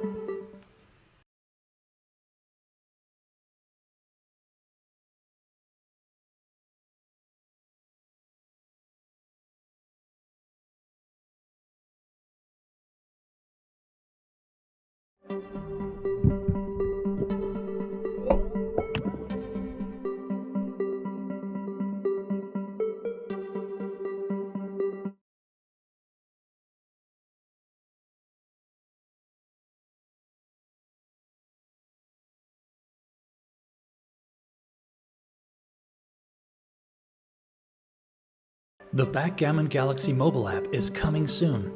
Star membership, high analysis, blunder database, private games, coin games, rating games, and much, much more.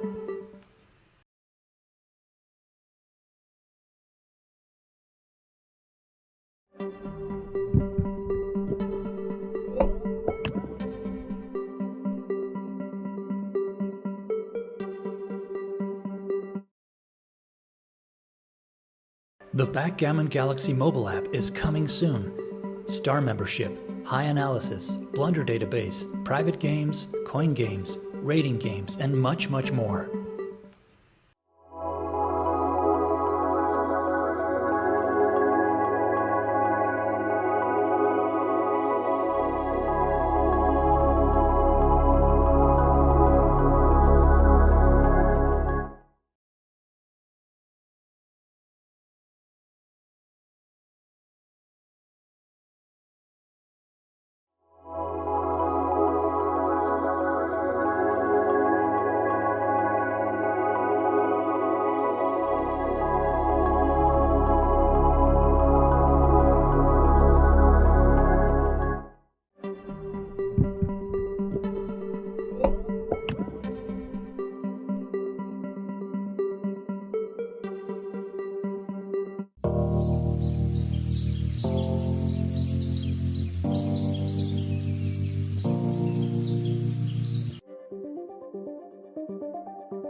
The Backgammon Galaxy mobile app is coming soon.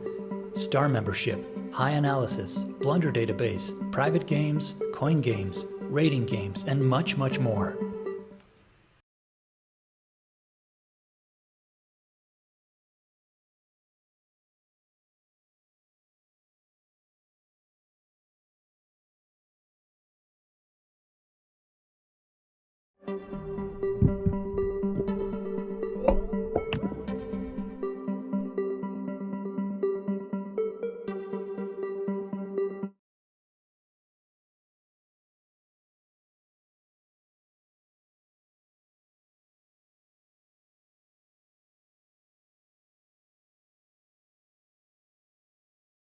The Backgammon Galaxy mobile app is coming soon. Star membership, high analysis, blunder database, private games, coin games, rating games, and much, much more.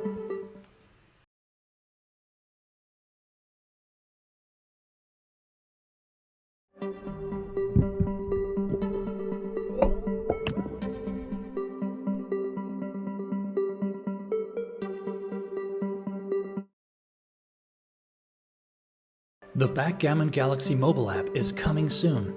Star membership, high analysis, blunder database, private games, coin games, rating games, and much, much more.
The Backgammon Galaxy mobile app is coming soon. Star membership, high analysis, blunder database, private games, coin games, rating games, and much, much more.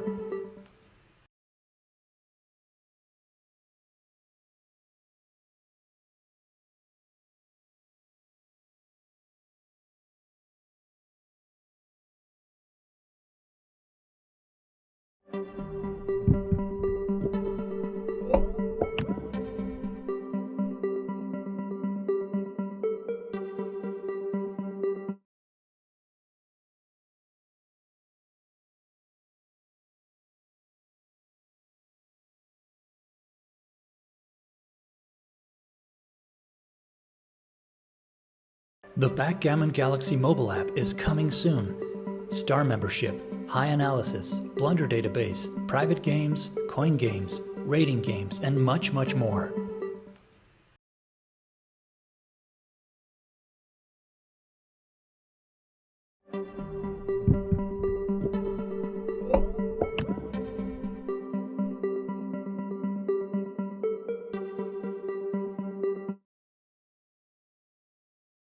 The Backgammon Galaxy mobile app is coming soon. Star membership, high analysis, blunder database, private games, coin games, rating games, and much, much more.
The Backgammon Galaxy mobile app is coming soon. Star membership, high analysis, blunder database, private games, coin games, rating games, and much, much more.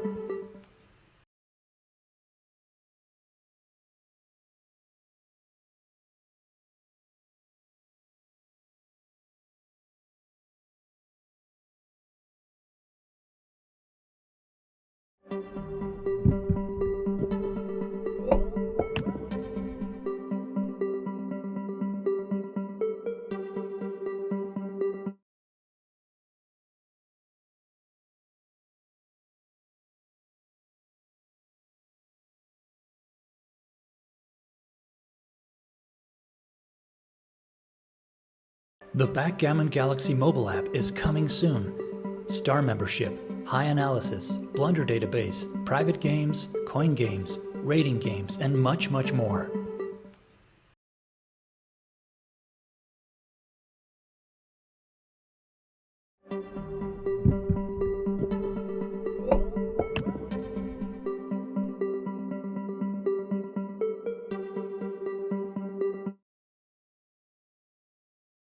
The Backgammon Galaxy mobile app is coming soon. Star membership, high analysis, blunder database, private games, coin games, rating games, and much, much more.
The Backgammon Galaxy mobile app is coming soon. Star membership, high analysis,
it was that we just completed, third match Indeed. of the day.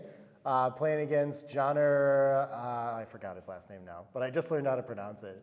Johnner something. New player. But you ended up winning the match and losing the PR point from a pretty tough play early on.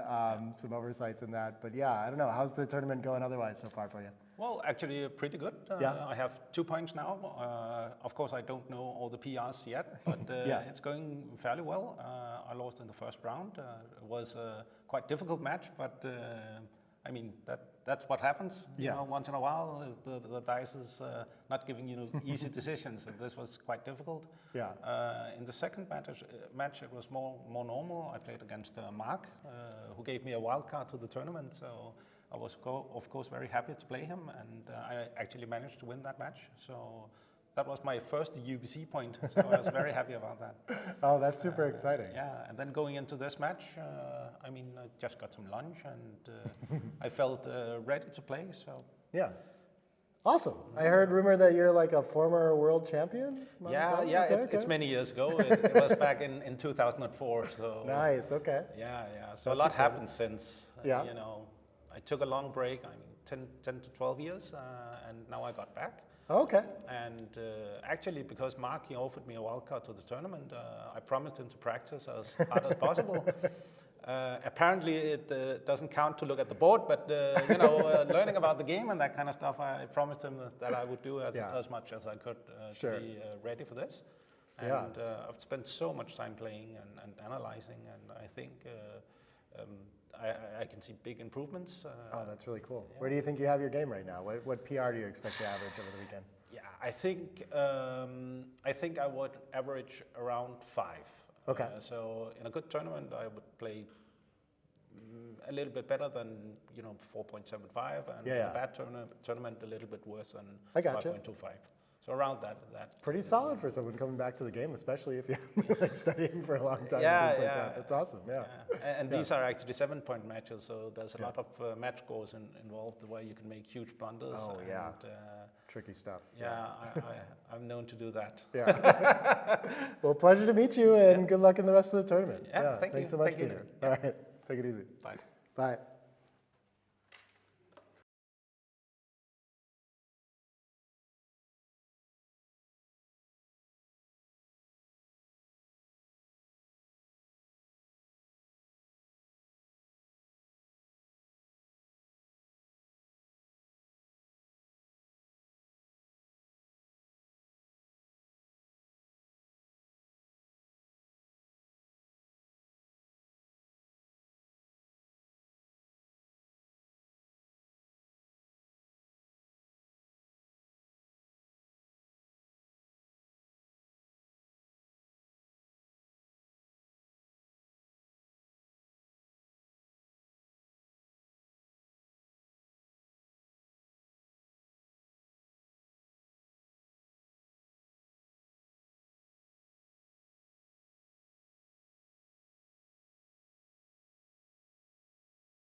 Mm-hmm.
What up?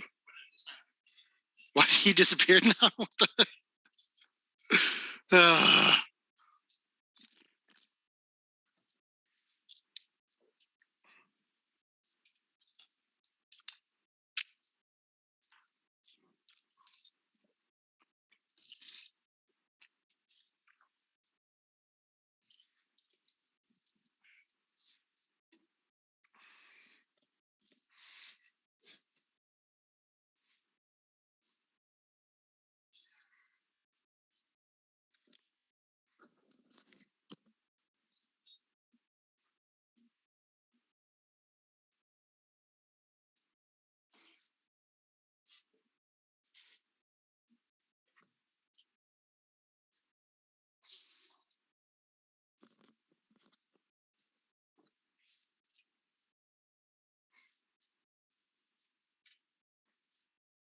All right. Maybe I'm live on the microphone already here.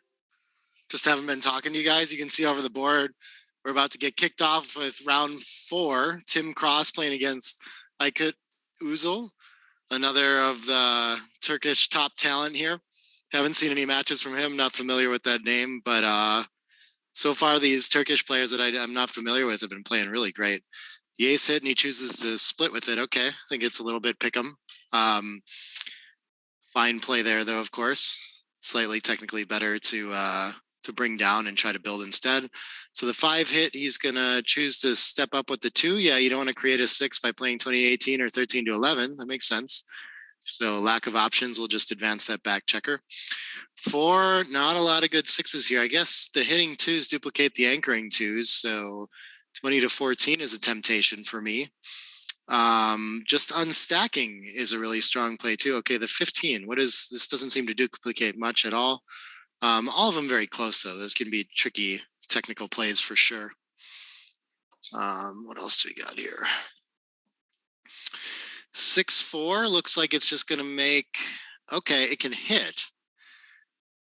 And look at this, somehow consolidating a racing lead and just pointing out there and making the anchor is the best play. I would have been very tempted by that hit as well. That's a tough one.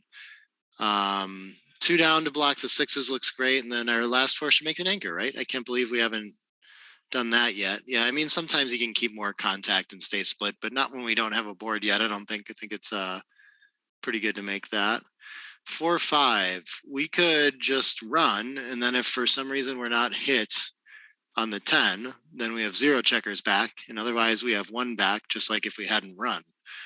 I used to have trouble finding plays like this, but I think that's something that I've really picked up out of Zdenek's book, where he talks about plays like this as a free roll, or worst case, we just have the same number of checkers back. So it's a good reason to go for the running play, even though it leaves shots on the other side of the board. I guess the other safe play would probably look like 10-6 and 13-8. It makes a bunch of very large stacks, and he's going to look at this. Doesn't develop easily, doesn't solve the back checker issue. So it's becoming more intuitive to me how you find those plays, but understandable miss too. Okay, he gets pointed on there. Not the worst roll that he could have run into. Something priming probably would have been worse. This is going to be a pretty stiff position to deal with for Tim now, though, going forward. 4-1. I think we're just going to play it all from the back checker, probably. I'm wrong, apparently. Unstacking is just so important here when we have a stack of 5 or 6. Reasonable play there. 5-3. This doesn't seem to do anything too constructive. What's the best we can do with it? I'm not sure we want to relieve contact playing 21-13, but that looks like structurally the best. With a slight boardage advantage and down in the race, though, we're seeking contact. So how do we find that? We could think about just slotting the 5 or something like this, or a loose hit for tempo. Yeah, I mean, it's hard to avoid this, but okay. This... So XG's preferred play of coming out to the 16 and playing down looks very interesting. It's a confusing one to find. I'm surprised it favors it by so much too. But it makes sense. I mean, it fits all the themes that I was talking about. It's just a strange one that's difficult to see how it gains, making like an extra blot and all these things. Tricky play for sure. 4-1 makes the 5 point though. That's very nice. What is this? What is this roll? 4-2. We just played from the back and made the 2 point instead. Yeah, kind of better to make the best point instead, even though you leave 2 blots. But I guess he wants to be ready for this contact. So again, understandable. Okay, I could closing in on the race for sure. Tim's going to have to perform here to stay in this game since he's only got a single checker back and he's primed and outboarded now. I don't think covering the board's going to be enough. I expect the cube's coming for sure, and then he's got to decide if he wants to play this or not. Looks pretty bad, though. Yeah, very sizable pass. Not a lot of gammons in this, but just very hard to win when you're down in the race and stuck behind a prime, outboarded, all those things. All right. Quick start. PRs look like a little funky for one game, but both doing pretty well. It'll come down for sure. Tough decisions already. 4-1 is going to split him down. Yeah. And 6-2. Nice. Hits in the outfield. Great shot.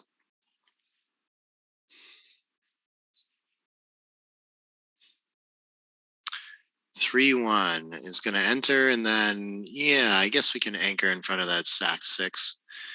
Feels a little risky to get primed here. 6-5. I think, yeah, okay, we can use that same logic as before. This one I would have had a harder time finding, like playing to the 11 and unstacking to the 7 instead of making the super stack, but looks like they're both very strong plays. The 2, can we just play down with it now? I mean, stepping up to the 22 doesn't feel like enough. We don't want to break the anchor, so lack of options. 3-6 is just going to hit. Good return from the bar for Tim. And 1-6, this is awkward. I guess we're going to 11-5 is the first instinct, but I have to look at just relieving the 22 as well. We have too many checkers locked up behind White's structure, not enough time to deal with that. So he very much needs to move those soon. Tim's just going to safely come around the bend.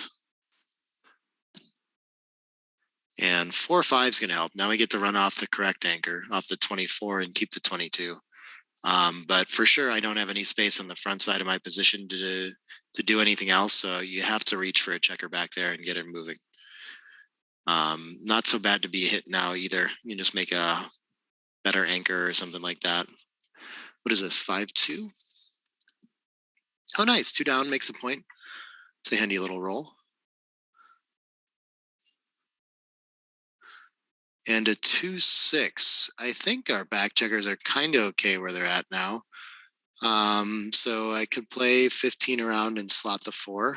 Yeah, this makes sense. We're going to build the board very quickly. And Tim is ready to cube. Trailing in the match. It's not enough to make too big of a difference. And it is a good cube. Okay. With no inner board points made, I'd probably be thinking waiting that I don't know how I'm going to lose my market here. But it is possible that making the 5 point would be a market loser. That's probably the case. Okay. 5-3 just stacks up the 8s. Unfortunate. 4-6 could hit. Neither player has a board yet though. So yeah, you have to go for this. He hasn't made any structure and you just get to, even though you have 2 blots in your board. And I think you'll find this because the 6 is so ugly otherwise. Doesn't have a nice constructive, just build the board play. I guess the best you could make of it would be something like 9-5 and then 8-2. Maybe 13-7 isn't actually so bad in this kind of case, since you're not being primed in the outfield or anything like that. Midpoint's not that valuable, especially if you're hit from it when you're both stripped. Okay, he's going to keep them on the higher points instead. Yeah, we'll see. We'll see what he decides to do. Okay, he's going to look at the hit instead. And the thing with this play is, like, it definitely prevents your opponent from making a point with a lucky 3-1-4-2, something like this. But also, he might have trouble playing a lot of rolls from the bar. His 6s don't look great. His 5s are very bad as well. Obviously, an ace is best. But so even this 5-3, like, he gets the hit, but then where's the 3? Guess we're just slotting because neither of us, I mean, it's not, it's not terrible for Tim since neither of you had a board, but it's not bad either. It's not bad for Aykut either. Like, he's getting into the blout hitting contest he wants, I guess, and sure, just keep the pressure a little better to keep the spare on the 8 and hit with the spare from the 6, since you keep spares on both points. But here we go. 6 from the bar. As I mentioned, they're not good. I like this coming out to the 8 to distract from building points on the board in front of you. He'd prefer not to really waste his roll doing much of that at all, I think. Okay, he gets to cover and hit from the back from the anchor. That's pretty strong. And Aykut is turning this game around. 5-2 is a great shot. That's going to hit an anchor, I assume, but it could have hit in the outfield a second time. But with a racing lead, and now you're outboarded 2, this feels okay. They're really close. Interesting. It just feels loose, but I guess you did give away the cube. You're trailing in the match. Gammons are kind of nice. There's some merit to it. It's just, for me, I find this to be a very difficult game to follow up on. You have so many priorities to weigh now and figure out, like, well, what do I do with my 4 blots? And how do I keep the tempo? The 6 must hit. You're going to have to clean it up with this makes sense to remake the mid, I think. I like this play. Usually we're going to get hit after it, unfortunately. Okay, 1-6, not so much. That is going to 22 to, what a terrible roll. Man, Aykut's position has really degraded quite a bit. Tim's in great shape to make a nice 4 prime now, and I think the 5's just got to come from the back again, just stripped everywhere else, trying to consolidate this nice racing and positional lead now. But finally having made that 5 point is a huge gain. Can't do anything with that stack on the 24, unfortunately, but hitting's pretty good. Second best there.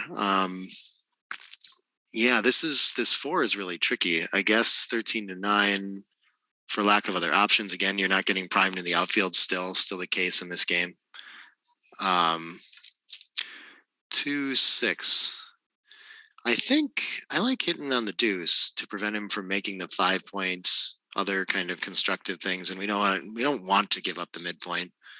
It's weird to attack that deep, but I think it's just got some strange tactical thing to do here. I understand the purity of this play. They're close, reasonable, and again, outfield is kind of in interesting shape in this game. But okay, 6-4. Still can't do anything with the checkers that are back. So next best thing is to attack. Hope to buy time. Don't want to be stuck behind a 5 prime for sure. 2s is going to fan. Okay.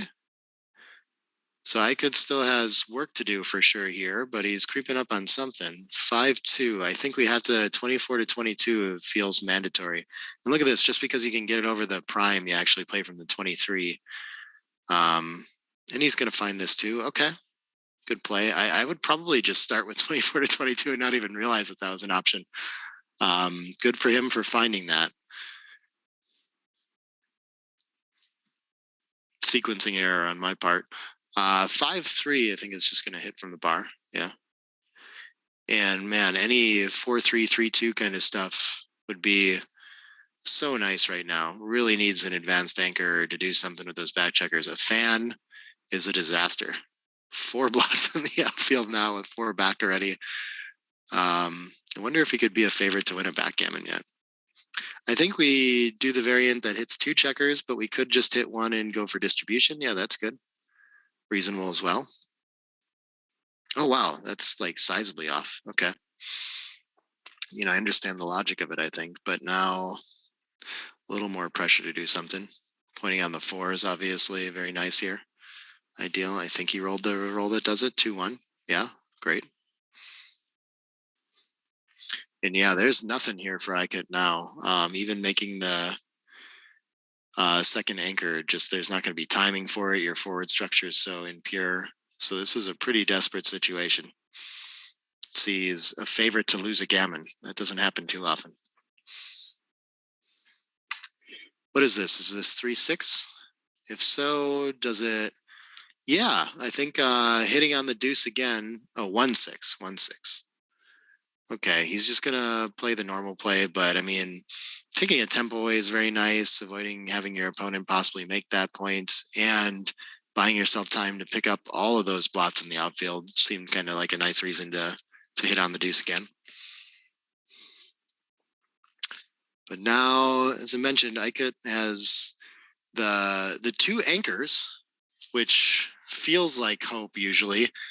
But in this case, I don't think it's gonna, there's no timing for it, and the structure is so impure that it's gonna be tough to make it work for him. I don't know how he's gonna pull it off. Yeah, 4, Tim just wants to get that back checker moving. Why not slot the back 2? Sure, seems fine.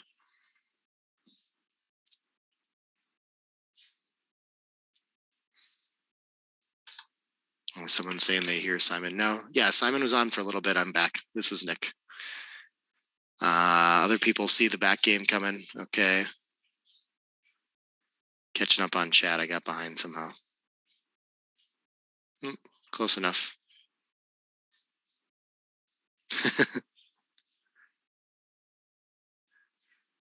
Yeah, okay. The 2, I do really like stepping up, and he goes for the hit instead. Okay. Sees that he doesn't have a 5 he likes with it. Yeah. Well, this is how it starts. 5-3 is going to cover that point. Very nice. Just a lot of 1s and 2s and then 6s. Got to be in order, though. And then Aykut will be in the driver's seat.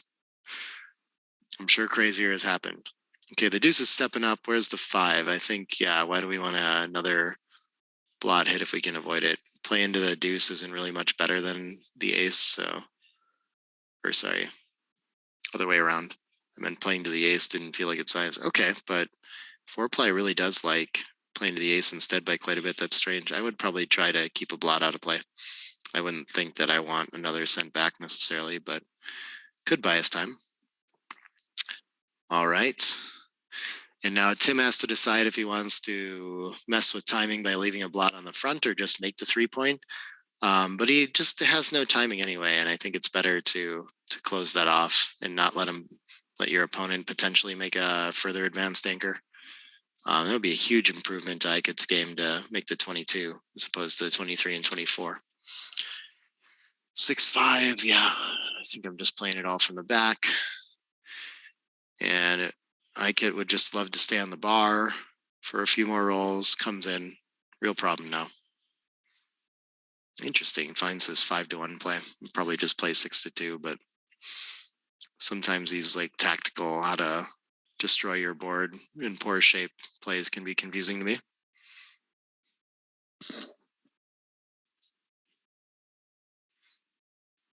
$5-2, yeah, sure. Why not bring a nice distribution checker in? Okay, you must have some avoiding leaving shots or something like this. Keep the prime longer.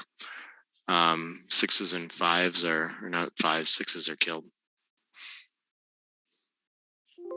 So he wants to give Aykut time to crash.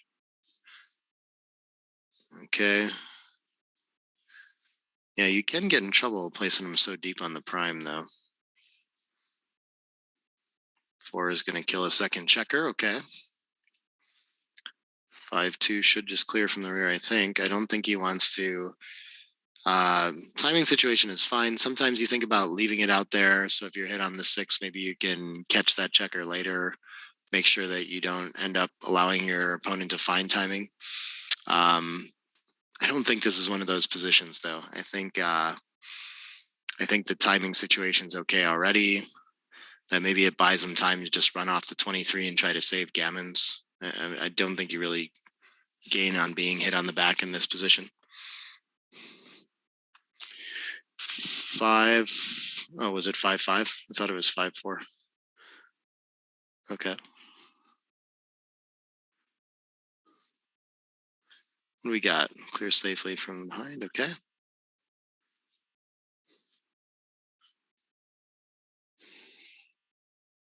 Oh, 1-1. Okay. Keep seeing different rolls.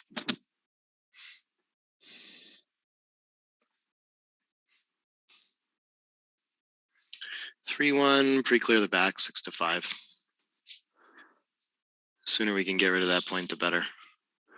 That's all. Tim's just trying to close those out. I think he's going to win a decent amount of gammons here, but oh, not anymore. That's going to save a lot of them.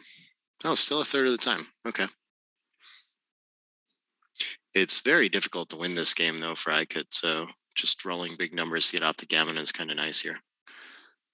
Pretty unlikely for Tim to fill in that 2.2, so Aykut should still get a ton of contact with that extra gap. Very likely to leave more shots on the way. Okay, finally remakes a 0.2, has a 4-point board to contest if he does get his shot. 4-1. Yeah. I think we're not leaving a shot, so I guess just 5-4 to not leave an inner gap, clear from the rear. Big doubles help out quite a bit. 5-4 and then pray for 6s. I guess you're always scared to do that against these ace-point games because you create a 6-5 that's going to double blot. But usually it's right to do anyway. I don't think it's right to put an extra spare on the front point to try to avoid that because it's going to create a long-term liability. All right, Aykut takes 2 crossovers, 13-16, fine 2, doing plenty of gammon saving work. What is this? Is this double 4s? Oh, I think we have to shift, but it's always tempting to think about just ripping 4. That solves a lot of problems and brings a lot of gammons back into this game. That's a great shot for Tim.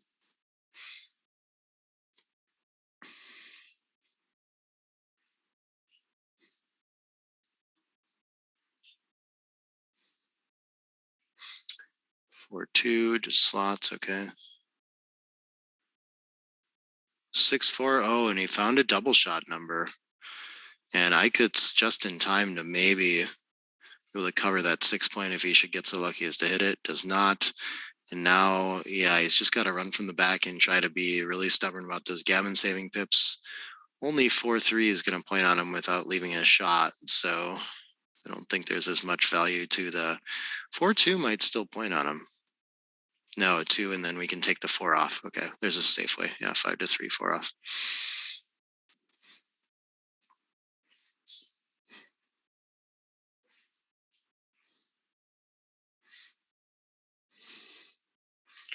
All right, Aykut's board is ready. As ready as it's going to be to hit a shot to save a gammon. So unless we have sets, I think he's staying. Oh, interesting. He's going to go to save the backgammon. Oh, yeah. Yeah, this is like the common in the game until the end reference position. Casey rolls the set. And even more so because it's so hard to win with a poor structural board like that. So best you can do is just save the backgammon in this position.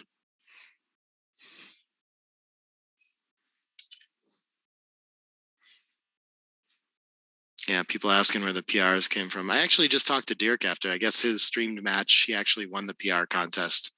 There was like a full 1 PR point swing on plus analysis. So always take those overall PRs with a grain of salt on these streams. Always subject to higher analysis levels, of course. But yeah, it did seem that XG didn't like all his checker plays in some of that. And I mean, that especially happens in back games, right? Has some strong preferences, might change its mind at other analysis levels. You never know. But okay, wins a gammon and is 3 away to 6 away now. Has work to do to recover the PR point, but looking good for the match point for sure. 5-1, gonna split. It's the standard play, especially leading. 5-4 looks like a split in response too. Always tempting to hit on the deuce there though. 3-3, if he has better building, you do it. Ooh, this is just a pure blitz play.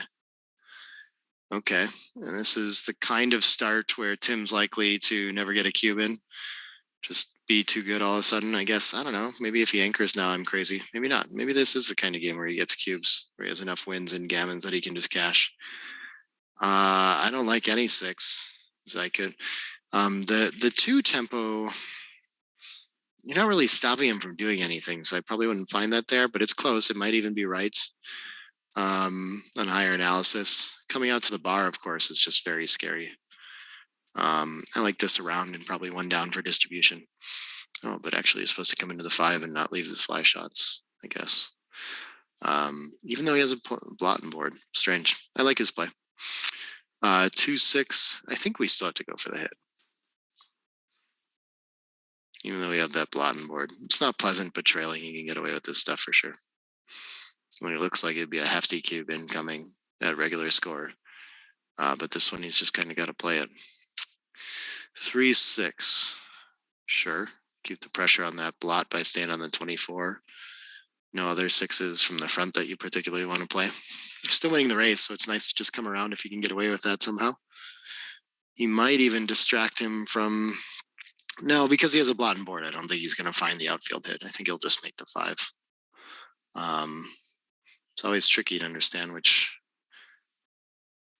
concept's most important in some of those spots, though.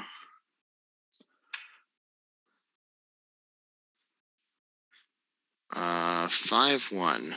This came around. He's deciding if he wants to hit, which blot he wants to hit. Yeah, so he's going to leave the deep checker on the deuce and take away his timing and freedom instead. And that's an interesting decision. I like it.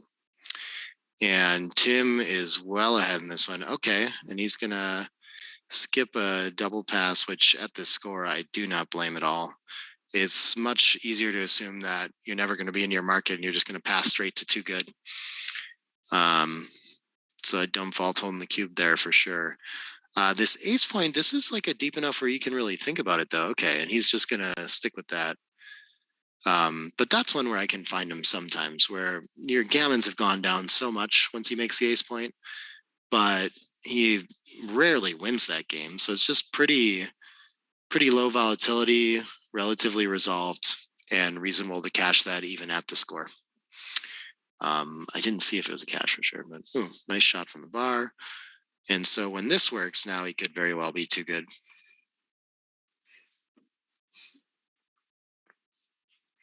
Anchors and sure, continue the attack. look at this. Supposed to double what he has a take. Those are, and so the policy of not queuing in these games has actually cost him a little bit, because that's a very difficult decision for the trailer. Even I think it's not clear that he would snap that cube up and understand at the score that he wins enough to take it. So you might miss out on an opportunity to create a big mistake there too. I'm guessing we're not really in cube territory anymore. The double hits just punish the wrong way. They create gammons again. Yeah.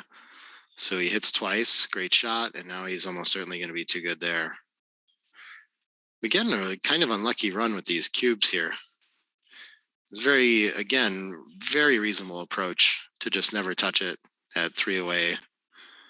But he's running into a sequence of small cubes that he's missing, losing equity as a result, or PR. 2 in and 6 prime, 4 behind it. This is too good forever now. I think just 10-5 sign, yeah. I don't know why you want another checker behind that prime now. I'm not sure it's going to help anymore. 5-2. I think Tim would like the opportunity to hit on the deuce and make sure that his opponent doesn't make 2 anchors or advances anchor. It's very nice. But I don't think this is like a pure back game. I'm not okay. So he's just going to play down, keep it pure, and if he gets hit, it's not too bad. I think he'd kind of prefer to not be hit because he needs that little bit of timing. So now when he is hit, if Tim chooses to, and he doesn't, okay, passes up the tip, hit to avoid timing him. Doesn't want to fall for that trap. But the thing about this is that, like, being able to spend the pips from the midpoint is good, and sending that behind the prime, you can't escape it to regain those pips anyway. So it kind of hurts your timing to be hit there. Even though it's gaining pips, they're not in the right place. Not all pips are equal that way. All right, and we'll see how. I imagine that his instinct is gonna be to try to slow this down too and let Aykut crash some more again, kind of like last time he was in a back game here. And yeah, good point on the. Look at this, and he's gonna go for the trap again, even though I don't know if there's a better way to do it, but you can potentially get in trouble for this. It's with the 6 in covers eventually, even on separate rolls. Yeah, interesting. I guess I'd just make the better point, but maybe he doesn't want a blotting board in case he gets a chance to hit soon. I don't think it's so bad if you have that though. Double 2s, okay, very nice roll.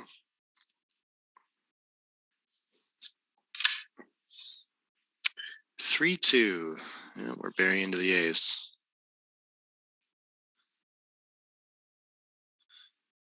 Starting to clear from the rear, okay.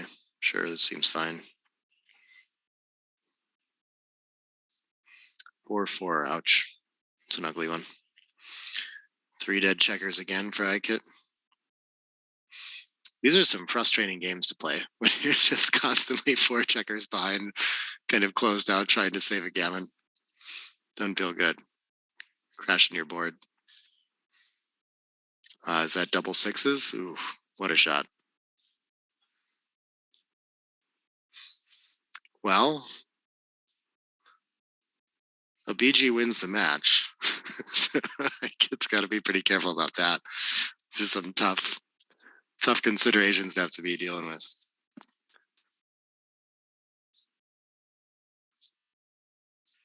So I don't think he needs to stay back for the double shot in case something gets exposed out, but he's going to be forced to stay just where he is. Would have preferred to come off the 23, I'm pretty sure.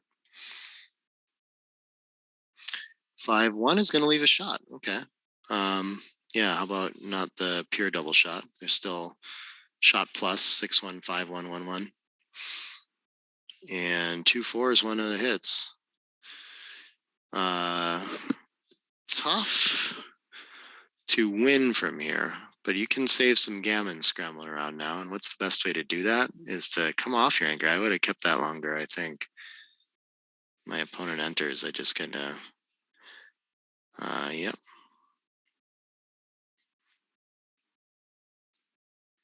One hits.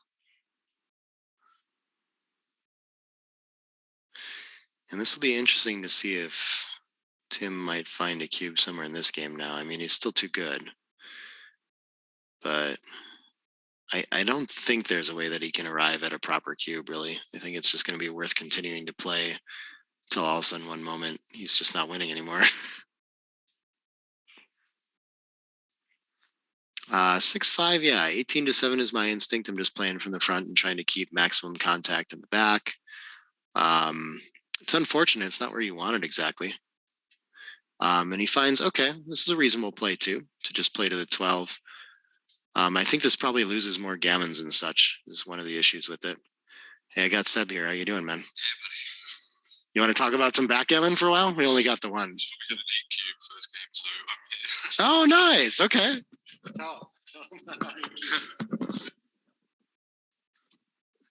this is strange. Hello, internet world. I'm honoured to be here with your man, Nicky B. Blazer. What's going on? 4-1.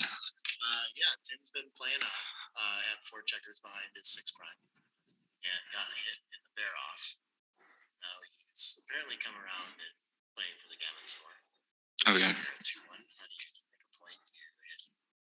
Yeah, this looks good, right? And then he just comes in with 5 and 6 and you win more gammons as well. Ooh.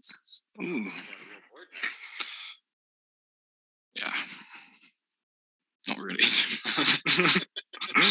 But it's something. It's scrambling.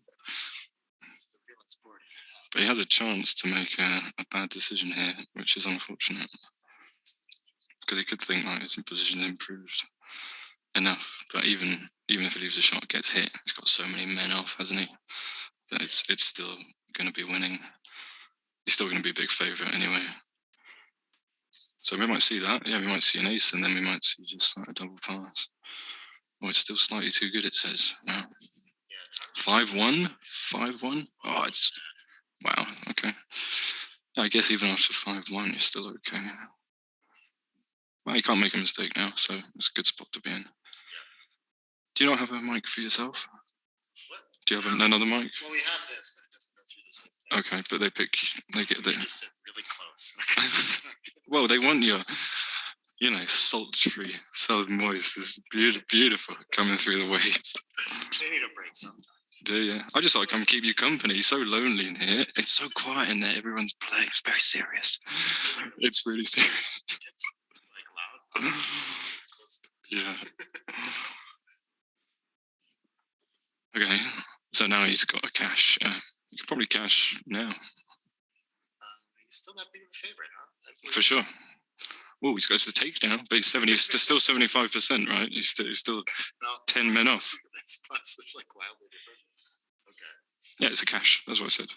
Oh, there we go. Yeah, it's But he didn't cube. That's strange. Because that's a big moment where if he enters, it's like gin, Okay, so that was kind of... But that's bad because now he's not going to cube this time. And this... That's difficult. Those are tricky ones. It's hard to evaluate this like gap on the deuce and the ace and stuff. But I mean, he's been playing really conservative with the cube at this score the entire time. Fair enough. But I mean, when all the gammons are removed and it's just like a race, there's not much difference to money players there. No. And you've got 10 men off already, so you're like a lot of rolls ahead.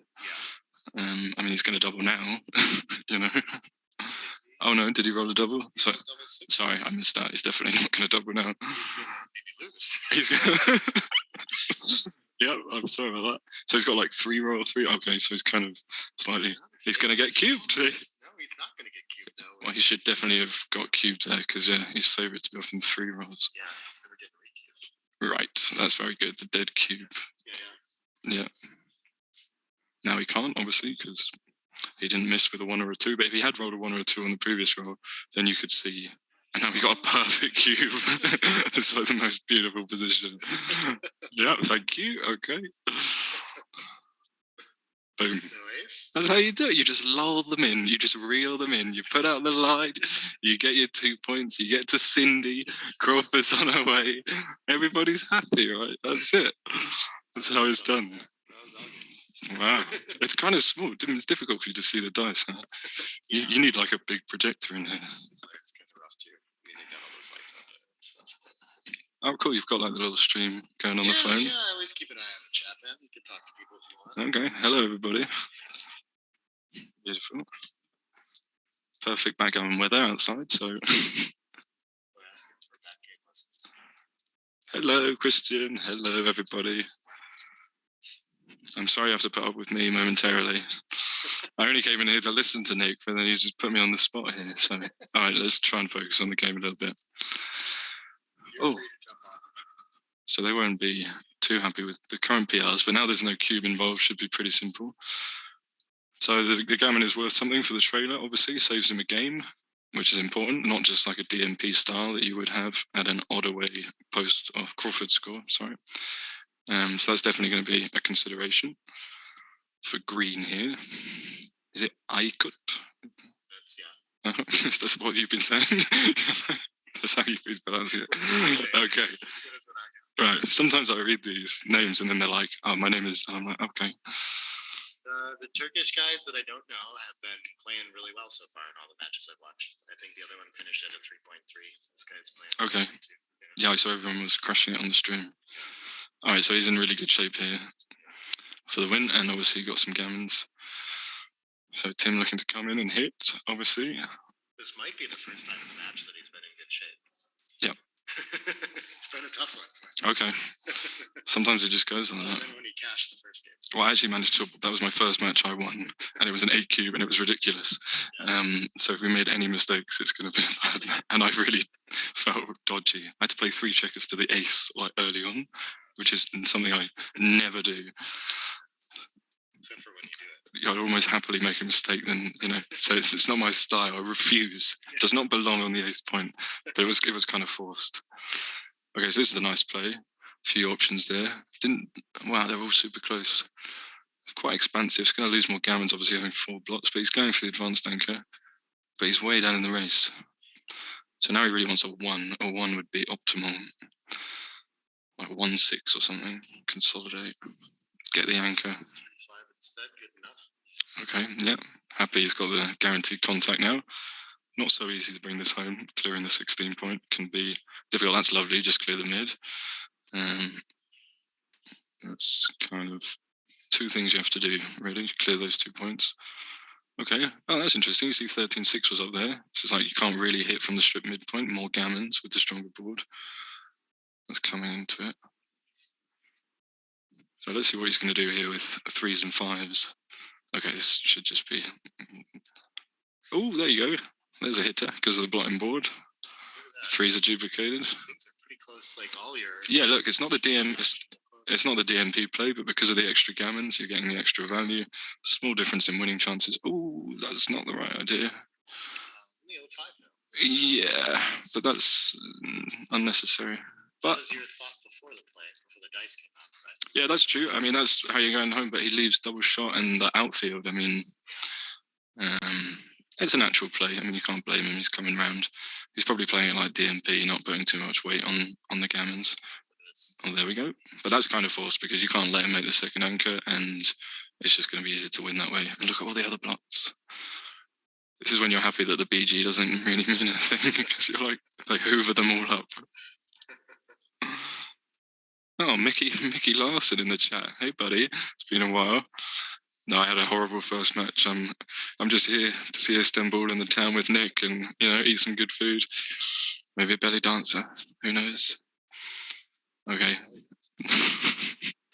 Well, Simon said he found some places to go. No, but we'll hit the bazaar for sure. Alrighty. It's tough in here. So Tim really wants to just try and contain this last back checker, make some structure in front, but ideally jump some checkers out into the outfield. Hit with a 7 here would be a big swing. There you go. He calls it. Is that a 7? Does that hit? Am I seeing it wrong? It's like when they don't do it instantly, I'm like, what was he thinking about? Is he thinking about making the 4 point? Yeah, this is great. Now he's got 2 checkers to contain all the outfield. Probably like... There's a lot of numbers that hit, though, at risk of gammon, so I can see why he pauses. Yeah, but that's such a big gain. This is how you win, isn't it? Yeah. And now he has to just jump out. Doesn't want to kill the checker. Yeah, he's got the stronger board. This kind of forces him to hit where he doesn't really want to. When he wants to be making structure. Is that double 2? 4-2. Okay. Ooh, so now if he didn't want to hit before, he's going to be thinking of playing safe here, but hitting is still best. This is more difficult because 5s and 6s are blocked from the bar and they both hit from the back checker. So now you're giving like a bunch of numbers. Whereas before it wasn't that many. So this is tough, and that's why they're close, obviously. Hitting again is winning like 7-8% more games. And you have to leave it direct anyway. There's no way to clean everything up. No, you can just do. Oh yeah, you're right. You have to leave a 4 anyway. Is he thinking of? Yeah. Well, if you do that, you can't. There's no other 2. So. But why would you do that if you could hit outside? Okay, fair enough. Fair enough. It doesn't make any sense. You know what I mean? And you only have a 3 to cover. It's not. Oh, I guess you have a 6 to cover, but then 6 is duplicated and 5s and 6s to come out. Oh, tricky considerations. Yeah, a lot of pressure on the players here, especially like being on the stream. It's very tense. It can be very difficult. So credit to everybody taking part. Okay, good, solid play. The only reason that too many gammons. 4's going to want to escape too, I just noticed. So. Yeah, good spot. So he gets hit. No, it's blocked. Cheeky block. So swing it around, and then he's just got 1 man back. Yeah. So now you kind of just. Interesting. I don't know why I would find 8 to 5. I think just to the 8 seems fine. They're close. I guess this could be awkward. There must be some sort of. Yeah, I'm not sure about that. Okay, delighted with that. It's got a great chance of containing this. Well, much better chance of containing this guy now. This. Ooh, if he makes the 4 point, it'll be favourite. And if he jumps another checker out, that's going to make the 8, probably. Oh, I like it when I say it before it comes up. You know, I've noticed you pause a little bit sometimes, and you go, "Hello," and then it comes up. You know, I take that. It's fine. Happily wrong in any situation. We're all just here to learn and get better and enjoy the experience. Wow, look at this. Now he's like big favourite, and it's going to be really tough. Like 1-4 is the bogey, and 2-4. Yeah. Yeah, bit of flex. Wow, 2-5. Great shout. Yeah, for sure. Gets missed here. He's almost home, but not so many numbers miss. Still leading the race by quite a bit too. Yeah. That race means nothing when you're behind a 6 prime. All right, he needs. Ooh, that's painful because now the gammon's back on, and the 4's play needs to come in. Really want to enter here. This is when you're like, but I'm favourite to enter. How did I not come in? It's like outrageous. I don't know. Yeah, we've all done a lot of dancing today. Got my shoes on. Okay, duplicate the 1. That's good. Although it did say you could just, come in. Oh, I don't think I would have found that play. Oh, because it was duping 1s and 4s on the 18 point. So he gets more hitters to pick up the second checker and some numbers maybe to point on the ace and attack and stuff. But that's tricky. This is with the 5-4 now. So 3. It wants you to do something with those checkers on the 8 really bad. That's bizarre. How'd you do so far, Seb? You seen it? I haven't seen any. I didn't want to look at them. You don't know your PR. No. I'm avoiding. I'm just here rolling back. Nice to be playing live for first time in a few years. Cool to see everybody. Also missing some familiar faces. Yeah. All right, so it's pretty simple. He's just going to clear the points. Oh, maybe not. Maybe just face. Yeah. A few options there. That's fine. I mean, that's he doesn't want the gap really, but still good to clear it. Have to pay attention, so I'm not, I guess. Yeah, me neither. I'm just here. Yeah, there we go. So now he's forced to clear it. A bit awkward. Some shot leaving numbers. So Tim will be happy because he's not going to get gammoned and he's still got some chances. So either way, he's going to be post Crawford with a nice lead and maybe win some match here. And again, no difficult cube decisions to come. So nice pips that like some freak gammons happen. Yeah, there are some gammons. It's true. 10% happens all the time. I was going for that like 60% of the time. It works every time, you know. Okay. Maybe that's an Anchorman reference. Yeah, we could have taken the 5 off. Did we do that? Why not? I think you missed a little distribution there. Okay, yeah, good spot. So just 6-2, otherwise everything's okay. I would actually feel bad if it came 6-2. It's like the commentator's curse. You guys never seem to feel bad when you're. You love it. You're just calling them in. You're like, oh. It's fun finding real disasters. Yeah, that's true. Okay, so he's cleared. So it's going to be 6 bad numbers: 6-1, 5-1, 4-1. But now, obviously, not many gammons at all. He's just going to be running from the back, using every available pip to save the gammon. All right, let's see if he gets a shot. If he does, oh, he does, and he should. Yeah, well, that's nice, isn't it? You get to leave minimum shots and not leave any other blots. So here's a 4. Doesn't guarantee the win, but it's going to help. That's true. If he dances, ooh, he dances. That's not great, but still not that many gammons. Oh, double was another shot. He definitely doesn't want to say it. There's way more gammons now. That's true. That is true. But you happy about it?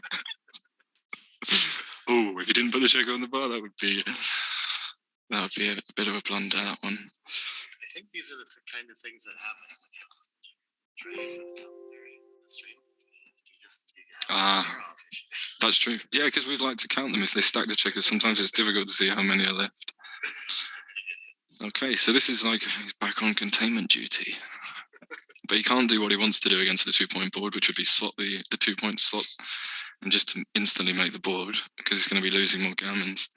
But now you're going to see him hit, I think, or make the 2-point. Sure. What is it, 6? You got a nasty glare on this. 6-1. Oh, what a whiff. Oof. 4-3 seems like mandatory. Yeah, 4-3 looks good. But then the 6 is no, it's not forced. Not forced, yeah, because you feel like you want to be flexible in the outfield. We give up 6-5. Is the only thing we give up. If not, then 6-1, 2-3. Well, don't make the direct shot. You know. Yeah. Nice play. He found it. You're basically playing for the times that he doesn't escape, and this is the best position for that. Yeah. Oh, and the 6-4. Yeah, because you don't want to get hit. Yeah, it's true. Very nice. So he needs a 4. Does he get it? Double 2, I guess, if that's a 2 or 4-2. Yeah, 4-2. Okay. So yeah, leave it slotted. Nice extra builder. Yeah, you need that. Just 4 numbers. So he has a really good chance now. 5-1. Okay. So now he's going to point on the ace with most of the numbers. Oh, that actually makes the 2 and then hits loose. Yeah.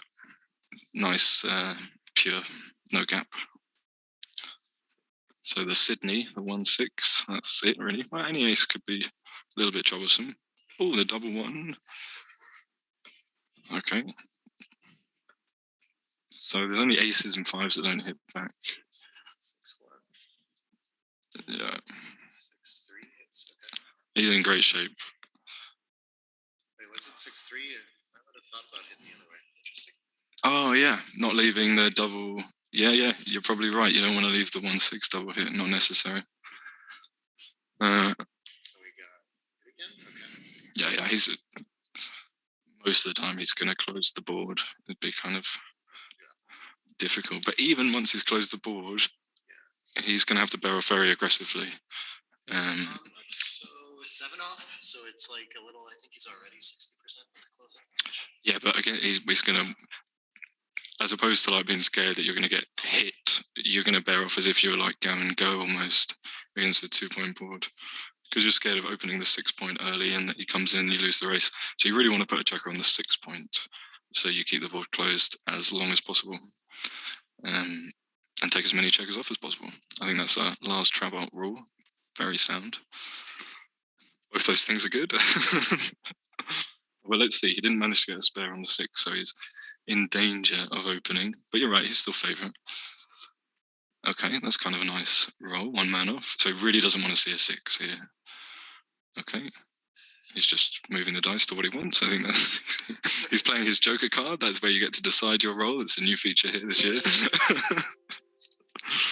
Okay, so he really wants a 5.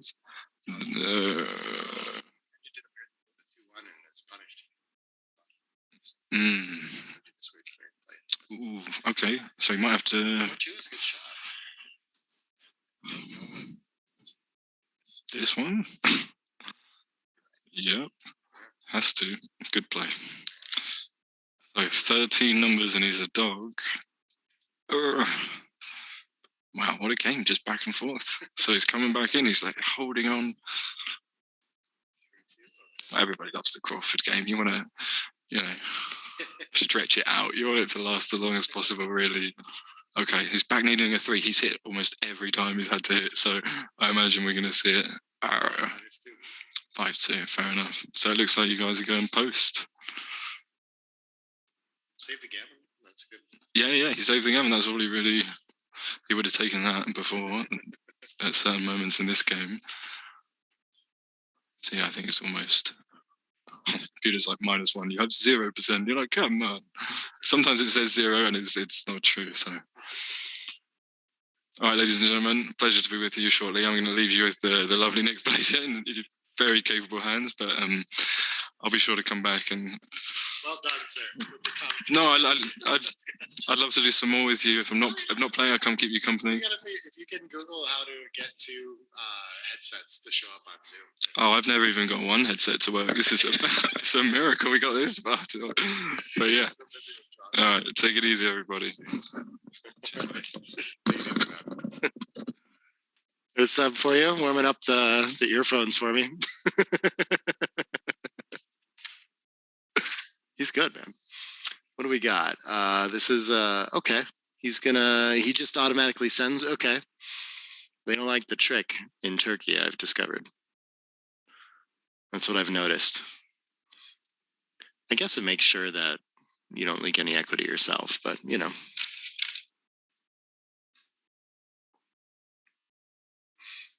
Oh, the pip count moved. Yeah, on the Crawford game, it kind of messes up the graphics. Not a lot we can do about that when it comes back eventually. Ooh, what do we have? Yeah, just around the bend is the best we can do with that 5-4. Okay. I think it's still basically an even race. Okay. 2 down, or he might have liked to run out. Both with a single checker back. Looking to consolidate that advantage. Making the bars nice. It's a lot of fly shots, though, so you always kind of pause and think about it here. I guess you could. I mean, your safe play must be 11-5, 9-8, but it feels a little stiff. This feels strange. This is like way more shots and you don't get the bar point. So I'm not sure why we would prefer this. But yeah, just oftentimes when you leave that, you already have the 2 builders in the outfield and you leave the blot on the 8th. This just feels like a strange thing to do. But there's probably actually duplication here with point making numbers. But he's going to go for this play instead. Okay. Very interesting to me. Not sure what he's thinking about there. 2-1, going to make the bar point on head. Very nice shot.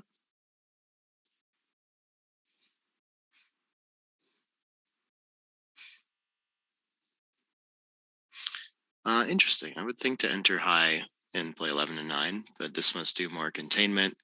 Avoids being unstacked on from that heavy stack of 6 checkers. Well, often it does. Not this time. We're going to point on head with 5-4. Not as good of a point, at least, though.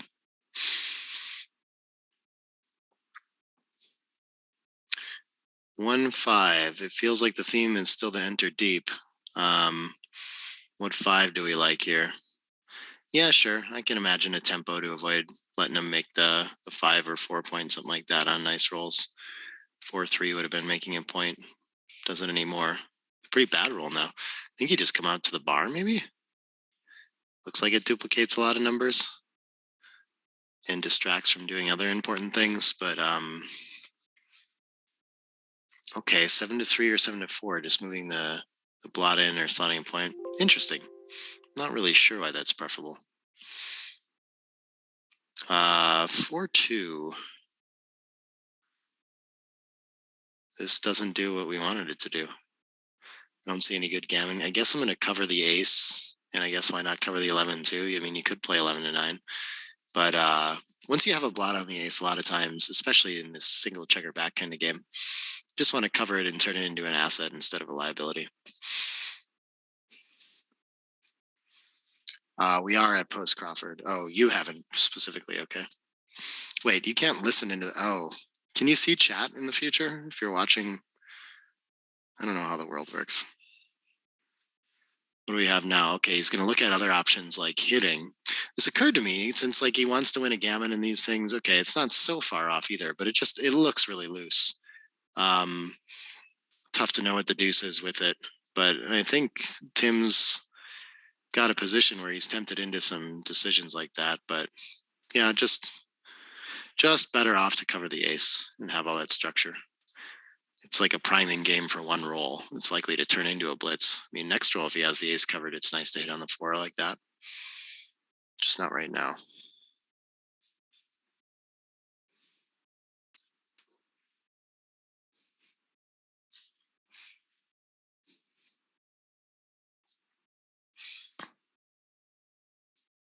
There we go. The results so far. Of course, on lower analysis, that can change a lot, but Tim getting better after kind of starting a little bit higher up on the PR and such. Okay. Mistake there, not a huge one, but understandable.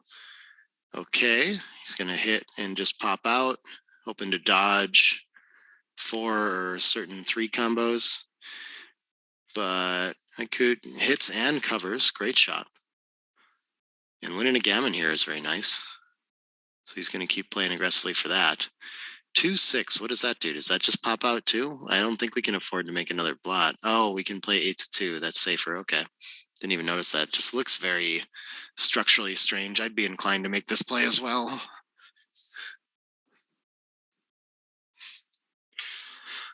Three, 4, must hit something. Well, we can anchor as well. So maybe we just hit an anchor. He's not interested in the anchor. I kind of understand that at this score. You want to find something more aggressive, but I mean, there aren't really any good 4s or 3s along with it. So why not just lock up the asset and not get in long-term trouble? I imagine he'll find this, but you could play a 3 down with it.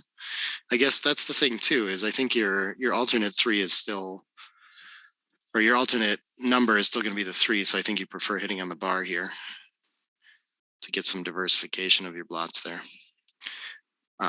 What is this? This is 2-3. And 17-14. Yeah, I'm not sure what else. He's going to keep chipping away at trying to get those 2 checkers home. 4-1 is going to hit. Has to leave a shot anyway. Well, he could clean up really stiff, but yeah, let's go for a gammonish play. 3-6 safety's a blot. That's a pretty good shot. Nice entry. And Aykut is going to be looking to continue the attack and still secure some sort of gammon here. Misses. I don't think we can do any goofy switching plays, but we can't even cover the deuce really because the ace stinks unless we're going to split 22-21 or 21-20, which actually, it doesn't look so bad. We've got a 4-point board. Our opponent is going to have trouble attacking us. I guess this must be the best play that doesn't make a 4th point. But okay, Tim escapes to safety. That's a great shot for him. Would love to just consolidate a racing holding game like this.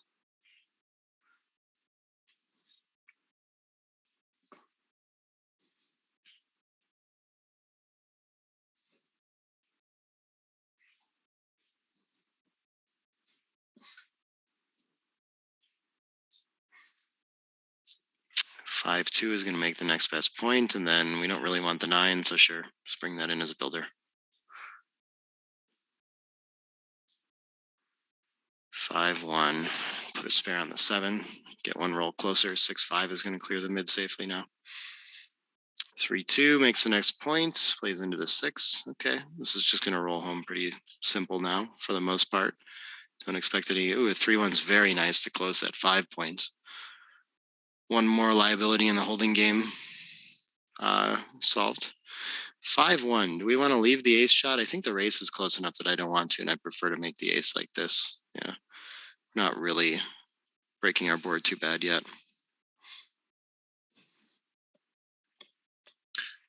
7-3, 6-5, sure. Spread out the spares and fill in an empty slot. 4-2 is going to release the mid. We're just going to wait for the contact with the anchor or a big set to regain the racing lead. 5-2 is the first tricky one. It's not such a bad time to leave a fly shot and clear the mid, but we could also just play to the ace and cover like this, so we don't have to leave it now. Must be a close option. We don't want to give up the 8 yet, for sure. We need that as a landing spot, but this might be the best shot we get. The blot in the board is likely to improve to a 6-point board in the very near future. So this might be the easiest time we get to clear the midpoint. There's some incentive to do it. They run, okay. All of the plays run really close, including the ones that I've eliminated. Nice. Yeah, see, this is my least favorite because it leaves less landing shots. It allows them out on 4s. I don't know. I just feel like we actually do lose a little bit by clearing the 8, but you do need to eventually clear the 8 safely. And so you can just do that right now too. There must be some long-term gain there as well.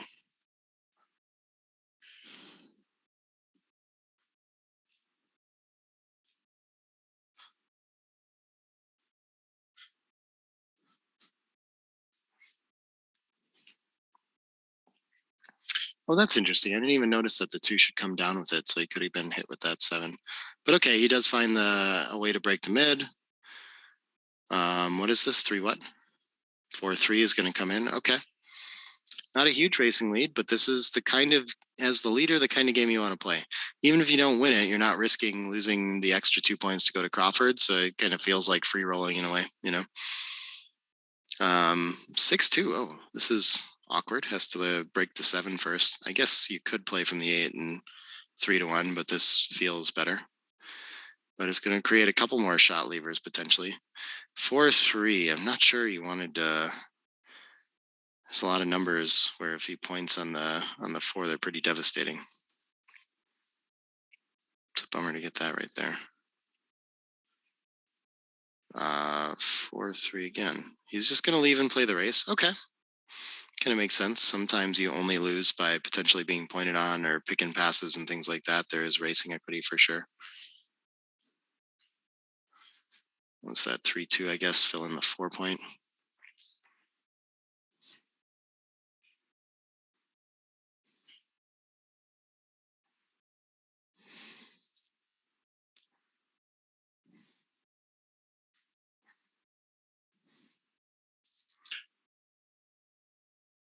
Six one, took one off. Okay, yeah, I had to enter deep too. All right, Tim, a small favorite here. Well, decent size favorite, but I guess the games we've been seeing, nothing feels like a big enough favorite.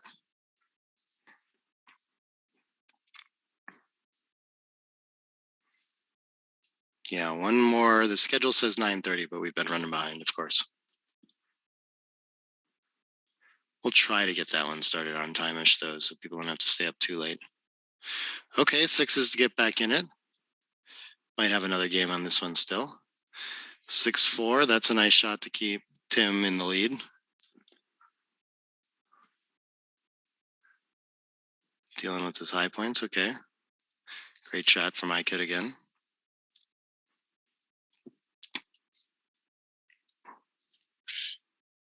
All right, I'm being reminded to hit the like button again. I always forget that.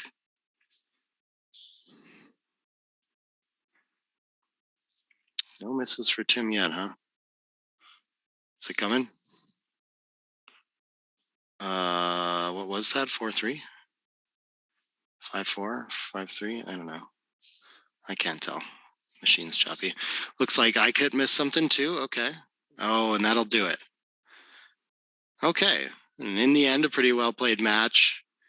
Tim's going to win the match points and potentially Aykut with a PR point, but of course we have more to go to figure that out. But that's going to take us into dinner break, guys.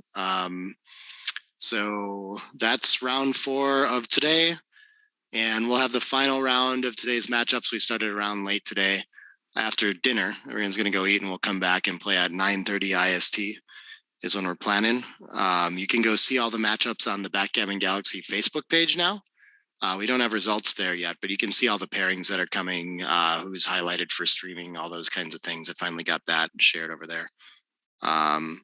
So yeah, thanks for joining us. Thanks for Seb for jumping in, Simon, everyone that's been on kind of helping me do commentary and everything. Thanks for everyone watching too. We'll be back with more Backgammon soon. Later, everybody.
The Backgammon Galaxy mobile app is coming soon.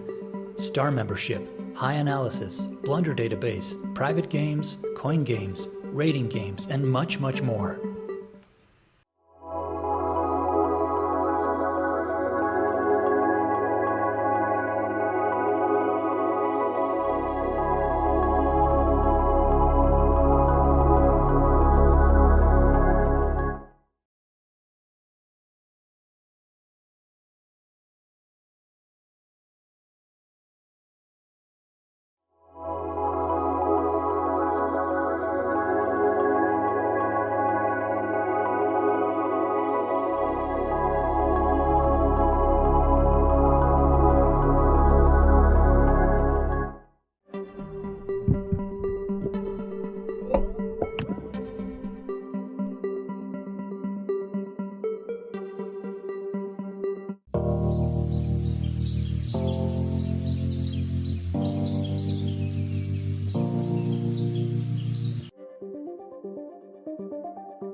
The Backgammon Galaxy mobile app is coming soon.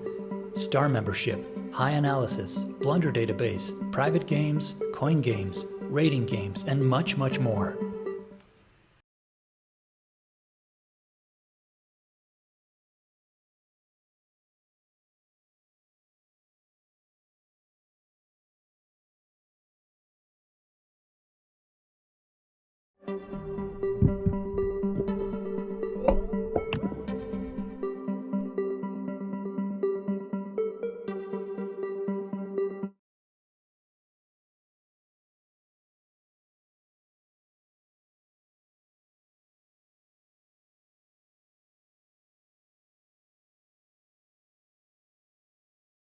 The Backgammon Galaxy mobile app is coming soon.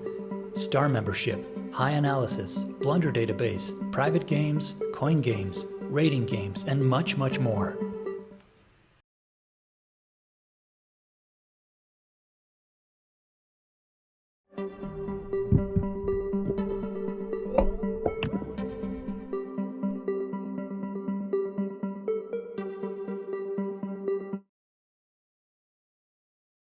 The Backgammon Galaxy mobile app is coming soon. Star membership, high analysis, blunder database, private games, coin games, rating games, and much, much more.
Hey everybody, getting ready to go soon here.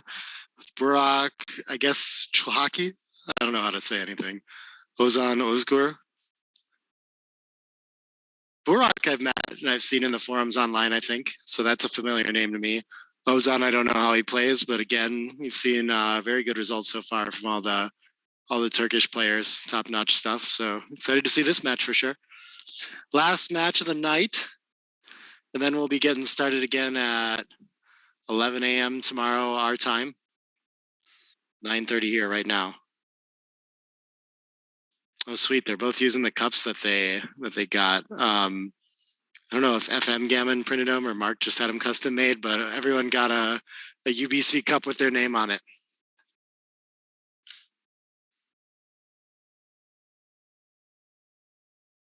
Sweet piece of swag.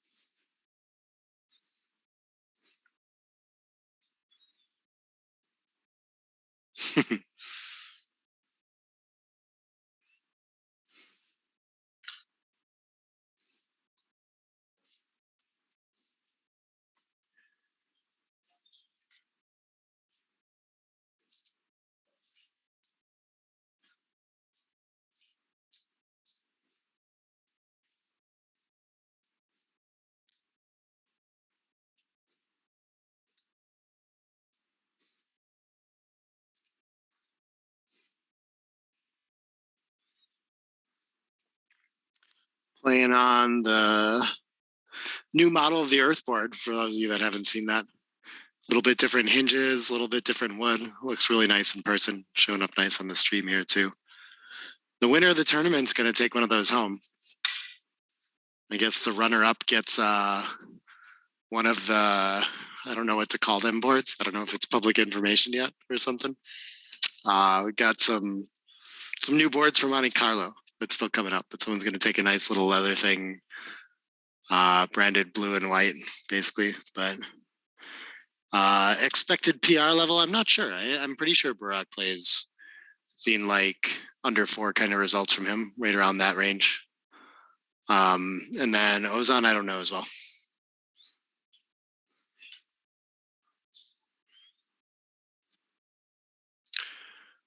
5-3 to start. Okay. But yeah, everything I've seen so far, lots of sharp players. I get to split with this. Pressure a stripped 8-point, kind of common theme. 4-1 could do the same thing, but leaves a lot of fly shots. So yeah, the double hit seems like a very logical move there after the split. Burak enters with 1. I don't think this is quite enough to think about the cube yet, but we're getting into something that's going to look like a 5 splits. Yeah, we have the 8-point made instead of the spare on the 6, which is a little bit worse. Burak enters with 1 high with the extra blot and the points. I don't think this is enough. It's a little better than a 5's reference. So got to do something else. And this looks like it's going to split and bring a checker down to continue the attack. And that's going to be enough if Burak doesn't come in, I think, to be able to send something. Of course, usually he'll enter at least. Oh, Sebastian got a bye. He can come hang out. Okay. 4-1 is going to anchor. That's a good shot.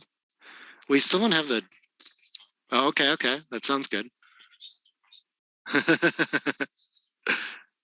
4 could anchor, but it's going to hit instead. Yeah, the 8-6 for distribution.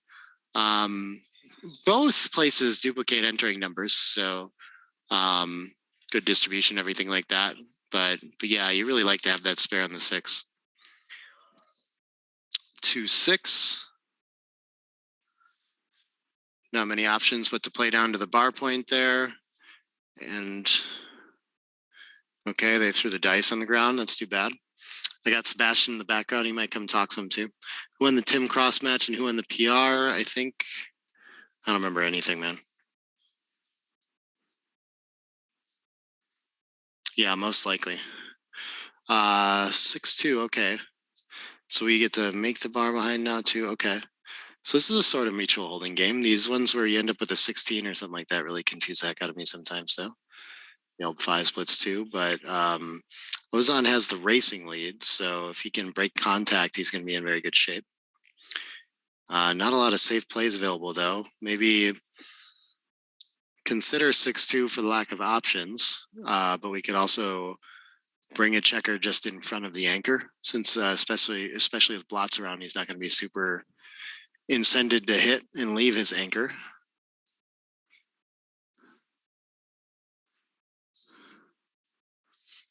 I guess 13-9, you might like to make that later. Oh, he considers just breaking contact too and going for the race. This seems reasonable. Got to give up the midpoint to hit, but it creates more hits and covers. And you don't have to give up your anchor, which you care about more. So it's kind of the safer spot to put the other one. But and we create a 5-stack too is another problem with this. But it probably does tend to capitalize on the breaking contact and racing game plan the best. Ball moves. 13-9 just doesn't feel like it's really moving towards that. So I understand why he's struggling to find a play here. He's going to go with this. Okay. They're all relatively close. Reasonable idea. This is so weird. I never understand why I want to make the 4 instead of the 5 here, according to bot, but I'll probably just make the pure point. Guess there's more ways to make the next one reasonable. Do you like this play? Yeah. Why is that better? More flexible? Yeah. Oh, the bar too. Okay, reasonable. We can't get the safety. What are we going to try? Just continue. We're just going to leave a double shot.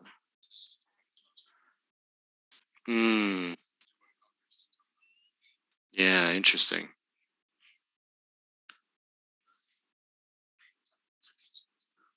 Yeah. So now he's going to get tricked into the hit. Maybe he'll play down with it too. Something really exciting. But he's going to make a giant 6-stack. Oof.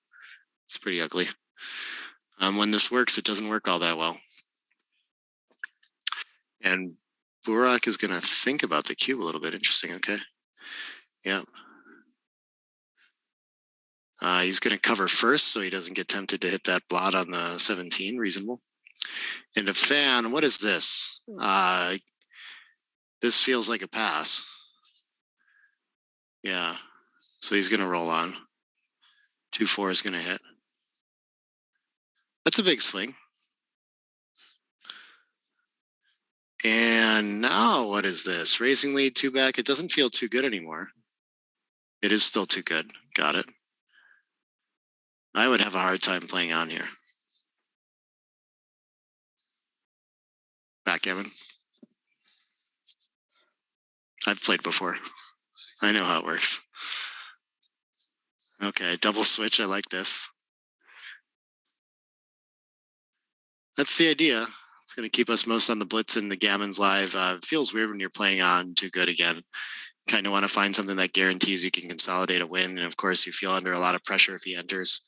So it's tempting to look for priming plays, but I just don't think you can let him spend the roll. I think it's just too costly.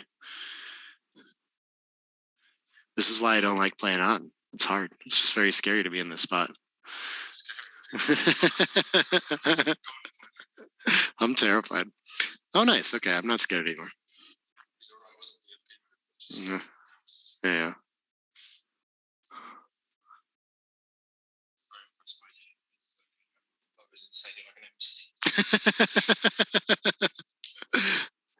Solid co-commentary as well, Sebastian.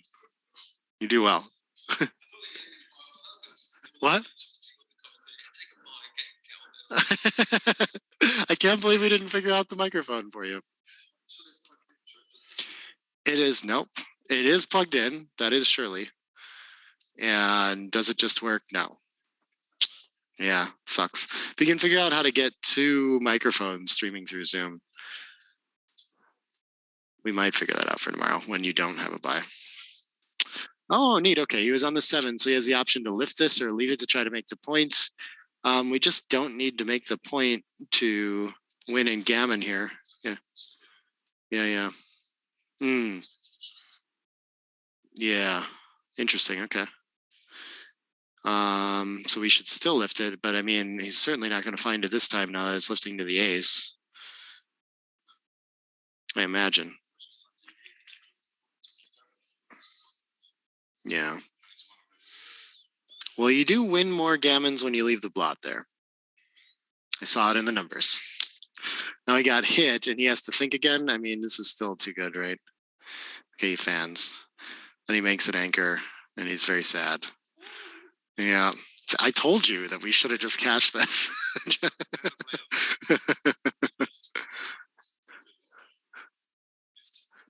Yeah, I don't believe in it.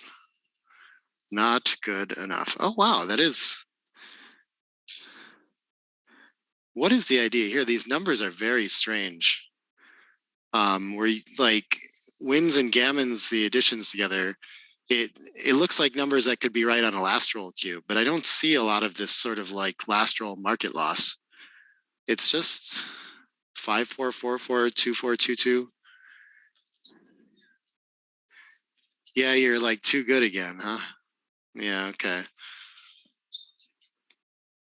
Just entering is enough for a huge favor. Yeah, I guess it's very difficult for Green to do anything about the blots on the 10 and the 9. He's not really ready to hit those anytime soon. So this should be, even if you enter and don't hit, it's pretty safe to be in a threatening position next roll. That's hard for me to see.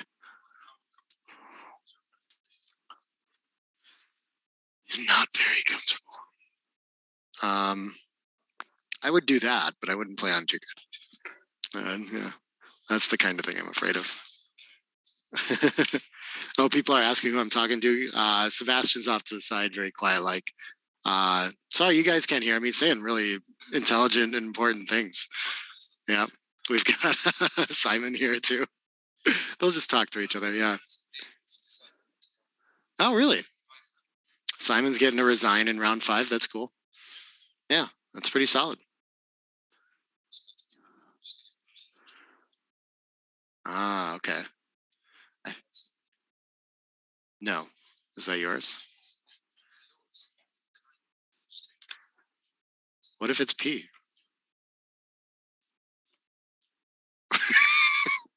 I was ignored on that question.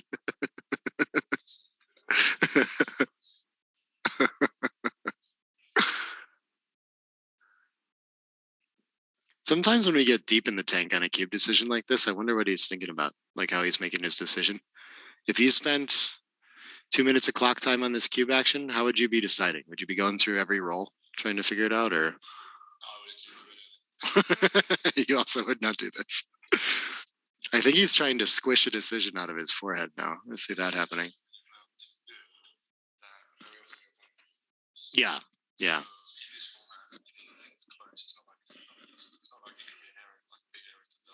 Yeah. Yeah. Yeah, I think that makes a lot of sense. Plays to the human factor. 5-1. I guess we're making a point, even though we weren't so scared about those blots. Yeah. But this is very takeable now, right? Pretty trivially. Yeah. He's gonna double twos. I saw 6-2 and I was like, why is he hitting with the 6-2? It's not legal. It's cheating.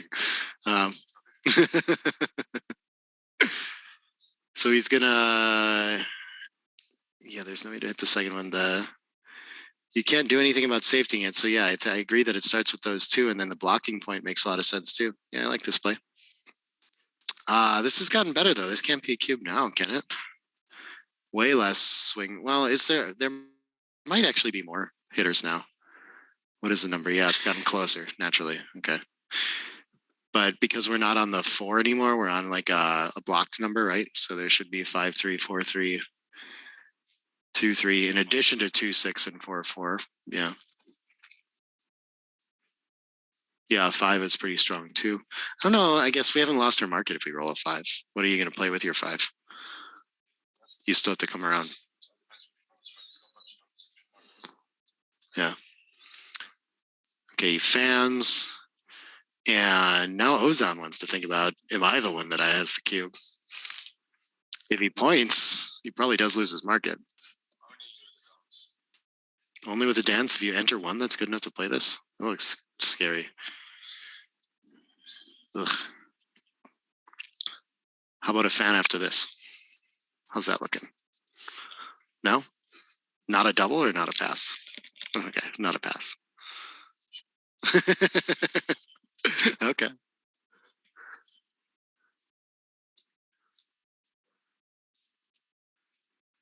And he really doesn't want to suffer the hit when it happens. But the thing about this is, like, I think you have to go for it, because when we look at this safe play, he doesn't have any of those sequences where it's just that like questionable cube decision afterward. Like the upside's just too right on the money here, right? Like you're not skating past your market by much if you do. It's just, it feels very efficient. Yeah. Yeah. Okay, we're going to think about cubes again. Now he's in big trouble, though. Now he could send it and like 25% of the time just have to pass on the recube, you know? That's a bummer. That's not a fun thing to do. Oh, he fanned again. Yeah, here we go. And it's still a take. Oh, that's a hard one to find. Gross. Nearly always covers.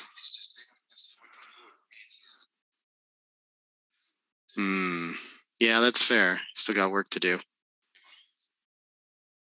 It's very passable, and it wouldn't be like the biggest PR killer either.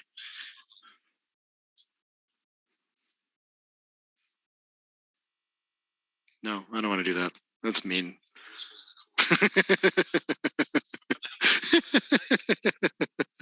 I was thinking about 5-4 and like, would I lift to the ace or not? But 5-2, you can lift to a nice place. So that one's easy. Yeah. Goes right on the 3 where you want it, right? Not so bad.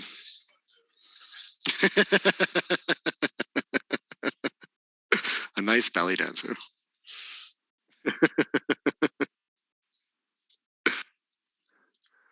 Oh. I'm having fun, you guys. I'm sorry you can't hear Sebastian. It's really, you'll have to come here next time.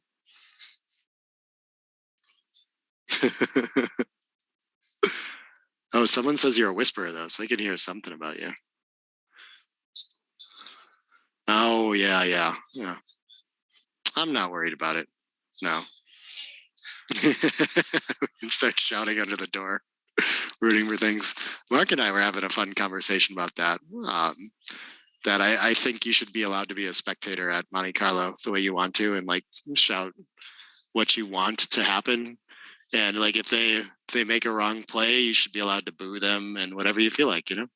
I think that would be an entertaining experience for both. And he does pass it ultimately. Tough to fault him on that. Feel the gammons for sure. Yeah. I think probably the trickiest part about it is trying to estimate it at 25% gammons. It might feel like more. It might feel like when he covers, he's just winning a gammon every time, you know, and feel like one of those positions. Does he really want to hit loose again against the 5-point board? It's tough to like get yeah, all the way. I would, but you know.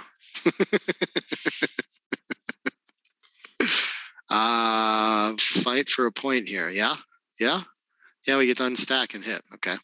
After making the bar, feels a little strange. Put a whole bunch in the zone. Presents me no chance of making the 5-point next roll really, or reduced chances. So splitting reasonable, but I just hit. If he would have just cashed the 2 good, he never would have had to pass a day. So, would have been much better. Earned. He chooses a split here. Yeah, it feels like a anti-thematic to make a nice priming play with the racing lead and then go ahead and hit loose. But early in the game, you just have to do that. Yeah. And he's going to be presented with the option again. There's also the making the 5-point now, but I guess you can't really give that up in this spot. Yeah. This is interesting. I'd be very tempted to play 13-9 and just put a checker in front of the anchor, see if he wants to hit, but it's a 6. 6s aren't so productive. They get quite a ways out. 6-3 would have gotten a lot better. Well, that's the butterfly. The butterfly anchor. Oh, yeah. From the Michi book. Yep. 9s land on the midpoints. We're going.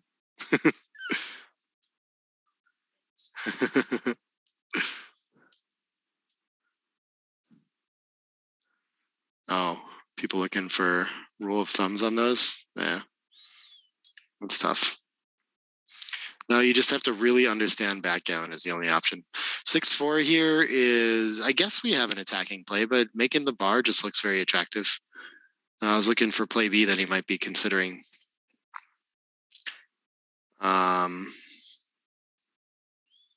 Wait, no, we don't have an attacking play. Yeah, this is the other option. Why? I guess you're more ready if. I don't think there's any reason to do that because you're like slightly down in the race, but it does feel weird to make a blocking priming point when you already have a checker behind. Usually when you put a checker deep, like you regret having put a checker deep, but you still cover it, it's just the thing to do. Yeah. This is another one where I feel like the automatic should just be to think about making the 5, but this could be a spot where slotting it's kind of okay too. Yeah, the no other good valuable play I think is a big part of it. I don't like doing it behind that really strong 4 prime though. It's hard for people to respect that structure as much as they should. I feel like, a lot of times you have to turn bold plays into safe plays just when they have that. I feel like.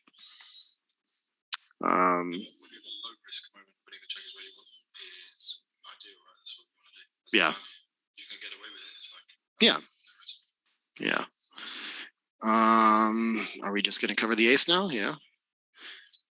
We're going to continue to play both game plans because that's what the dice give us. 6-5. Oh, perfect. Right around the bend. And getting into a defined position, but not enough of a race lead to really think about the cube here. I don't think. Just a 5 pip lead. Okay. Oh, wow. I am surprised that this is a borderline cube. I would just assume that it's not enough. And he's going to roll on. I think that makes sense. It's another one where I look at the win and gammon numbers and if I knew that if someone showed me those over the board, I would choose not to double. Okay, but he has lost his market. So here's the regret side.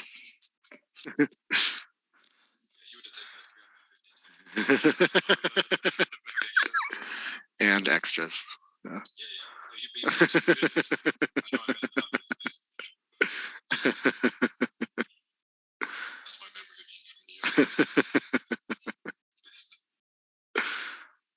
You would have remembered it different if I won.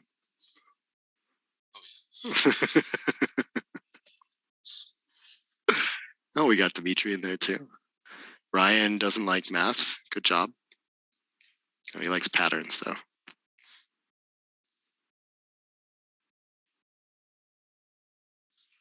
Yeah. Almost too good. Yeah, I don't actually think that's what it's telling you. When you see that it's only a 0.029 mistake not to cube, it means that the position's very stable and that you don't risk like whatever regaining your market or something like that. Like if you just wait and cube next roll, everything will be the same in general. Which is, I don't know, to me it's a little different than too good, but technical stuff. If you like that, you should read Dirk's book every day. Oh yeah, nice, cool.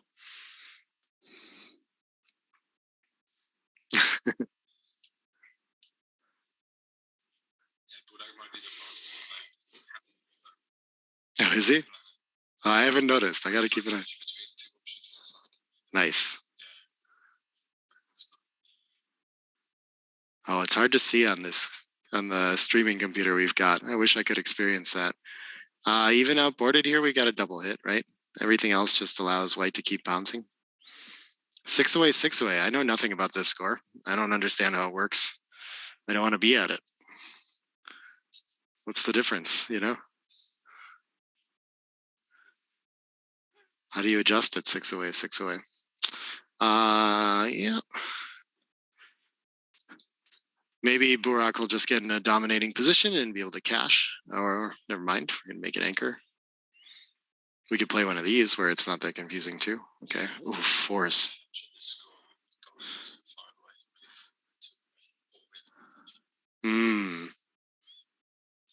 Fair point.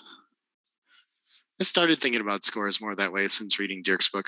Kind of, I never found it helpful before and just made like practical adjustments. But yeah. How awkward is this? We have to leave a blot. We're like required, right? I think he's played 2 of them so far, 9. And so you can play, oof, what a bad roll.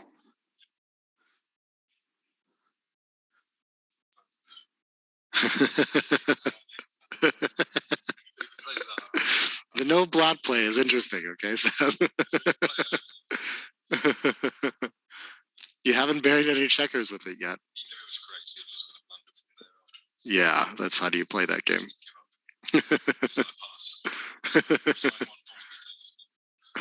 Oh yeah, and you said he doesn't want 1 point, so that's a perfect play.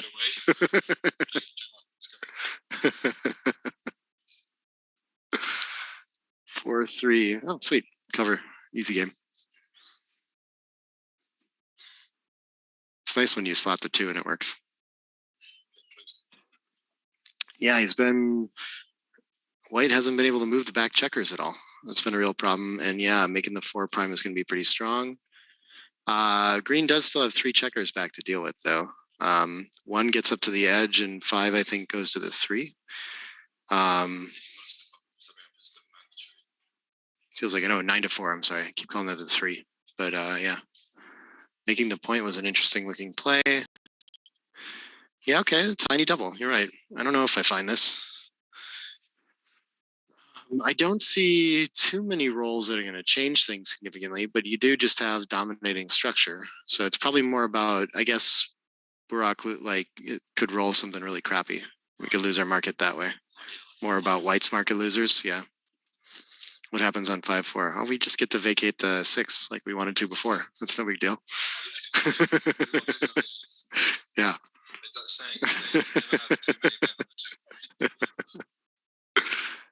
Spare on the 2 point to cover the ace point. No. Small miss. I think that's a hard find. This is one that I don't always look for making the 9 point to block the blot on the 22 like this, but I feel like other people see that pretty instantly. Here it's wrong, naturally. I would feel clever for having noticed it this time and try that out. But it does, you can perfectly make the 4, so it always feels like, I guess if he had the anchor, it would probably be different, but he doesn't yet. The thing is, like, he had a cube, right? Mhm. So you want to leave no risk so you can cube again. This way you can find like 3-1 or double 1 and stuff. The other way, if it just makes the 11, even if he rolls in front of the 6, it's still got a good cube. That's fair. Yeah, he has to anchor, right? But yeah, this doesn't look takeable. Looks like there's gammons. Yeah. Yeah, but it's not at the edge. I mean, yeah. I get tempted to play these. I mean, it's usually better than it looks to, like, yeah. The 22 8-point anchor does pretty well even when it's 6 prime, or sorry, when the 6 is blocked, I guess, when it's got a prime like this, not at the edge. Yeah. And he's going to drop this one, letting it go. Reasonable.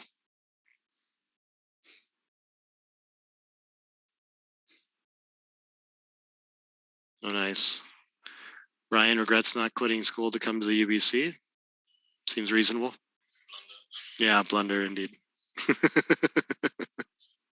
6 away, 5 away, makes the bar point, okay. School is like a forced move. No one likes forced moves. It's a good analogy, yeah. I think that's true. Yep. Get to the 22. Michi says the 23 is the worst place to be and the 22 is the good place to be.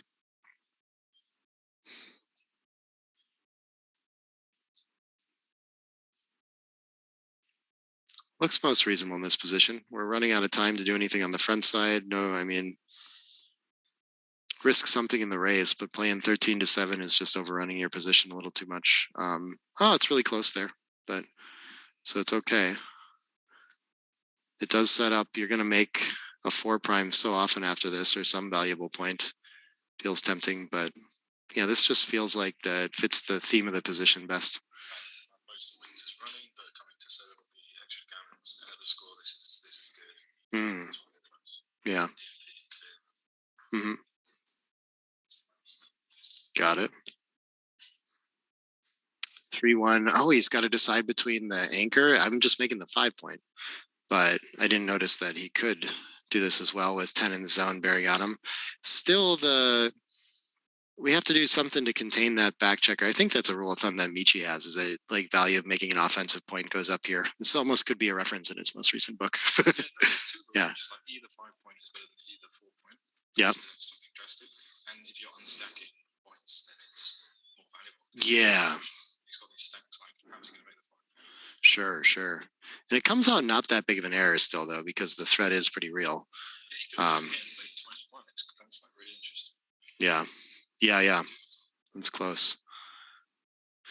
But yeah, I think all the like simple distribution things point to making a point because it's hard to do. And then this is also the best game plan for dealing with the checker back when you hit it, you know. The anchor doesn't help with that all that much. He's going to look at this play too, though. I do think this is an most interesting alternate candidate to pointing, in that I would never consider it. I don't want to strip my midpoints, and I guess I do gain in the race, but just feel like I haven't done enough. I don't know how to follow up on that. And making the 5, even though it's just one checker back, you've still got good chances of containing.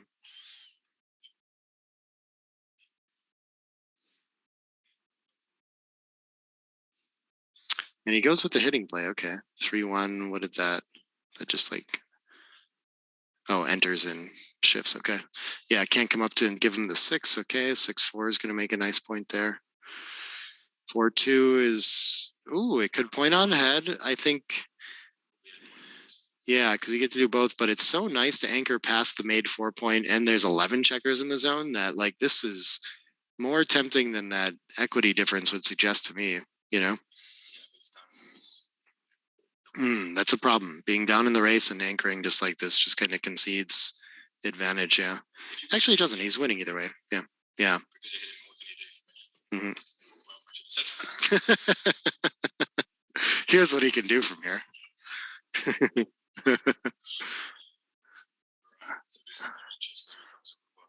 Oh, isn't it just too good?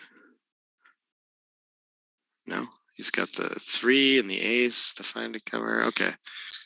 Passy. Wow. Oh, he's ahead in the score too. I didn't really think about that.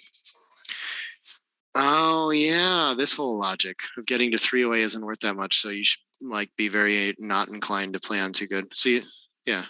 Do you think for normal score that this is too good then? It would be much closer. Yeah. No, too good, so hard. Because you still have a lot of risk of leaving the block not covering. Yeah. Wow, he took it. No. Did he really? Oh wow. That's aggressive. That is a bad take.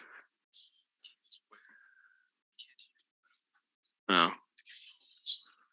Yeah. I didn't think anyone would be keeping it company, so I was like, yeah. I'm lonely. Right. Yeah. Yeah, I gotcha.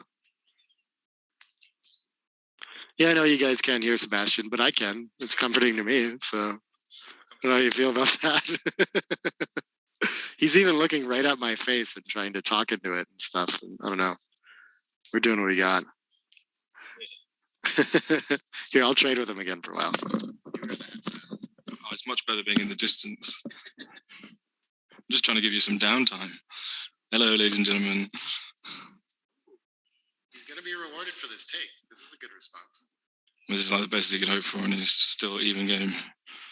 Would you have to anchor and hit on the midpoint? I would just take outfield control and have an anchor. Yeah, you want to make the 5. Exactly. Leave the weakness of the blot on the ace. Okay, that's interesting. 5-4. Yeah, I guess the other way, because you get to make the 8 point as well. That's kind of 2 good things. So they balance out. Well, the anchor is 2 good things. Beautiful. 3-2. What does this do? This doesn't look good. Yeah, I would play this. Happy to leave in direct shots with a blotting board. That's like a standard concept. Yeah.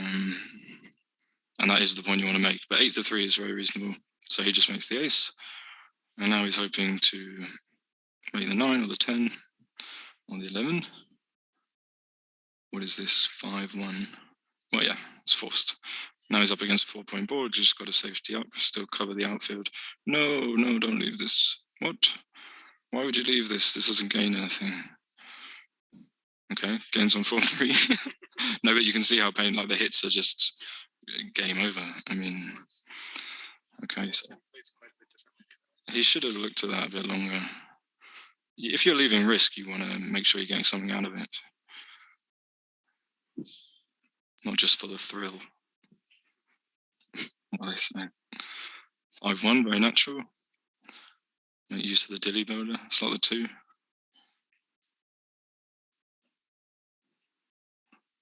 to shout all the time right now. Or maybe they think I'm you. You gone. The beautiful people, backgammon fans of the world. We're doing our best here. We got one mic which is like wrapping around our head, and like have to be kissing Nick, but we're getting there. Okay. I'm starting to see the speed of the hand shuffle now. Ooh, 5-5. Yeah, he was hoping just to jump out with both of those, but now he's sorted and he's going to be doubling. Is he? No? Yeah, he's going to be doubling any roll here that's not 6-6. So we should see a cue. Oh, he scooped already. I'm sorry. Yeah. Oh, yeah, same game where he took. Fair enough. All right, it's late. You forgive me. Okay, cool. So he just wants to come home.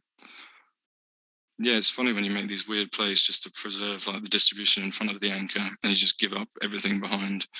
Yeah, you want the spare on the 6-point. You can see like 5-1 becomes a bad number, 4-1 becomes a bad number. So you don't want to give yourself bad numbers. There's a little tip for you this evening. Try to minimize your bad numbers. It feels strange to just break the board. Yeah, but that's why I'm saying it feels unusual, but the value is not getting it, and you don't care about the board. You're never interested in that, just coming home. Even a number like 3-1 for 4-1s and things like that over the board, or you just assume? Sure. You need to spam the 6. Oh, well, you get to like a natural pattern recognition where it's like better, more flexible, just more play this way.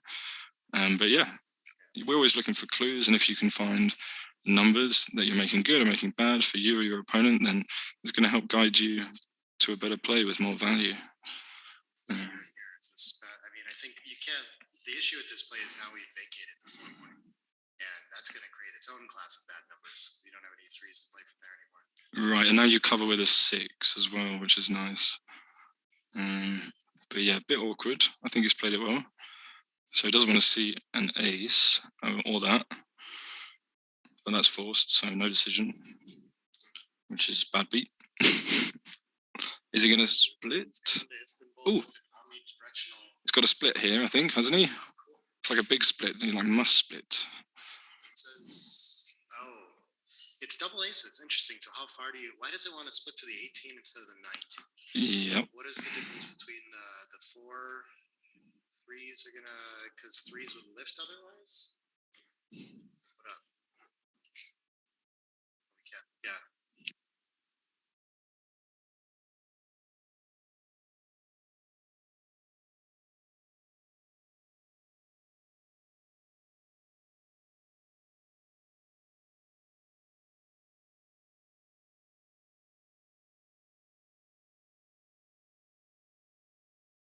Are we back on? We're live? All right, sorry guys about the audio. We're working on it. We're going to stick to single pilot, so I'm going to steer us home. We've been told off. Oh, that's cool. I'll take it.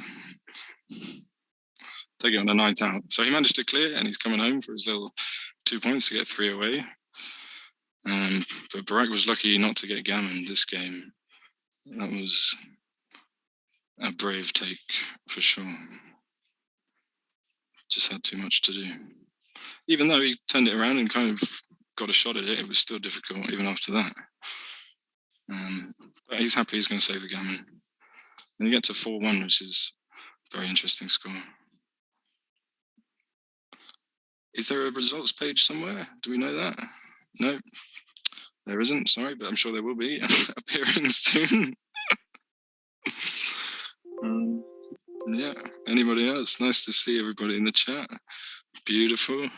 Hope you're enjoying this stream.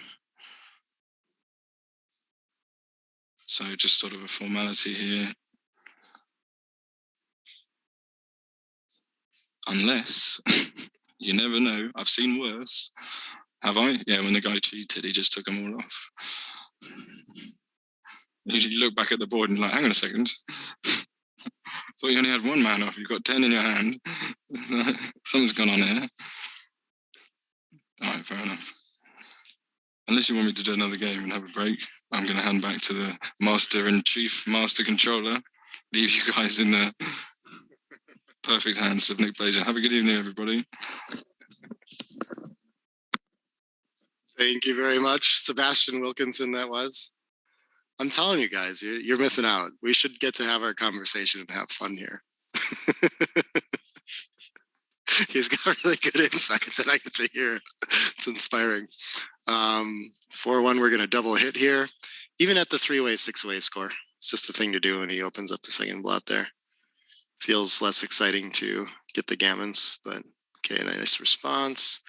Double fives, how does this work? Does it, I guess it, is the 3 even a better point than the 8? I guess when he's on the roof.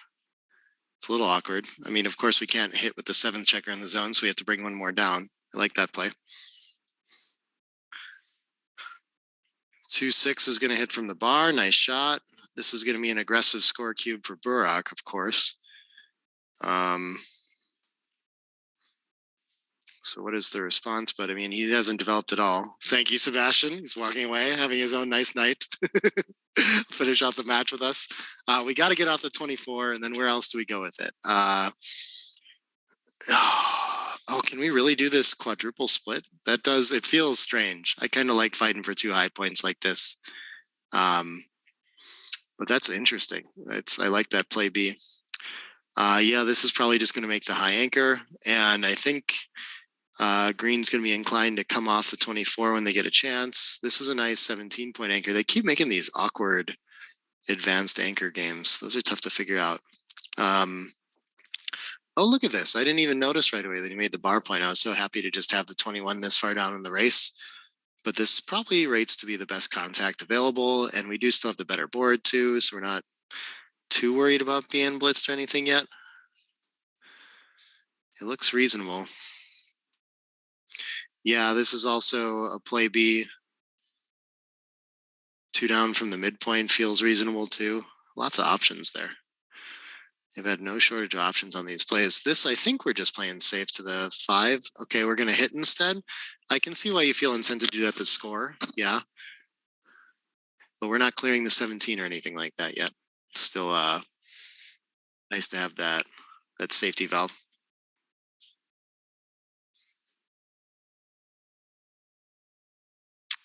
3-3.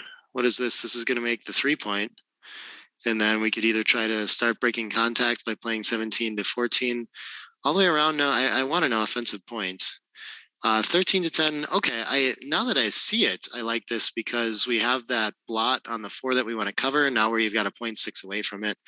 If our opponent does hit there, we're attacking back at it well. So I think this just plays nicely to make a 0.6 away from something you've slotted. Restricts his movement on this 3-6 here too. So the 6 is going to cover the offensive points. Yeah, okay. So some good counterplay for Green. 3-6 is a fan. That's a bummer. I am on site in Istanbul. Yes, that's the case. You're welcome. Thanks everyone for watching this. Hope you guys are having fun. I was hoping we'd have it set up to get more people involved in the commentary, more of the players, and you guys can get a taste of how they think about the game too. So we're doing our best to figure out ways to do that. If you can't hear both of it or the conversation's too distracting, that's okay though. 1-6, this is awkward. I think we want to keep the anchor. I'm most inclined to give up the 10, yeah. The 17 doesn't feel like an anchor. Our back checker isn't linked to it, but he really feels stranded if we leave that point. And getting hit here isn't quite as bad, but okay, 3-6 is pretty punishing, but still, I think for the play made, and leading 3-way, 6-way. It's hard to find to keep your, oh, look at that. This is one somehow, but I would probably think about it for a moment and just move on as well. It's easier to think that you probably got too good or something like that, or even not good enough. Okay, anchoring on the ace is pretty strong, and this is going to start to move this into that territory of just a lot of wins and less gammons. Oh, I thought, never mind, he's still got 1,000 checkers back, okay. And creeping closer to home, and he's just playing on now. Man, with that many gammons, it's hard to find a cash at the 3-way score.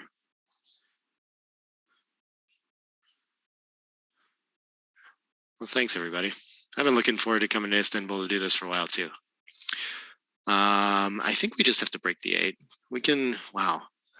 13 to 8 looks very scary. And it's, I mean, it keeps a piece of valuable structure in the 8 point, I guess, but I don't know if it feels like that's enough to be worth it. I would probably end up coming off the 13. Or sorry, off the 8 like this. Even though off the 13 is apparently XG's favorite play. I mean, there are things that can go right here. We can enter and make a back game or something like this.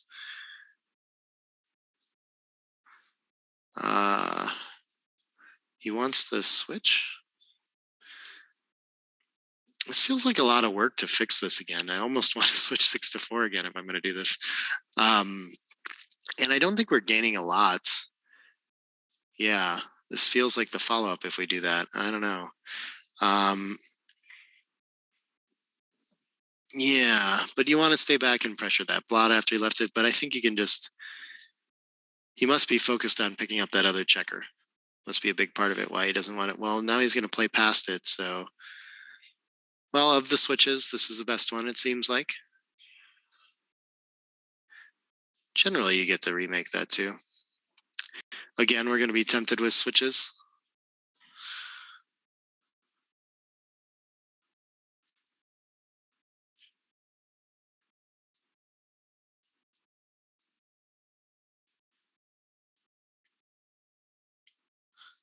People asking if I'm going to play in the Istanbul tournament. Yeah, that's the plan. I have no idea how that's going to work doing commentary at the same time as playing in it, but we're going to make it work somehow. Supposedly they can help us with the schedule on that. Thanks for all the compliments, everybody. I appreciate it. This is a lot of fun to do. I like that I keep get out to more and more events. Okay, and XG's play analysis here is telling us that we have arrived at a double pass again. It's like right on the borderline of too good. So he can't really make an error or too big a mistake. But yeah, again, at that 3 score line, it's just tough not to roll.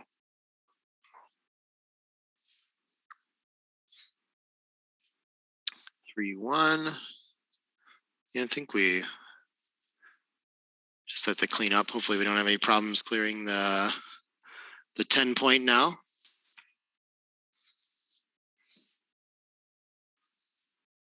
Six, 1. Yeah, I think we just continue. It's really painful to be hit with a 3 when otherwise it might have left a shot. So if we're coming out, we're doing that. But apparently XG preferred making the bar point. That's interesting. I can't imagine leaving a 3rd checker back on the 24 there exactly.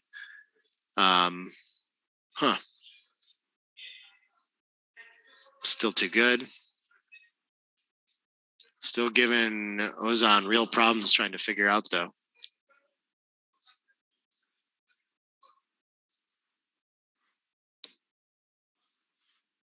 Well, I don't know if I'm doing commentary for Istanbul. I think I'm playing Istanbul, but we'll see. If they want me to do commentary for it, I'll do that too. 5-3 is gonna leave a shot. Yeah, I guess we want to force him off the anchor if he hits, and maybe this is the reason for leaving a 3rd checker back now and on some awkward 3s like this. That's very interesting.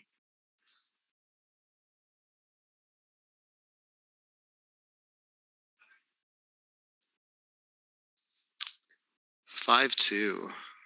Yeah, I think I like getting to this 6-way. Okay, he's actually thinking about gammon saving instead of hitting and potentially winning. So he takes the crossover. Tends to make the board later, I guess. 4 is a crossover and makes a point. Okay, it's back to making containment structure for when he gets a shot, should he be so lucky. This looks like it's gonna clear the 6 unless we need to really play faster gammons. I'm not sure that we do, though.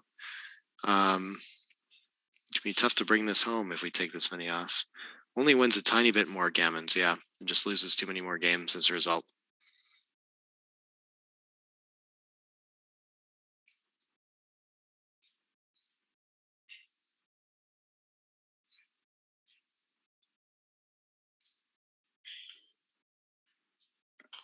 And he goes for the ripping play, and we'll see.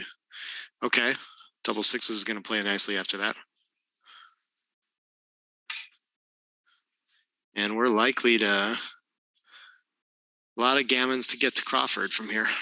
What did we roll here? Okay.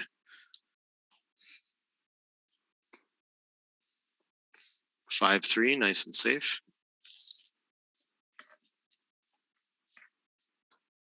Needs a set or a deuce to not leave a shot next roll. We're not going to run off. I think we should still be focusing on building structure in case we get to hit a shot. Don't have enough time for the crossovers to save the gammon naturally. I don't think you want to come off the anchor here. I guess there is.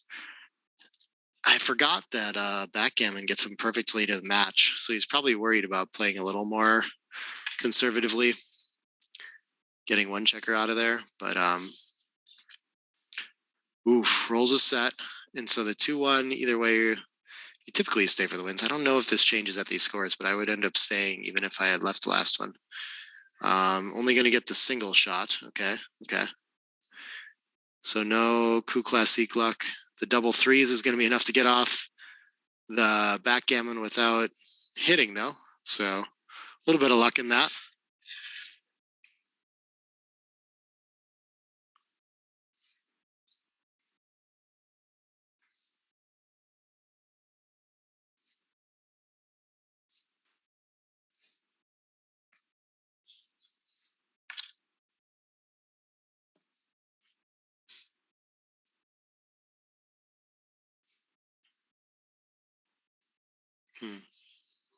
Okay, and we're going to open the gammons count at the Crawford score here, even away. So opening with a 6-3 split either way, that's standard play. And then the 3-2 against that. Look at this, he knows that it's the 2-up. Okay, I'm not sure I knew that. That's an interesting one. Otherwise, you just got to leave directs in the outfield. Okay. Does he want to anchor or hit? Usually making a point is better than hitting, I think. It's Michi's idea. 8-6, you should stack and not leave the shot, though. That's pretty interesting. I would probably end up doing something more pure like this, too. What do we have? Double 1s doesn't do a whole lot in this. I guess we can start it. If we advance from the back, then we just get double hit more often, but it keeps our structure. It's tricky. Very tricky. All plays are pretty close, too.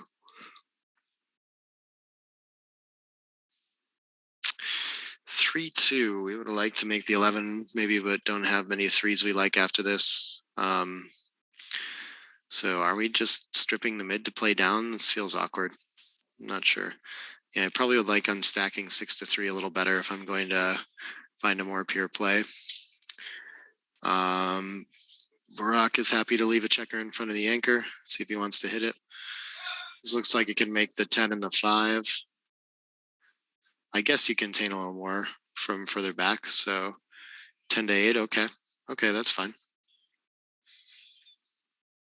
And double 6 is going to take a huge racing lead and consolidate some blots, make sure we don't lose it that way. And Ozan's going to get his board ready for when Burak needs to leave the anchor.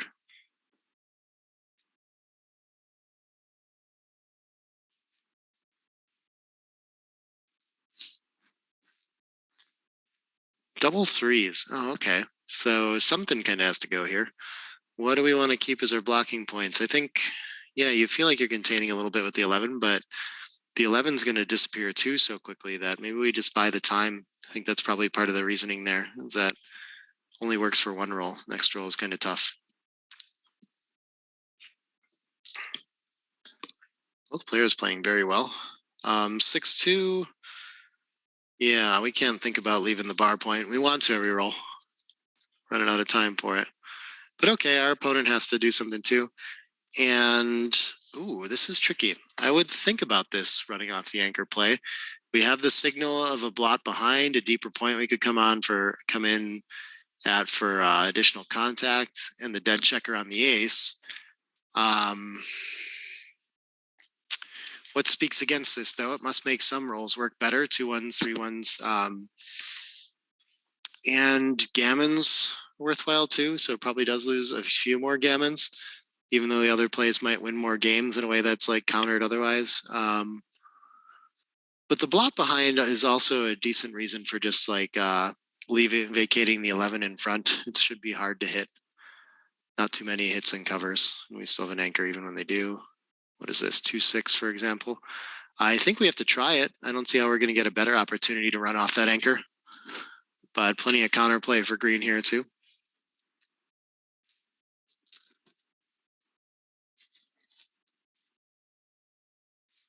Ooh, are we hitting twice? Yeah, which two? Two is the question. Keep the anchor, he decides. Okay.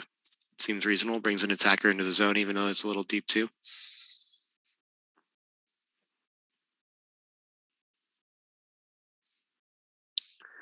Six, 4. Doesn't do what we wanted it to. Guess we can hit twice again. So he likes this 6, and then, okay. This 4 down to get another better builder in the zone. They're also front-loaded right now, that there is some value in that. But if opponent just makes the 3, I feel like that's such a hard game. If we can, then maybe we'd almost rather be hit there one time. That's my instinct, but again, it's with gammons not counting, it gets a little tricky. I can definitely see how we can win from here without, even when our opponent anchors on the 3, so not too worried about that occurring. 5-2. Yeah, this is going to cover and hit again, right? Yeah, there we go. Maybe one sequence away from just having this one. Okay. Burak rolls the 3 to stay in the game. And a fan from green. Nice to have time to roll more 3s for now.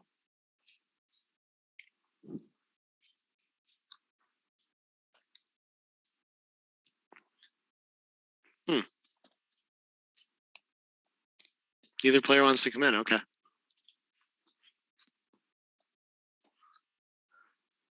Yeah, I like 6 around, leave shots from the bar. That seems kind of okay.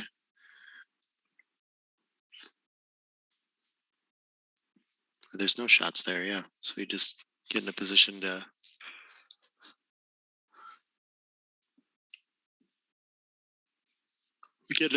attack when he doesn't anchor like that. Seems nice.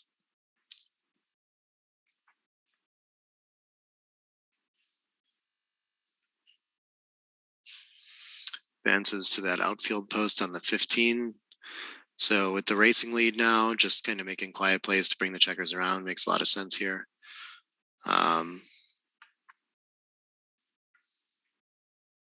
Working his way towards home. Yeah, making the 11th kind of okay there because it's not in direct contact with the anchor anymore.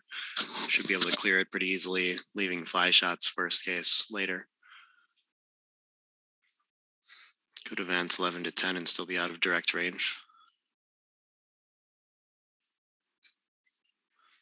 4-3 is going to bring a checker in. We don't want to make a point in front of the anchor that has contact with it in case he enters later.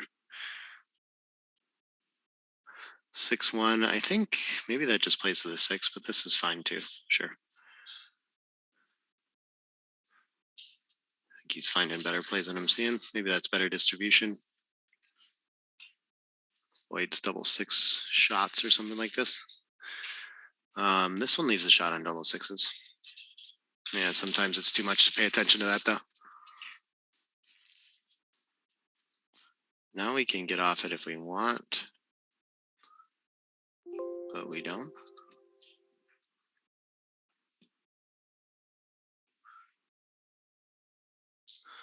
3-6 is a pretty decent shot, especially when it gets missed. 5 in, 2 off. What else are we going to think about here? I'm going to go for distribution. He wants that spare on the 4-point for long-term safety earlier. Okay.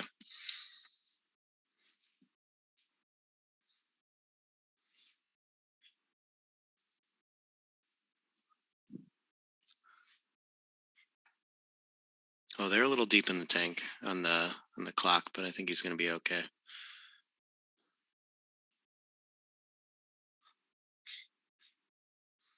"31 seconds can be scary, but it doesn't have to be so scary. Leaves you room to play doubles and stuff for the rest of the match."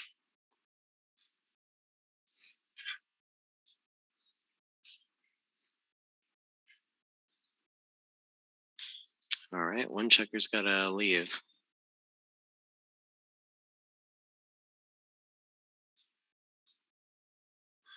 And he's thinking about whether or not he needs to save the 6 by playing 6-2. And sure enough, okay. I would just come in and hope not to roll a 6, really, I guess. But it's that important to be back for the contact.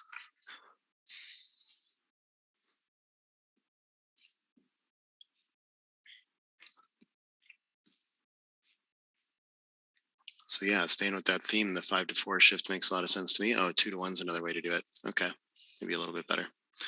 And he gets his shot. 2s are duplicated. That means they cover when you roll them. What a great shot. 6-7, so 8 off. Okay, so this is like a 50-50 game. Distribution's a little not ideal. 3-2, that improved it. 4-1, wonderful. And Burak looks to be saving a game now too. Here we clear from the rear, I think. Okay, apparently we do. I know for money that in general, it's just better to clear the 6. Or I thought it was, but this wins more games, it says, so maybe not. I guess the crash board is different. Yeah, probably that makes sense. When you're not worried about contact at all. What's coming to mind for me is just like in situations, I know the 5-1, you clear the 4-1, you clear the 5-1, you clear the 5-point, 4-1, you clear the 4-point, and then the 3-1 is again, I guess it depends where spares are and stuff, but okay, double 2s. Yeah, clearing from the rear just looks too awkward. And I think I'd rather fill in a deeper gap if we're going to take 2 off. I'm surprised by this 5-1. Switching 4-2 makes a lot of sense to me.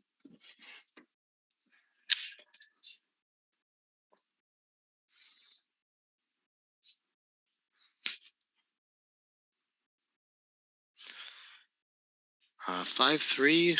Okay. Leaves more shots this way. I'm surprised. Oh, yeah. But again, Ozan's board is just nothing that's going to punish it. So better just have the checkers off. Might actually help you to get hit. You can go get the checker on the ace.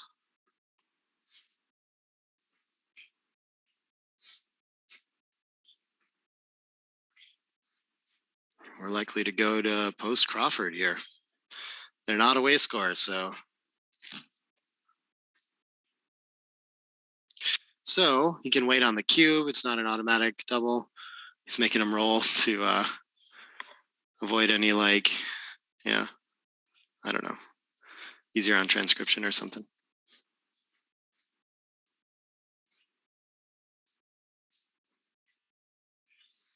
Yeah, I think 8 off is the break-even point, Nigel. I could be misremembering that, but I thought that's when it's 50%. So like with perfect distribution, once he starts taking checkers off, then he should be the favorite. Improved his situation. 5-4, he's going to play down for the gammons. That makes a lot of sense. We'll see how long Burak waits to cube. He gets hit. He's going to play the PR trick. This looks like a 2-up kind of spot for me. Even at the score, but he finds an offensive play. That makes sense. I think better to make the 10 here, right? Yeah.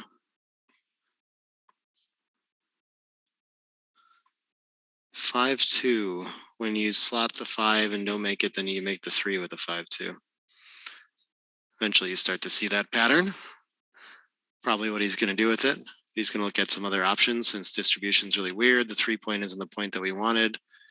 Not a pleasant play to make. You might get pointed on the 5.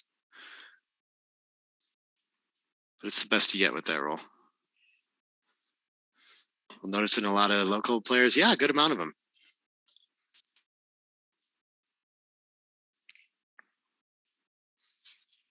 Six-five. This is tricky. Wow, what do I want to do with this? Well, according to XG, the unstacking the 6 is mandatory. That is not a thing that I was looking at to begin with. It makes some sense. This is kind of the first play I see is coming around. I hate having to strip the midpoint. We're down in the race though. Okay, that's why hitting is such a big deal, I think, or a big part of it. We prevent opponent from developing that kind of awkward structure with 6 on the 6 right now. We'd really like to keep the checker on the 20 is the biggest problem I had with those kind of early plays, because we'd like to anchor there. Best defensive kind of game plan, being down in the race. So this just feels like losing a liability. Yeah, the full blitzing play makes plenty of sense to me. That's an easier one to find if you're going to attack on the ace, bring one down. Good response from Ozan.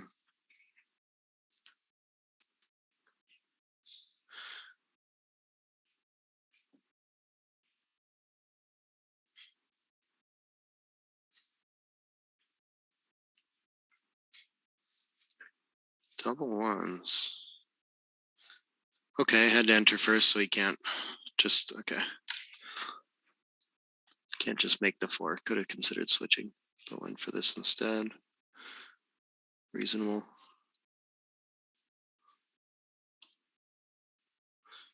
Yeah, he just feels desperate to hit on the ace to try to slow him down from making that 4-point, I guess. 2-6 is going to make it and leave some outfield shots anyway. Burak's got some life here. 5-4 doesn't hit it. It could do some things though. Can make the bar, but then we're leaving that direct shot on the other side. I guess being down this much in the race, that makes a lot of sense. What's one more checker? 6-1. What is the call this slot here? I'd probably be thinking about playing a cipher.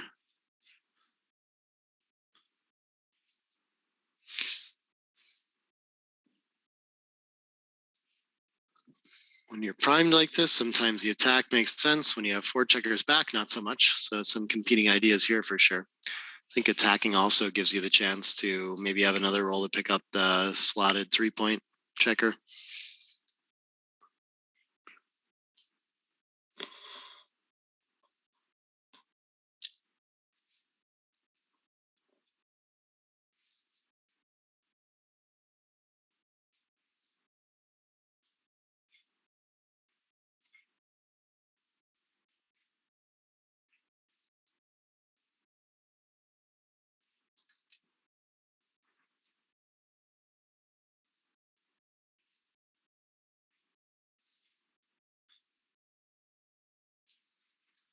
Yeah, and escaping the freedom with this racing lead is desirable, so he's going to step under the gun and try to do it. Oh, he could have covered the ace. Interesting. Yeah, I think the pure point makes more sense, but interesting to consider it at least.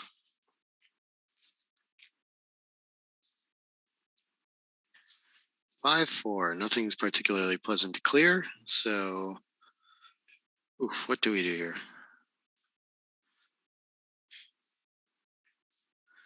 Wow, just have to give up the bar point and strand that 24-point anchor.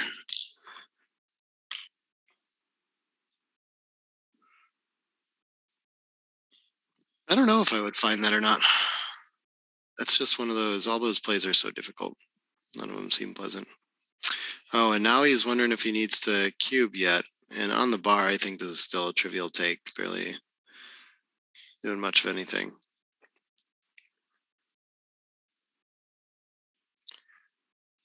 He tried to get somewhere with the trick.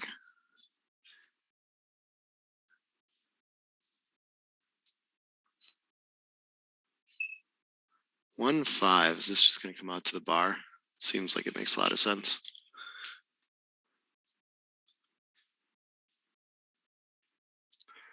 It's going to get hit and fill in that gap on the 5-point. Distribution's looking very nice. Just needs to roll a 2 and hop out, which is going to take a little bit of work.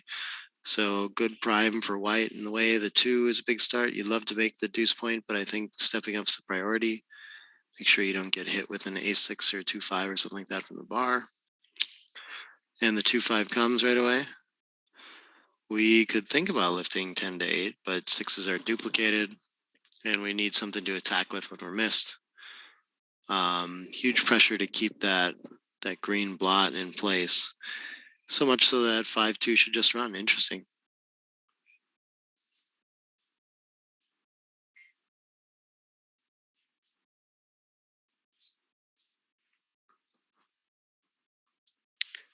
This presented this positioning or decision again. Should he make the pure point or should he continue the ace? It's hard against a 4-point board, but I feel like a lot of times the longer you have to play the game, the better the structure you need there. And making the ace is more of a, I just need to be safe for a roll kind of play. Ace-5, I think, is going to hop out. Maybe not. No, we can't yet. Oh, it's way early. Okay, yeah, we get pointed on with everything. I'm exhausted. I'm not seeing ace right now.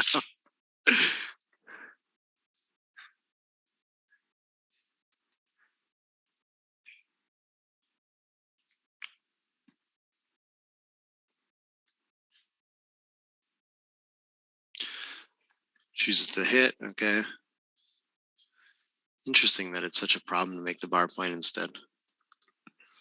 Even with the checker stuck back there already.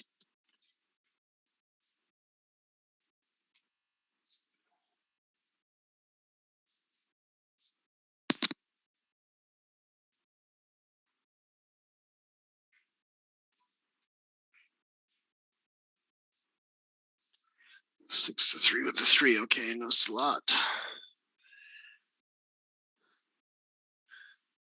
6-4 is a nice runner. Ozan's managing to turn this around. It's looking grim for him for a while. Oh, 6s, that's funny.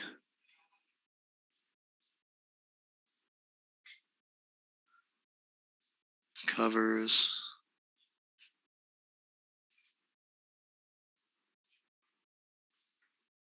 Ooh, 6-4 is an ugly one. The cracking begins, and Burak wastes no time hitting. They should be in great, very great shape for this game. Keeping the ace seems fine. Keep going and try to focus on making the bar point, I guess. That makes some sense.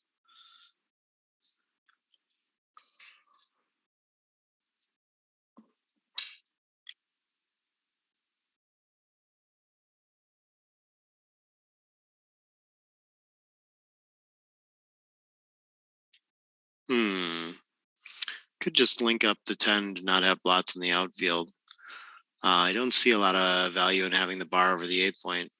Cleaning that up is really nice too. Yeah, it covers more big 5s when they run. So I think staying back is pretty good. Yeah, these players are playing pretty well in this match.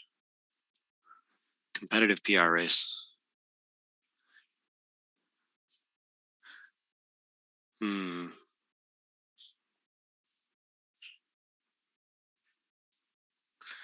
It's time to run off the anchor. Okay. I might have found something more like the 10 and 3 play.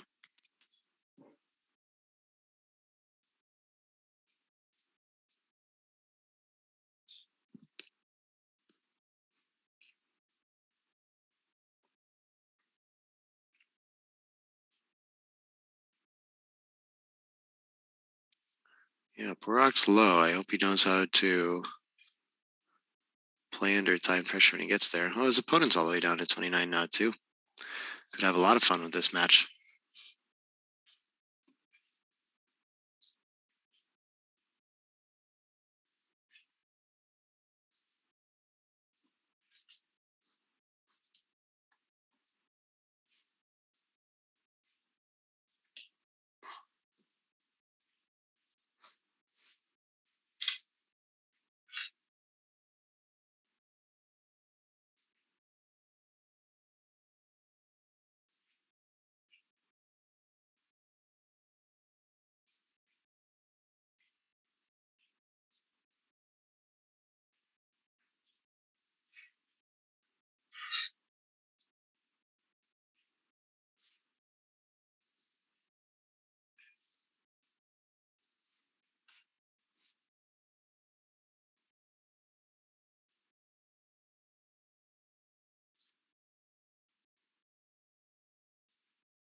Do we end up with an illegal play while they were playing fast, or does he just have to catch up?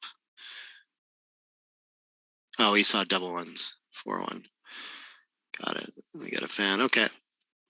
Yep, when they get under time pressure and it's a bear off situation, that's a nightmare for the transcriber. Good luck, Hossein.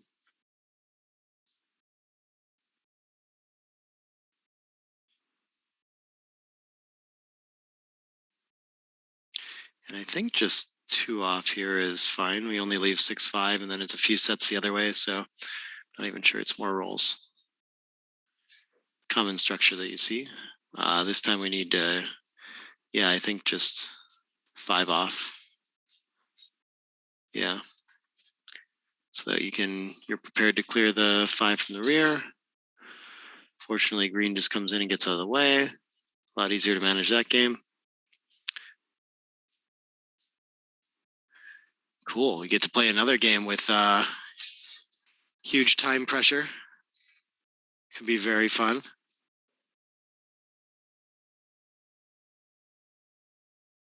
Ooh, Matt Dice. That's a good idea.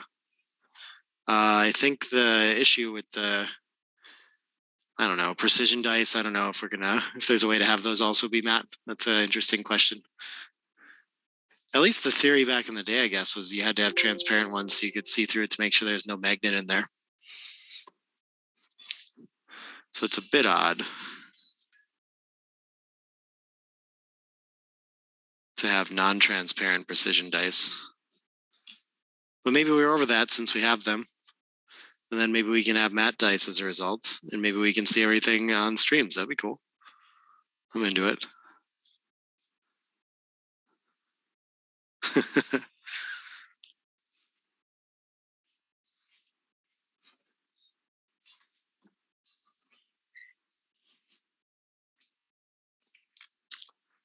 All right. Burak's got the score to wait on the cube again. Finishes it escaping a checker, Ozan does, and then gets hit apparently.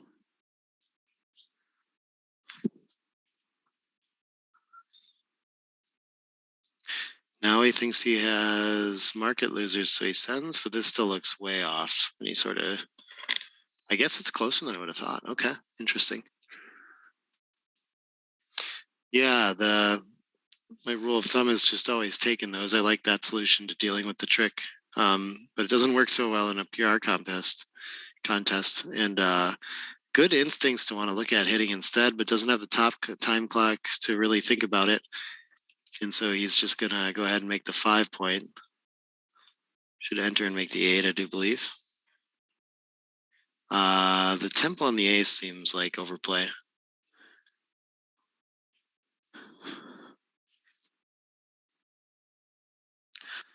One, 4. Okay, we're leaving oh, never mind. I thought he was on the bar because of the tempo hit.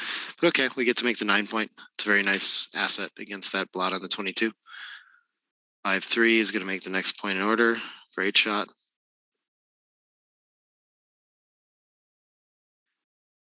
4-4. Wants to turn this into an attack. Okay. 2, and then we got to leave a shot anyway, so might as well put it where we want it. 1-5 is going to hit, and White's going to have a lot of shots from the bar. Could lose a gammon here pretty easily if he's hit.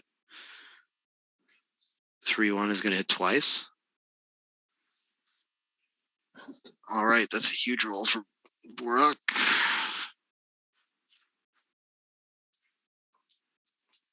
5-3. We just got to get more checkers into the fight. So 2 down seems reasonable. Maybe the first thing I see is 13-5, but we regret it when he anchors. So keeping him in the outfield allows you to make the bar too. That's kind of nice. But 13-5 allows you to hit loose on the ace now. So locking up backgammon seems kind of nice. Double 2s is still not going to make an anchor. So the gammon thread is still on. I think hitting's good, yeah.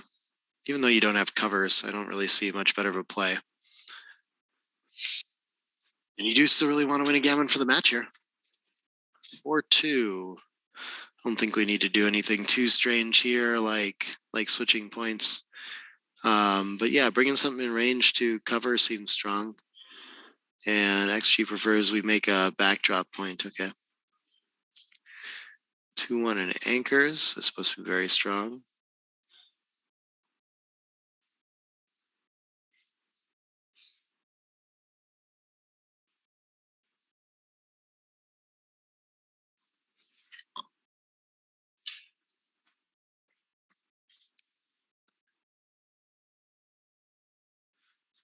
Leaves the 6 and gets hit.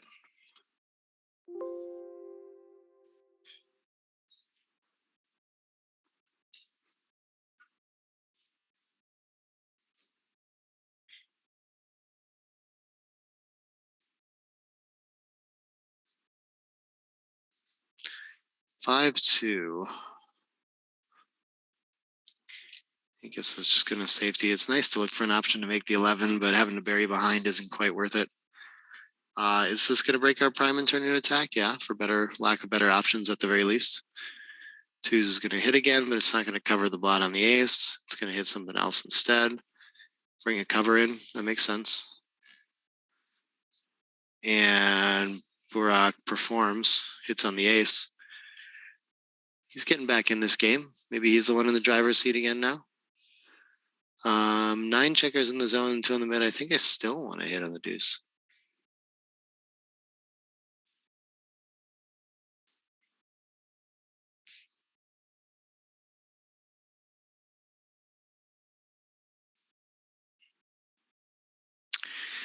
I think there's way too much game to go to think about this double switch, but you sure are tempted to try to win gammons.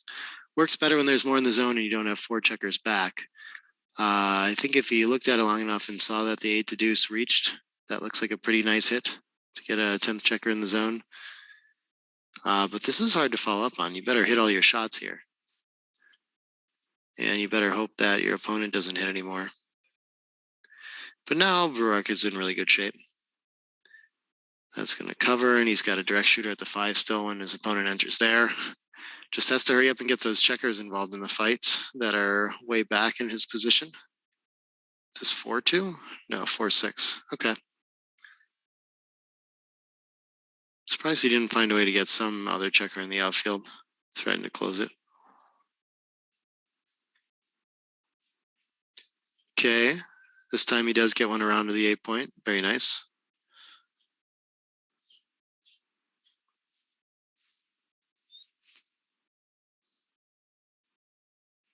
Seems like down to 5 seconds now.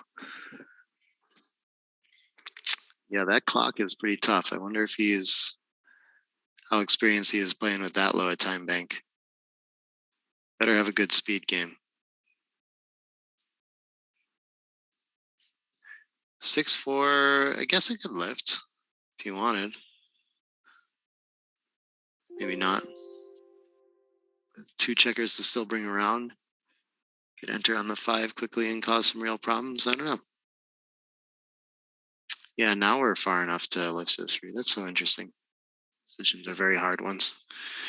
Definitely feels like it's going to be the easier game to just leave the blot there and hope to cover it eventually. Gonna leave it uncovered once more, and it's close every time when he thinks about that. Could have been very bad to lift it with a 4 to the ace, so seems like he's erring on the right side. And hit with double 5s. Ouch. And a really inopportune fan. Now just trying to suck all the blots up. And I think it is worth getting the extra blocks here to buy you time to bring your checkers around.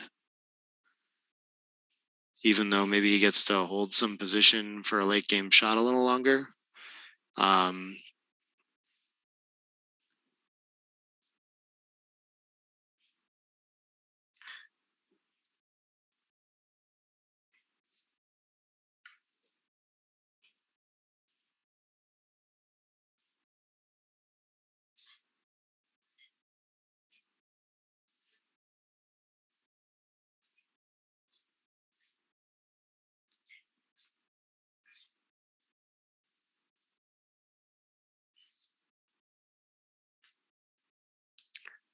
And okay, Ozan's got him on the ropes for the match now. And I think leading the PR race too. A game with a lot of time pressure. So he very well might come out of this with 2 PR points. Okay, it's close. Burak might be under it, but it's going to almost certainly depend on the plus analysis to finalize it.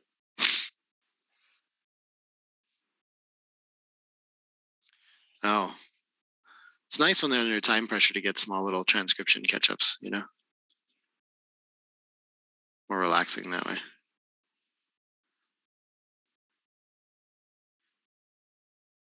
Yeah.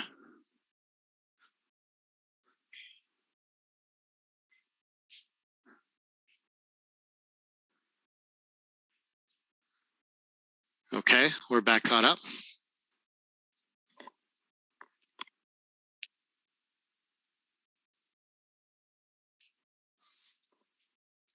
And pretty good distribution. Just trying to not leave a shot. And he's going to go pure distribution here. Could have played like 6-4 and taken a checker off, but most important thing is just not leave a shot. Win the game that way. Clear safely. Okay, first opportunity for numbers, being out on the outside. Needs a 3 or 1 up, something like that. 2 up would be fine too. 4-1's going to be great, even him out on the outside. But with 3 up, Burak's going to be able to wait for the shot for a little while. 4-3 clears from the rear.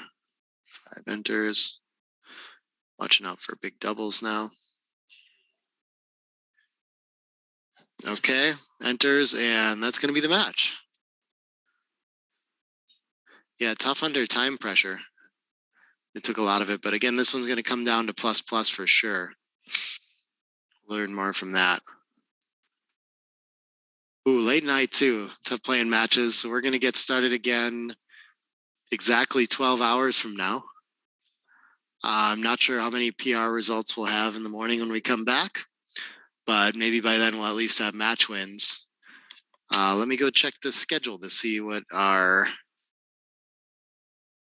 first match is tomorrow. That's all posted on the Backgammon Galaxy Facebook page now. The first match tomorrow is Ibrahim Karaka and Amir Ashraghi. That should be an exciting one. So yeah, we're starting fresh at 11 o'clock Istanbul time again. It's been a pleasure commentating these matches and hanging out with you guys, watching some great backgammon. I can't wait for 2 more days of it. I got to get some sleep though and wake up early, make some coffee and get back and talk some more. But yeah, we'll be back soon. 12 short hours, a short rest. Thanks, everybody.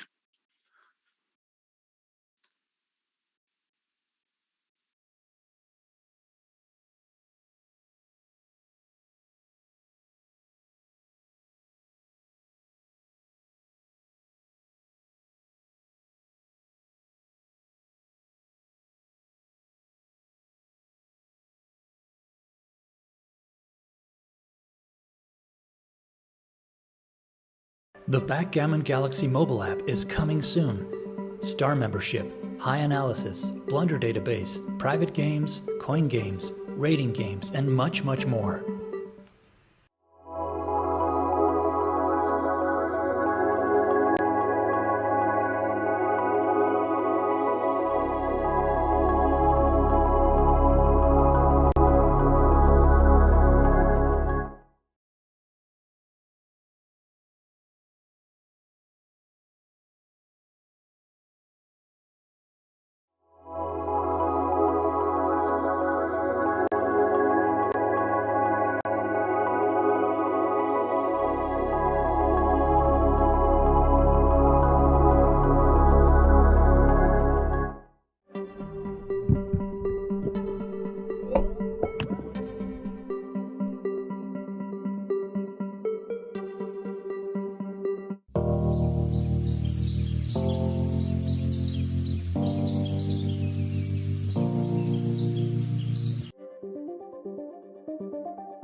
The Backgammon Galaxy mobile app is coming soon.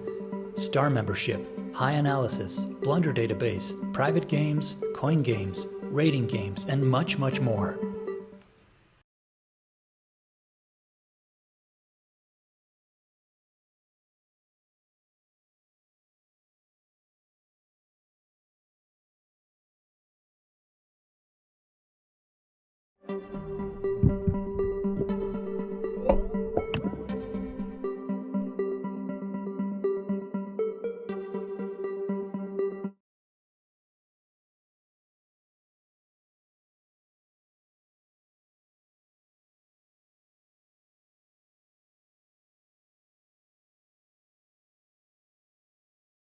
The Backgammon Galaxy mobile app is coming soon.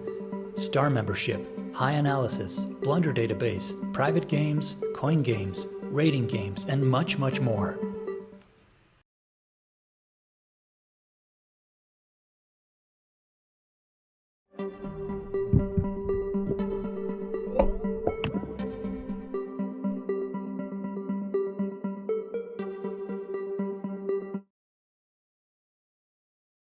The Backgammon Galaxy mobile app is coming soon. Star membership, high analysis, blunder database, private games, coin games, rating games, and much, much more.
The Backgammon Galaxy mobile app is coming soon. Star membership, high analysis, blunder database, private games,